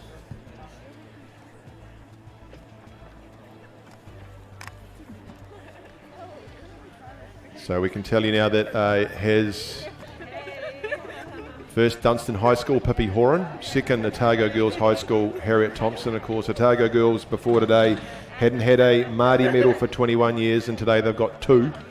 So our secretary on the course here, Carl Morgan, is very happy. Third, Takapuna Grammar, Sky Lang, a brave third there. She fought back to get there. Then just missing out there, fourth, Craighead Dawson, Elsie Talbot. Onslow College fifth, Craighead Dawson, Paige Butler Baird sixth, and then seventh, Iona College, Libby Christie.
Well, thanks, Ian.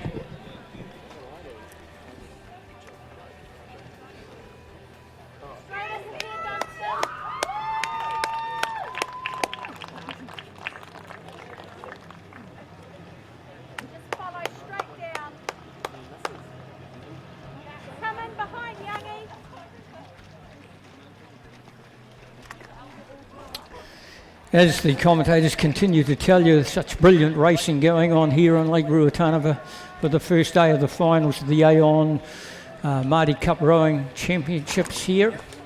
The water conditions has actually got better and better every day. Now, if you're a new spectator that's just come down, just please be aware that you have to stay in your bubble. That's one thing that we've been asked to call.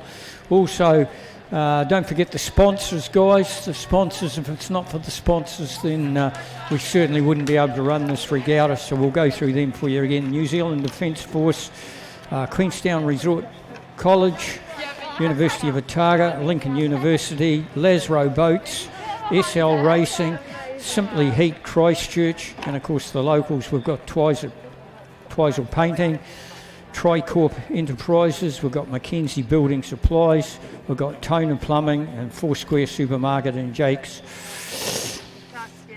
We appreciate your support. Don't forget, if you're having lunch or having anything around, please take your rubbish away with you. It's pack it in and pack it out. Brilliant racing. Congratulations to all the ones that have actually rowed in the finals today and yesterday too, of course. It's a big effort to try and get to a final of a Maadi Cup, and we've seen some absolutely brilliant racing. No more than the last, I think the club that is certainly showing up is the Wakatapu Club, and they are the club that seems to be picking up the medals from a very small country club on Lake Hayes. We welcome any spectators that have come down from the North Island, and of course all the people out there in the live streaming. We take it that you have sit back and enjoyed what's been going on. The next event up is 374, race 374 of the regatta. It is the boys under 18 Cox 4, which is one of the elite classes. It is next to the Maadi Cup. It is the next elite class here at Maadi Cup. We've got a B final with Wanganui Collegiate, Westlake Boys, Auckland Grammar 2, Westlake Boys 2, Mount Albert Grammar 2, and Waitaki Boys from the way down south where the pineapples grow in Oamaru.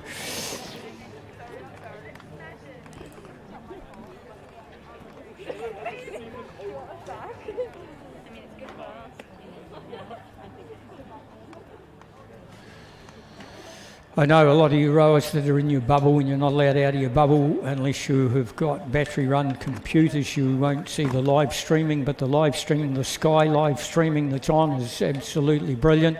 It's giving you racing all the way from the 2,000 metre starting blocks all the way through to the finish. And it's certainly helping the commentators out get away that first 200 or 300 metres, which is quite difficult to pick up when you're just looking straight through binoculars from the tower.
Okay, on the dais now, of course, is the medal ceremony of event number 22, which was the girls under 17 single sculls.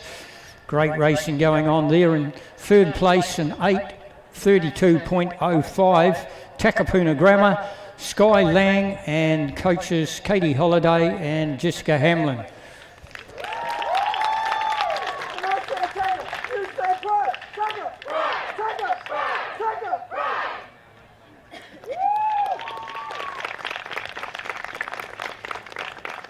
We then move over to second place getters, which is Otago Girls High School, Harriet Thompson, coaches Mike Goldsmith and Matt Thompson. They went through in a time of 8:32.29.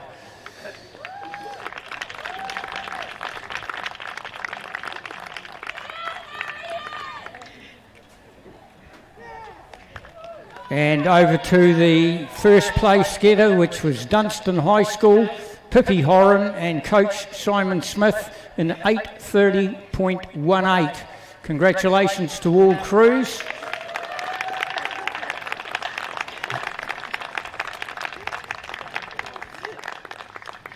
Okay, don't forget the Laszlo boat. It's been presented to the winner of this event, the girls under 17 single sculls, which goes to Pippi. Congratulations all scullers, what a great race. Congratulations Simon, Mike, Matt, and of course Katie and Jessica.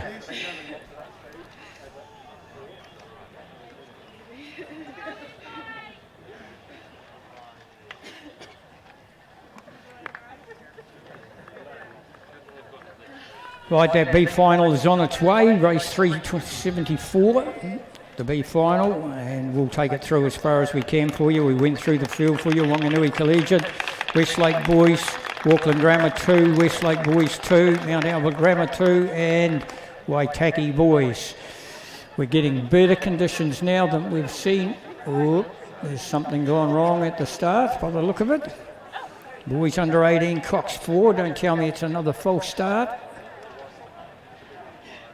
It almost looks like it's a false start, so they're all rowing back. It looks like they've gone 200 or 300 metres. And they are rowing back now to the start out of the 2,000 metre blocks. We'll come on air when they go away.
down in front of us now. Great to see the photos being taken of the two under-17 singles winners, Pippi Horan and Marley King-Smith.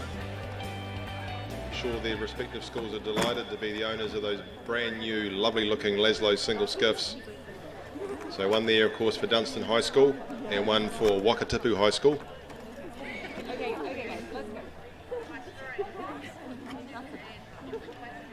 And thank you to Laszlo Boats for donating those single sculls.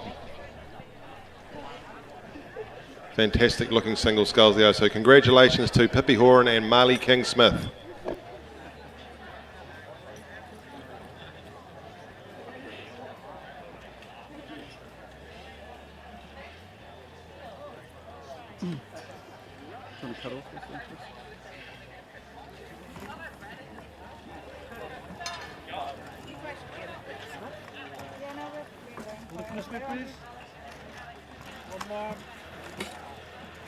They might want you to lie down inside. Are you guys gonna?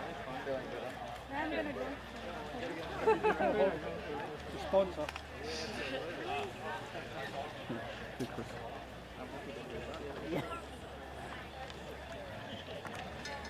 Come across this way, otherwise Simon's got a rigger up his nose. Okay. Look in the speed, please. One more. And whoa, Hira. One more, do us maybe, Simon. Right, we've just had word that the A final will be rowed before the B final in the boys under 18 Cox 4, the Springbok 4. There's been a gear breakage in that B final that went away from the start.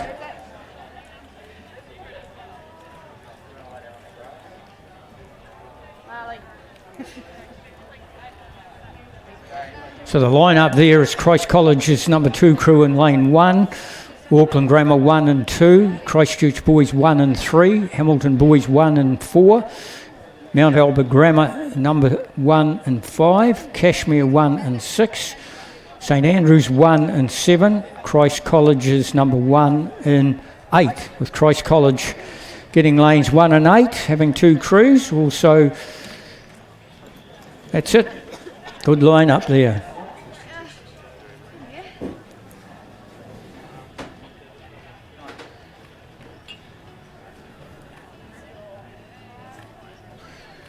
So I'd imagine they will let that A final go away on the time that's been listed on your day sheet, which is 3:40. It's yours. Don't forget Mr. Whippy down there. Get in and see Steve and get yourself a Mr. Whippy with chocolate on it, of course. And if you see the coffee shop, Erin is down there with the coffee shop along with the other food vans, a couple of other food vans down there. Support them very well, but keep yourself in your bubble. They're down in your bubble, I think. Stay there.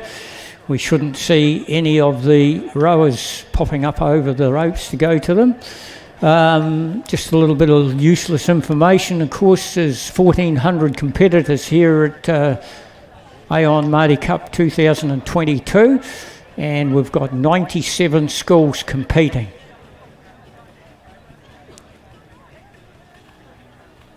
Thank you. Congratulations, guys.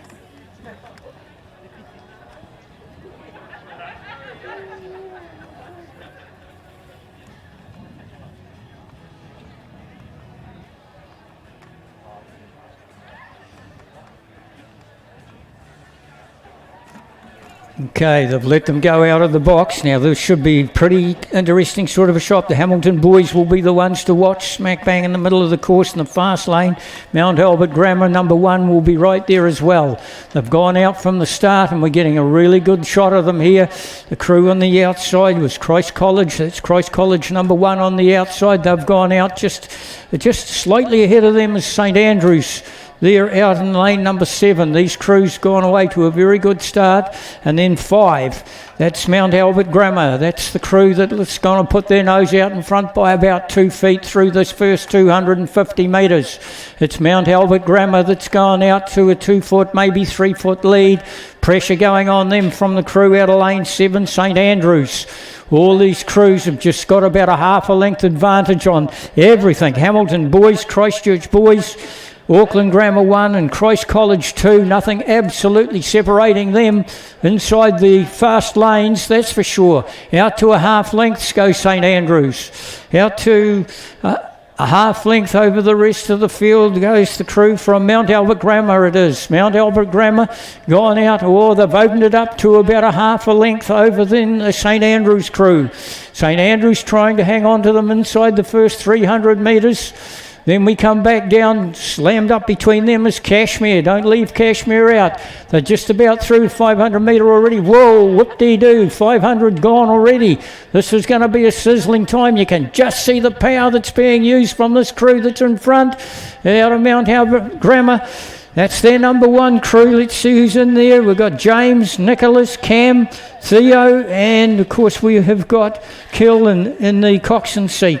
Alice Denya is the coach of this crew, and they have opened up their lead now to a good 3/4 of a length already through the course, and we're only in the second 500. It is St Andrews with the crew that was chasing them. They were trying to bring with them Christ College on the outside, and still nothing separating that Hamilton Christchurch boys. Auckland Grammar and Christ College 2 in behind them, but about a length down off the leaders already. Where's Cashmere? Mount Albert Grammar. By gosh, there's some power going on. The beautifully balanced crew. Again, the old spirit level would come out from them out of lane 5. Now we're just starting to see a little bit creeping from also Christchurch boys now. Christchurch boys moving away from lanes 2 and lanes 3, which is Auckland Grammar and Hamilton boys. And it's still down here on the very outside is that crew from St Andrews in one of the slower lanes on the Yarrow effect. St Andrews, nice and calm, nice and connect. I've got them around about 36 to 36 and a half strokes per minute as they head through down towards the 1,000 metre peg. You'll go, they're all chasing one crew only, Mount Albert Grammar. All the way down from Auckland, Mount Albert Grammar looks like the crew that wants to go to the front and not give everybody a chance. This is Springbok 4. This is the trophy for the Springbok 4, and they are sitting out in front quite comfortably now. They have got themselves a good length and a quarter over the crew on their right-hand shoulder. That's Cashmere. Cashmere starting to come into it. Also St Andrews. St Andrews just ahead of Cashmere. Mount Albert Grammar with a length clear water from St Andrews. Cashmere in the middle starting to come in, and we're still seeing that move come from Christchurch boys. Christchurch boys bringing Grammar 2, Auckland Grammar number 2 with them. And then we go back just about a length and a half back to Christchurch, Christ College it is, Christ College's number 2 crew. St Andrews not putting themselves under any pressure at this stage, trying to chase a very powerful looking Grammar crew, Mount Albert Grammar. And they have got clear water between them and St Andrews. Still St Andrews. Now we see Christchurch boys. They've moved, just pulled away ever so slightly, 2 feet over Hamilton boys. Hamilton boys will come into it in the second half of it, you can guarantee it. The leaders are set sail for home. We're inside that last 1,000 metres. They're trying to bring with them. Grammar's trying to bring St Andrews. St Andrews still clearly in second, but I think Cashmere in the middle between the two of them. That's one of the danger crews. They are in the chance of a bronze medal as well. And then down the inside, we've still got that pressure coming from Christchurch, who's got about a half a length over a Hamilton boys. Couple of lengths back to Auckland Grammar. Another length and a half back to Christ College 2. And there's Christ College 1 right out on the far side. They are in behind Christ College 2. Back to the leaders. Inside the last 500. It is Mount Albert Grammar. They've been there from the start. St Andrews went out quickest in the start, and Mount Albert Grammar grabbed the lead not long after the first 100 metres, and St Andrews are going to put a little bit of pressure on them inside the last 400 metres. St Andrews will be a length down off them. They've got a length to pick up. The race is on for the bronze medal. It's coming from that Christchurch boys crew. They've been increasing closing the gap on the leaders all the way from the 1,000-metre peg. They're bringing Hamilton with them. Hamilton, Cashmere back out off it now. Also, Auckland Grammar won't be in the finish, and the two Christ College crews won't be. Brilliant rowing conditions here on the lake. Take a look at this if you're watching the live streaming. They're going through, and it's going to be Mount Albert Grammar who's been in the lead all the way. St Andrews starting to close the gap on them as they come down with 100 metres to go, and it looks like Christchurch Boys moving up into second place, third place that is. Hamilton having a go at Christchurch Boys. Look at Hamilton fly on Christchurch Boys. You've got to go, the tandem boat of Christchurch Boys. Can they hold off the fast finishing Hamilton? We've got the gold medal and the silver medal sorted out. Mount Albert Grammar, they will take the gold medal title up north. St Andrews from Avon, they'll go down, and it looks like Christchurch Boys only by a foot over the fast finishing Hamilton Boys. And then Cashmere from Avon cross the far side and the inside to the two Christ College crews and Auckland Grammar. They have shot through the course and haven't given us the time. 6:38. 6:38 for Mount Albert Grammar.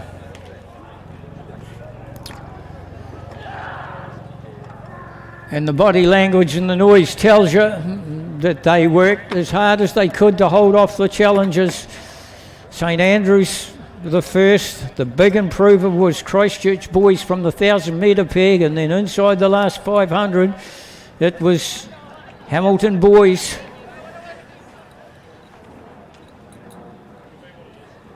So just keeping in tune with what's been happening all day, some really exciting races. We're still yet to come with race 374, the boys under 18 Cox 4B final. We'll just wait and see what they go into, or whether they go into the girls under 18 Cox 4B final. So we're down to the last three races of the day, guys. We appreciate your support. Don't forget the tremendous job that the volunteers have done. I know you won't see them, you won't have the opportunity to tap them on the shoulder and say thanks for the job that you've done, but you will be able to catch up with them next year. You'll know that it'll be the same group. It's the same ones that come back every year. We certainly have appreciated the help in the kitchen by, I think it's the Rangiruru Supporters Club. They've done a brilliant job, both the men and the ladies, helping out, and I know the kitchen staff have appreciated that help. So we'll come on air the minute we can find out what we're on. It looks like we've got the B final. Yep, looks like we've got the B final underway. The boys under 18 for B final. Wanganui Collegiate in lane 2, Westlake Boys in 3, Auckland Grammar 2 and 4, Westlake Boys 2 and 5, Mount Albert Grammar 2 and 6, and Waitaki Boys in lane number 7.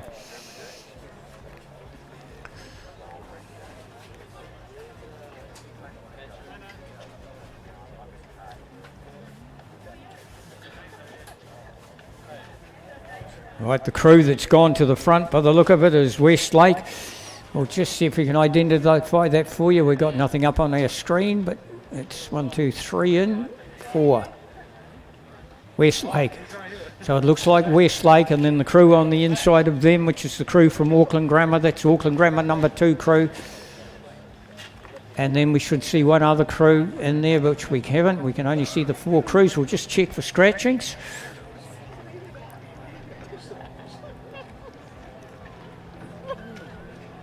Auckland Grammar. So it looks like Auckland Grammar might be out. So we've got Wanganui, Westlake, Mount Albert Grammar and Waitaki. If you've got a day sheet, take out Auckland Grammar. They're not showing scratched on our... Oh, yes, they are. They're just not there. So it's Westlake and Westlake. The B final of the Springbok 4 race, and it's Westlake. The 2 Westlake crews would make a good 8 in the end. Coming down through the course, they've most likely gone about 600-700 metres, and it's Westlake on the right hand shoulder. Then we go out to the outside, which is the crew from Waitaki. Mount Albert Grammar number 2, we've just identified them not there by the look of it. Looks like that. So it looks like Waitaki on the outside. It's almost, Waitaki is almost in front. We go Waitaki in front over Westlake, and Wanganui Collegiate down on the inside. So Wanganui Collegiate, Westlake, there's only about a length separating those two in the inside. The crew dropping off is the Westlake number 2 crew, just ever so slightly as they head through these brilliant water conditions here on Rui Tanapa.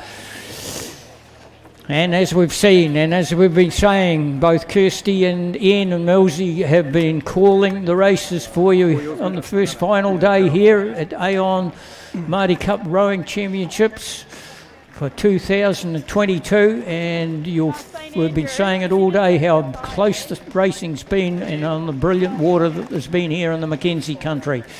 The two monsters, locks to the bottom of the lake.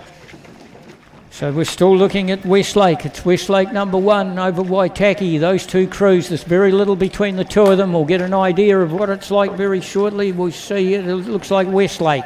Westlake is ahead of Waitaki, and then we go back to Westlake 2 and Wanganui Collegiate, but Wanganui Collegiate's in front of Westlake 2. Swinging off a big, large set of oars, that Westlake crew in the middle of the course.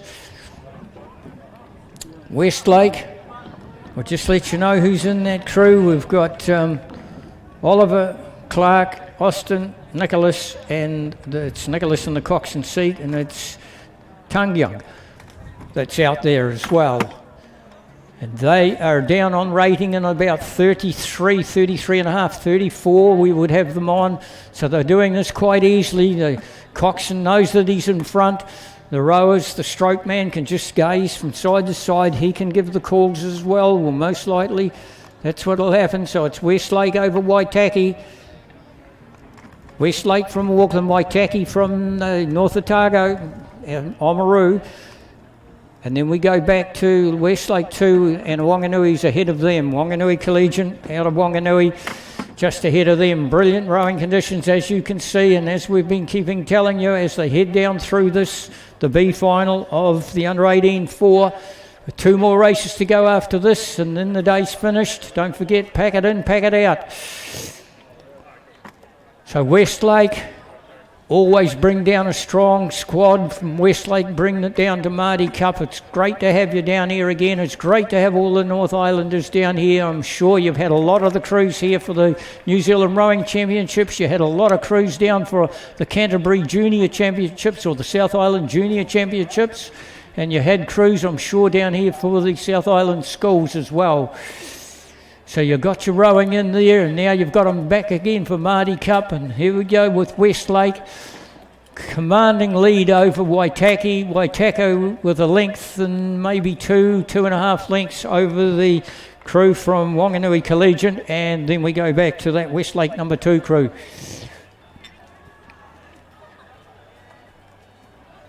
Great rowing from the crew out in front. Again, a well-balanced crew. Gosh, these crews, we don't get like the old club days where you had the tall guy and the wee shorty in the bow, just like my older brother, if you're listening. You know, you were the wee shorty in the bow seat, weren't you?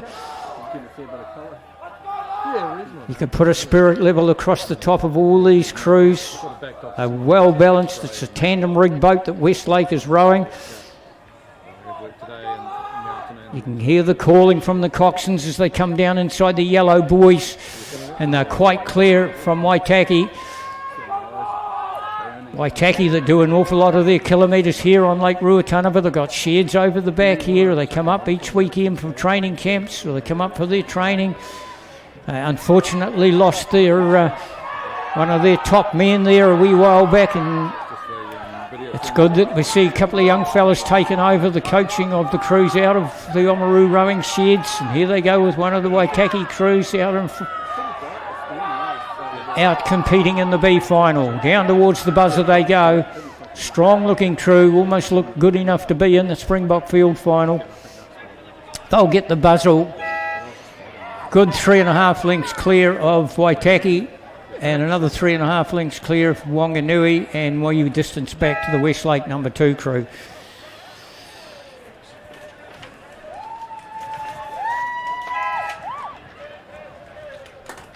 different, I think.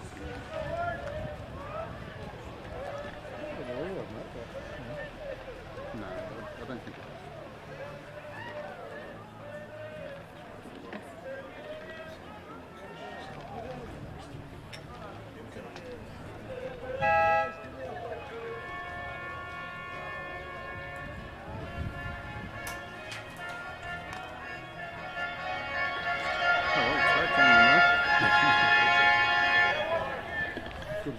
Please welcome the medalists for the boys under 18 Coxed 4.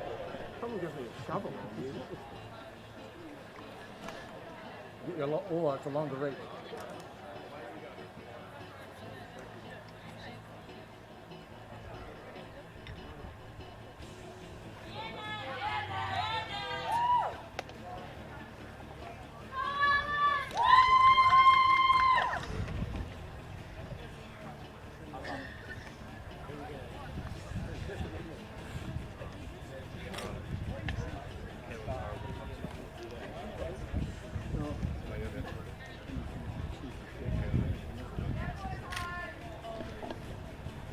The winners of the bronze medal in a time of 6:42.74, Christchurch Boys High School.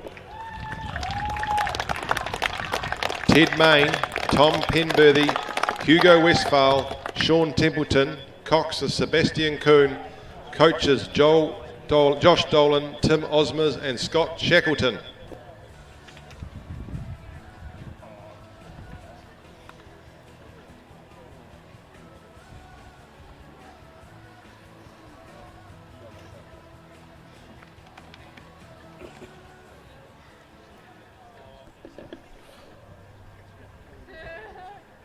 Well done to Christchurch Boys High School. The winners of the silver medal in a time of 6:41.06, St Andrews College. Tom Rutherford, Sam Long, Angus Hill, James McLaren, coxed by Emily Davis, coaches Tim Hopkins and Greg Brand.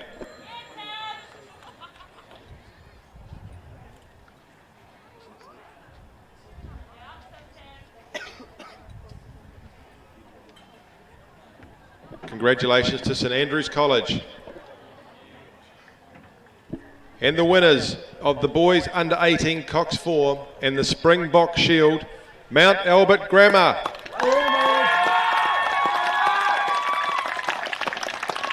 James Brown, Nicholas Bryan, Cam McGilvray, stroked by Theo Brown, Cox Kaylin Rensfield Bree, coached by Alice Denyer.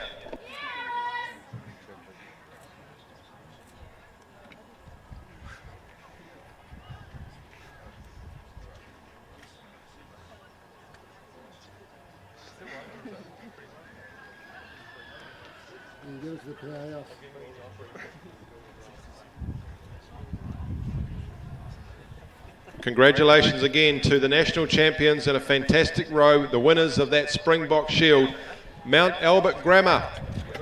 Yeah, get your hands on that, boys. Take a step forward, guys. And girl. Looking this way. Down through the course for the girls under 18 Cox 4B final. This is race 376, due to go out of the 2,000 metre blocks down the eastern end of the lake at 3:58. They are right on time. Down on the inside we have Villa Maria College. Then we go into lane 4, which is Rangi Ruru's number 2 crew.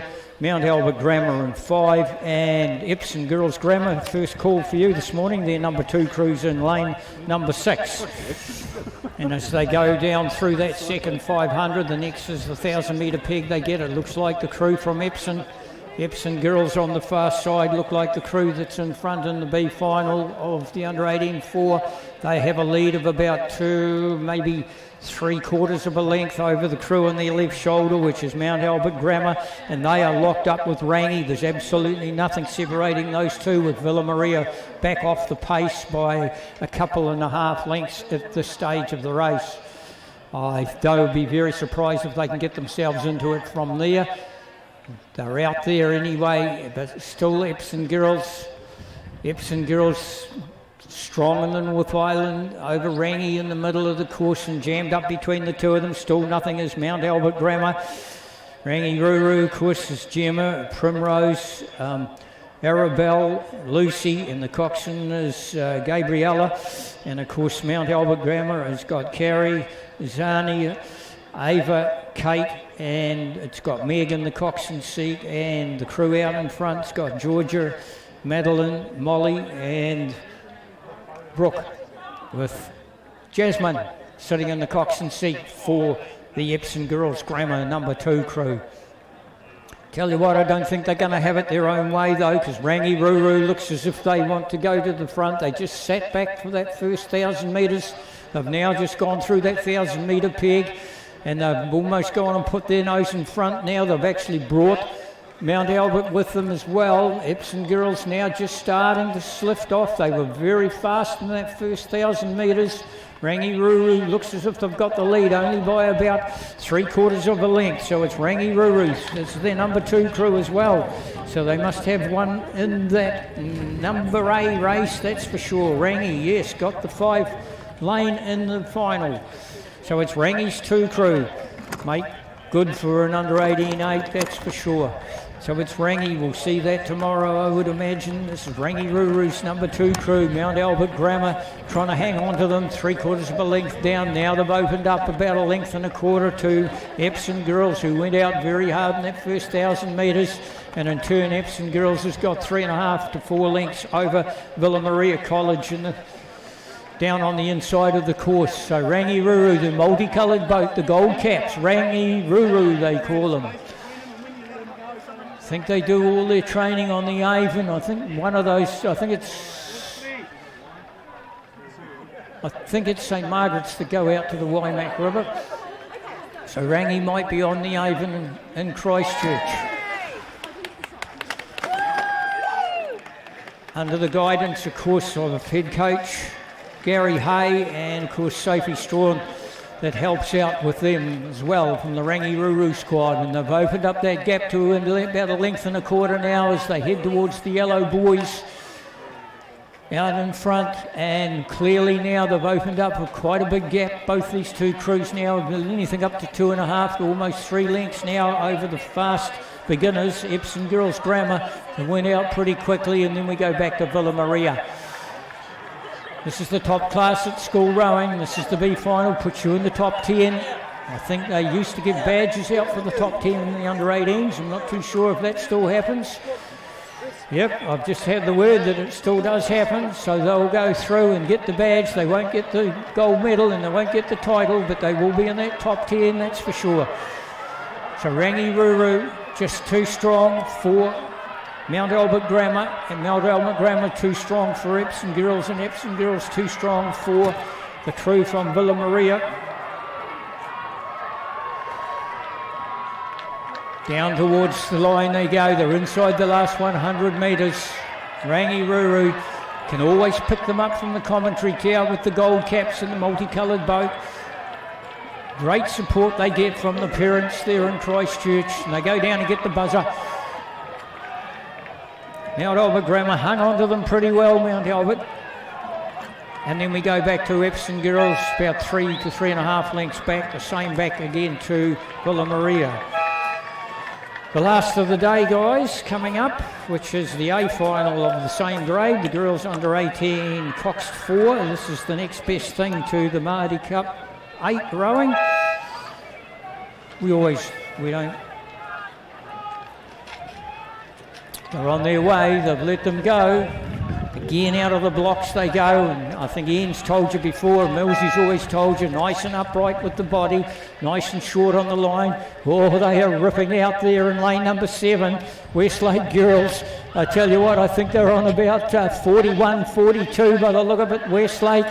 They have gone out and taken about 3 feet lead already over the rest of the field in this very fast breaking that they've gone out from the blocks. But they're going to be pulled in straight away because out of lane number 6 is Wellington Girls High. Jess, Nico, Mackenzie, Kayla and Tamari in the coxswain seat. They have now gone and put a bow ball on that crew from Westlake. Westlake went out exceptionally quickly, and now they've pulled it in. They've gone to a foot. Wellington's gone to a foot lead over the field, certainly over Westlake. Now they're starting, the bunch come out of lane number 4 is just starting to move up slowly. St Margaret's, don't count St Margaret's out. And then just on the top side of St Margaret's is Rangiruru, and don't count Rangiruru out. And also one, Wanganui Collegiate and Christchurch Girls are all hanging in there. Epsom Grammar, number 1, there's only about a canvas separating all these 3 crews down on the inside like we saw in one of the races earlier on. But that starts to break open once we get past that first 500 metre mark and they settle down from their race start. The idea is to go out hard, I would imagine, from a lot of these coaches and sit there. It looks like the golden lane number 6. It is Wellington Girls. Coach Catherine Duffin, I think it was her birthday today. I'm pretty sure of it. Catherine Duffin's birthday today, and she's got the Wellington Girls. Oh, there's just a movement coming from lane number 5. That's the crew from Rangiruru. Now so they've got a foot on the crew on their left-hand shoulder, which is St Margaret's, and they eyeball each other when they do their training on the Avon River. Oh, great racing so far. We're in the second 500. And it just looks like the move was going to come from St Margaret's. That's the crew that was going on. Ashley in the coxswain seat and Chris Everett doing the coxswain for the St Margaret's squad. Now just moving off ever so slightly now is lane number 2. That's Christchurch Girls feeling the pinch a little bit. Dave will be trying to keep them in there as well. But it's going back to that centre lanes a wee bit again. They've got the arrow effect really to an advantage here, and we'll see that it is lane number 4 still with a foot advantage over 3. It's 6, 5 and 4 it is. 3's just back off the pace a little bit. It's 6, 5 and 4, but it is 5. It is Rangiruru. They can't get away from there, St Margaret's crew. And also the girls from Wellington Girls, they looked as if they might have been, they went out very fast and they might have been going to drift off, but they're still hanging in there. So she's going to come down to 3 now. We're looking at 3 crews that will go to the 1,000 metre peg, and it's going to be the crew out of lane 5. It's Rangiruru, that's the crew that's in front. They've got about 2 feet. There would only be 2 feet in it as they head towards the 1,000 metre peg. The big crowd that's getting in behind them from the tents and all down there from the side of the beach through the 1,000 they go now. I didn't even have time to call it. I was going to try and call it for you, but there's only about a 3 feet difference. Rangiruru holding it out by 3 feet over St Margaret's. St Margaret's now got themselves a half a length over the crew from Wellington. Then from there, they're starting to flare out both sides from those centre lanes, that's for sure. Rangiruru really ripping into it at the 1,000. I'm going to get a clock on them for you to see what they're doing. 36. They're on 36. They're trying to bring on their right-hand shoulder with them. They're trying to bring Wellington Girls, but they are now a length away from Rangi. It's on their left-hand shoulder where the action's going to come from, and it's going to come from St Margaret's, and I'll tell you what, they're doing a pretty good job, St Margaret's. Can St Margaret's bring in on their left-hand shoulder? Have got Epsom Girls, they're a little bit too far back, but boy, I'll tell you what, if we're talking about the flared effect here, the arrowhead here, you're getting an absolute brilliant example of it as the slower crews are towards the outside and the inside, and the centre lanes are the quickest, and you'll still see that Rangiruru, oh, it's 4 out from there. St Margaret's. St Margaret's, I think, is right there with Rangiruru. There's absolutely nothing in it. It could even, it's still Rangiruru. Only 2 feet over St Margaret's. They battle when they train against each other on the Avon River in Christchurch. They battle when they have to row here on Ruataniwha. And they've got better water here than what they'll ever have on the Avon River. Some might doubt that statement, but it's still Rangiruru. Rangiruru and St Margaret's. Now they're opening up that gap from Wellington Girls, who are about a length and a quarter back, and on the left-hand side of St Margaret's is Epsom Girls. Then we go a couple of lengths back to Christchurch Girls. Another 2.5 lengths back to Wanganui Collegiate, and they are locked up with the crew from Westlake. And Melbourne Girls, number 2 crew on the very far side, just feeling this cruise out in front a little bit tough to go for. Rangi have now opened up a little bit of a gap over St Margaret's. St Margaret's, the Rangi have opened up a canvas over St Margaret's. Can St Margaret's come back at them? They've opened up a length and a half over. Wellington girls are hanging in there as well.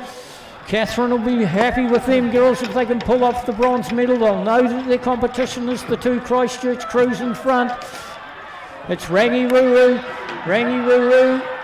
Can St Margaret's, they've got to go now, St Margaret's. You can't hang around and wait for the yellow boys. You've got to go early, and you've got to bring it up to about 38 strokes per minute to get anywhere near them. So it's Rangi. Look out, Rangi, because I think St Margaret's are going to have a crack at you. Who's going to quicken the hands? Come on, it's too late. You've got to quicken them up now. Rangi Ruru. St Margaret's too slow. You've got to crank them right up. So Rangi's still got this canvas on St Margaret's as they go down. I think you'll find Wellington Girls College, I think, is still up in the... Oh no, Wellington Girls College may have got third taken off them from the inside, which is the crew from Epsom Girls Grammar. Epsom Girls Grammar might have moved up into third place. We'll get a better look at it from here. But it's Rangi, St Margaret's. They can't get away from them. Rangi can't get away from St Margaret's. They're trying to do it with sheer power of St Margaret's. It's down to that canvas still, and there's a big tussle going on for the bronze medal. And it is Wellington Girls and Epsom on the other side. Let's take a... Oh, they are locked together. Absolutely locked together. Now is a bow ball to Wellington on the far side. Wellington have gone through and taken the bronze medal. Oh, look at the body language from those two crews out in front. The coxswains would have been hearing each other's call when they're that close together. They will know each other very well from the racing they've done and the training they do, and they are out on their feet. And that's what you want to see at a Maadi Cup final. All crews the same. They're all out on their feet. Congratulations. I'll just see if we can get a time for you. They've come through in 7:22. I've come through in 7:22. They've been sizzling through the course all day.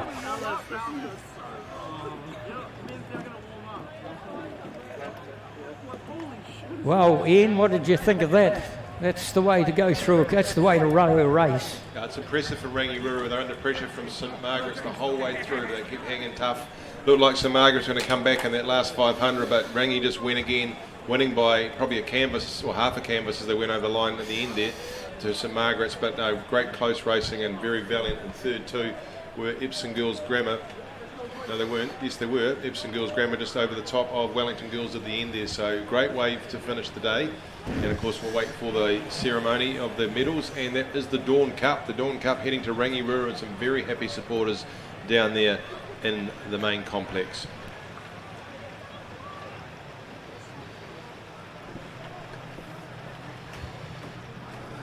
Those of you that are just leaving the complex now, particularly from the visitors areas, thank you for your support and your support and just staying where you were put today. Please make sure that you've got your seatbelts on when you leave the complex, as the boys in blue have been fundraising for their Christmas raffle and they've managed to win a wee bit out of you parents today, so please make sure you don't give any more. And if you've got some rubbish down there, take it with you. But just hang around with us too, please, for the girls under 18 Cox 4 medal ceremony. Thanks, Ian, and just to let you know out there that the difference between third and fourth, which was Epsom Girls and Wellington, was 0.66 of a difference. So it was right on the line that Epsom Girls got up 0.66 of a difference.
Hey girls, if you want something to drink. I was thinking about love, actually. I was like, she's a friend. Me alone, but you're a friend.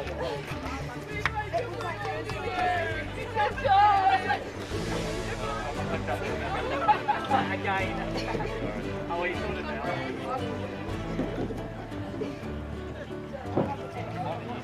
I don't want to watch that. Oh, you can watch the entire thing. I would hate it for brothers. I'm so sorry. I was going to my course.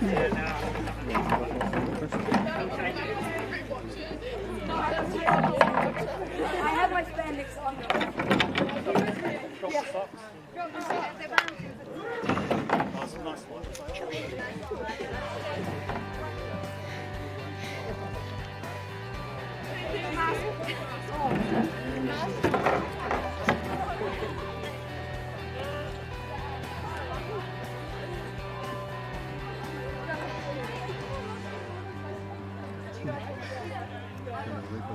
I looked at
We'll just drop them off.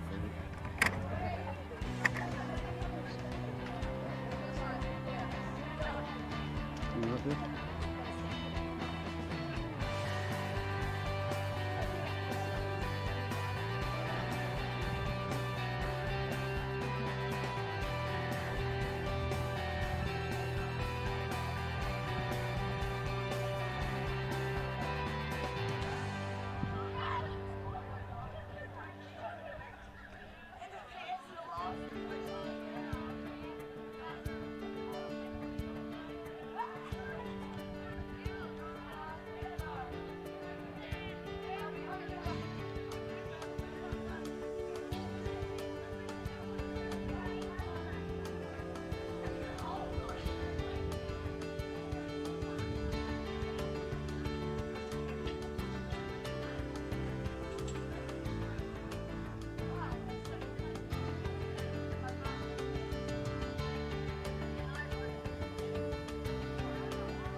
Looks like we've just about got all the coaches in place, so we can proceed with the medal presentation. We'll just allow a couple of minutes for a couple more sweaty hugs.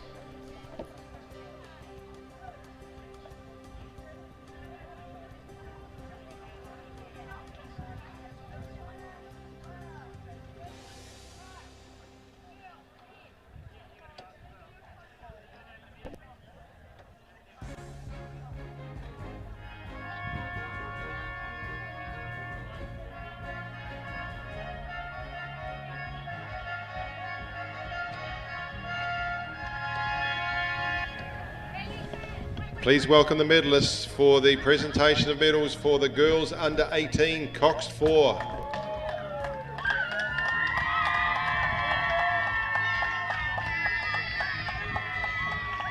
Great support for Rangiruru.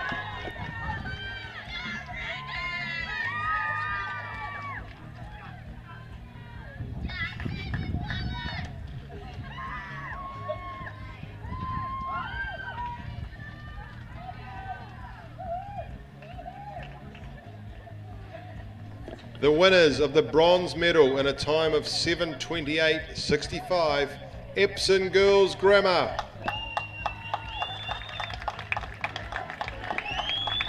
Cassidy Bradley, Jessica Maybe, Stevie Maybe, and the strokers Brianna Jolly, coxed by Hannah Stockman. Coaches are Nadia Bleakin and Brian Hawthorne, who's doing the honours. Well done, Bree. 15 years old.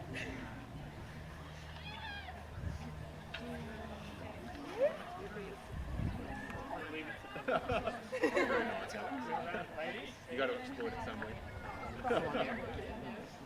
She's got the black card. And the winners of the silver medal in a time of 7:23.01, St Margaret's College.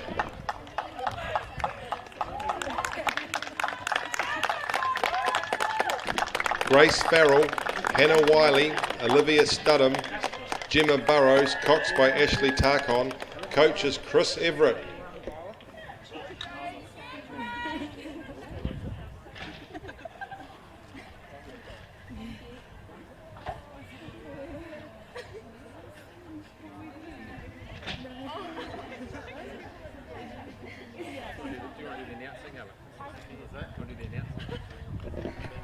And the national champions, the winner of the gold medal in the girls under 18 Cox 4, Rangiruru Girls School 1.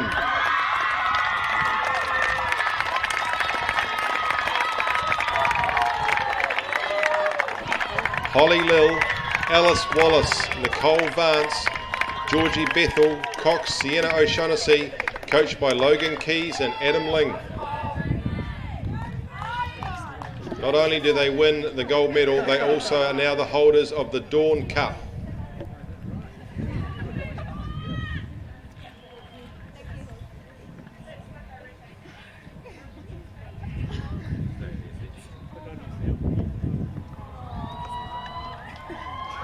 Congratulations to Rangiruru, the winners of the girls under 18 Cox 4.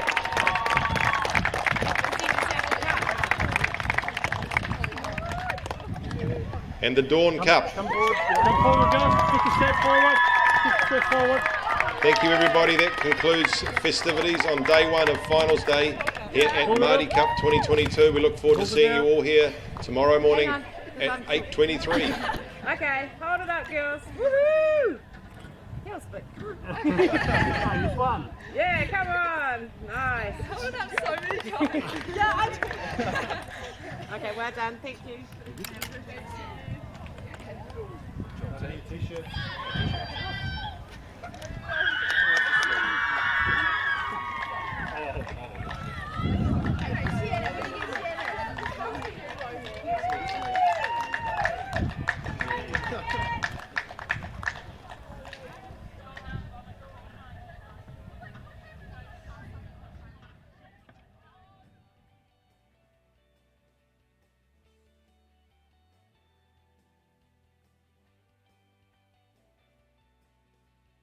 Aon has been helping Kiwis strive for sporting success for over 20 years. As New Zealand's leading insurance broker, we can also support you when it comes to your insurance. Expert advice and local service. Talk to your local Aon insurance broker today.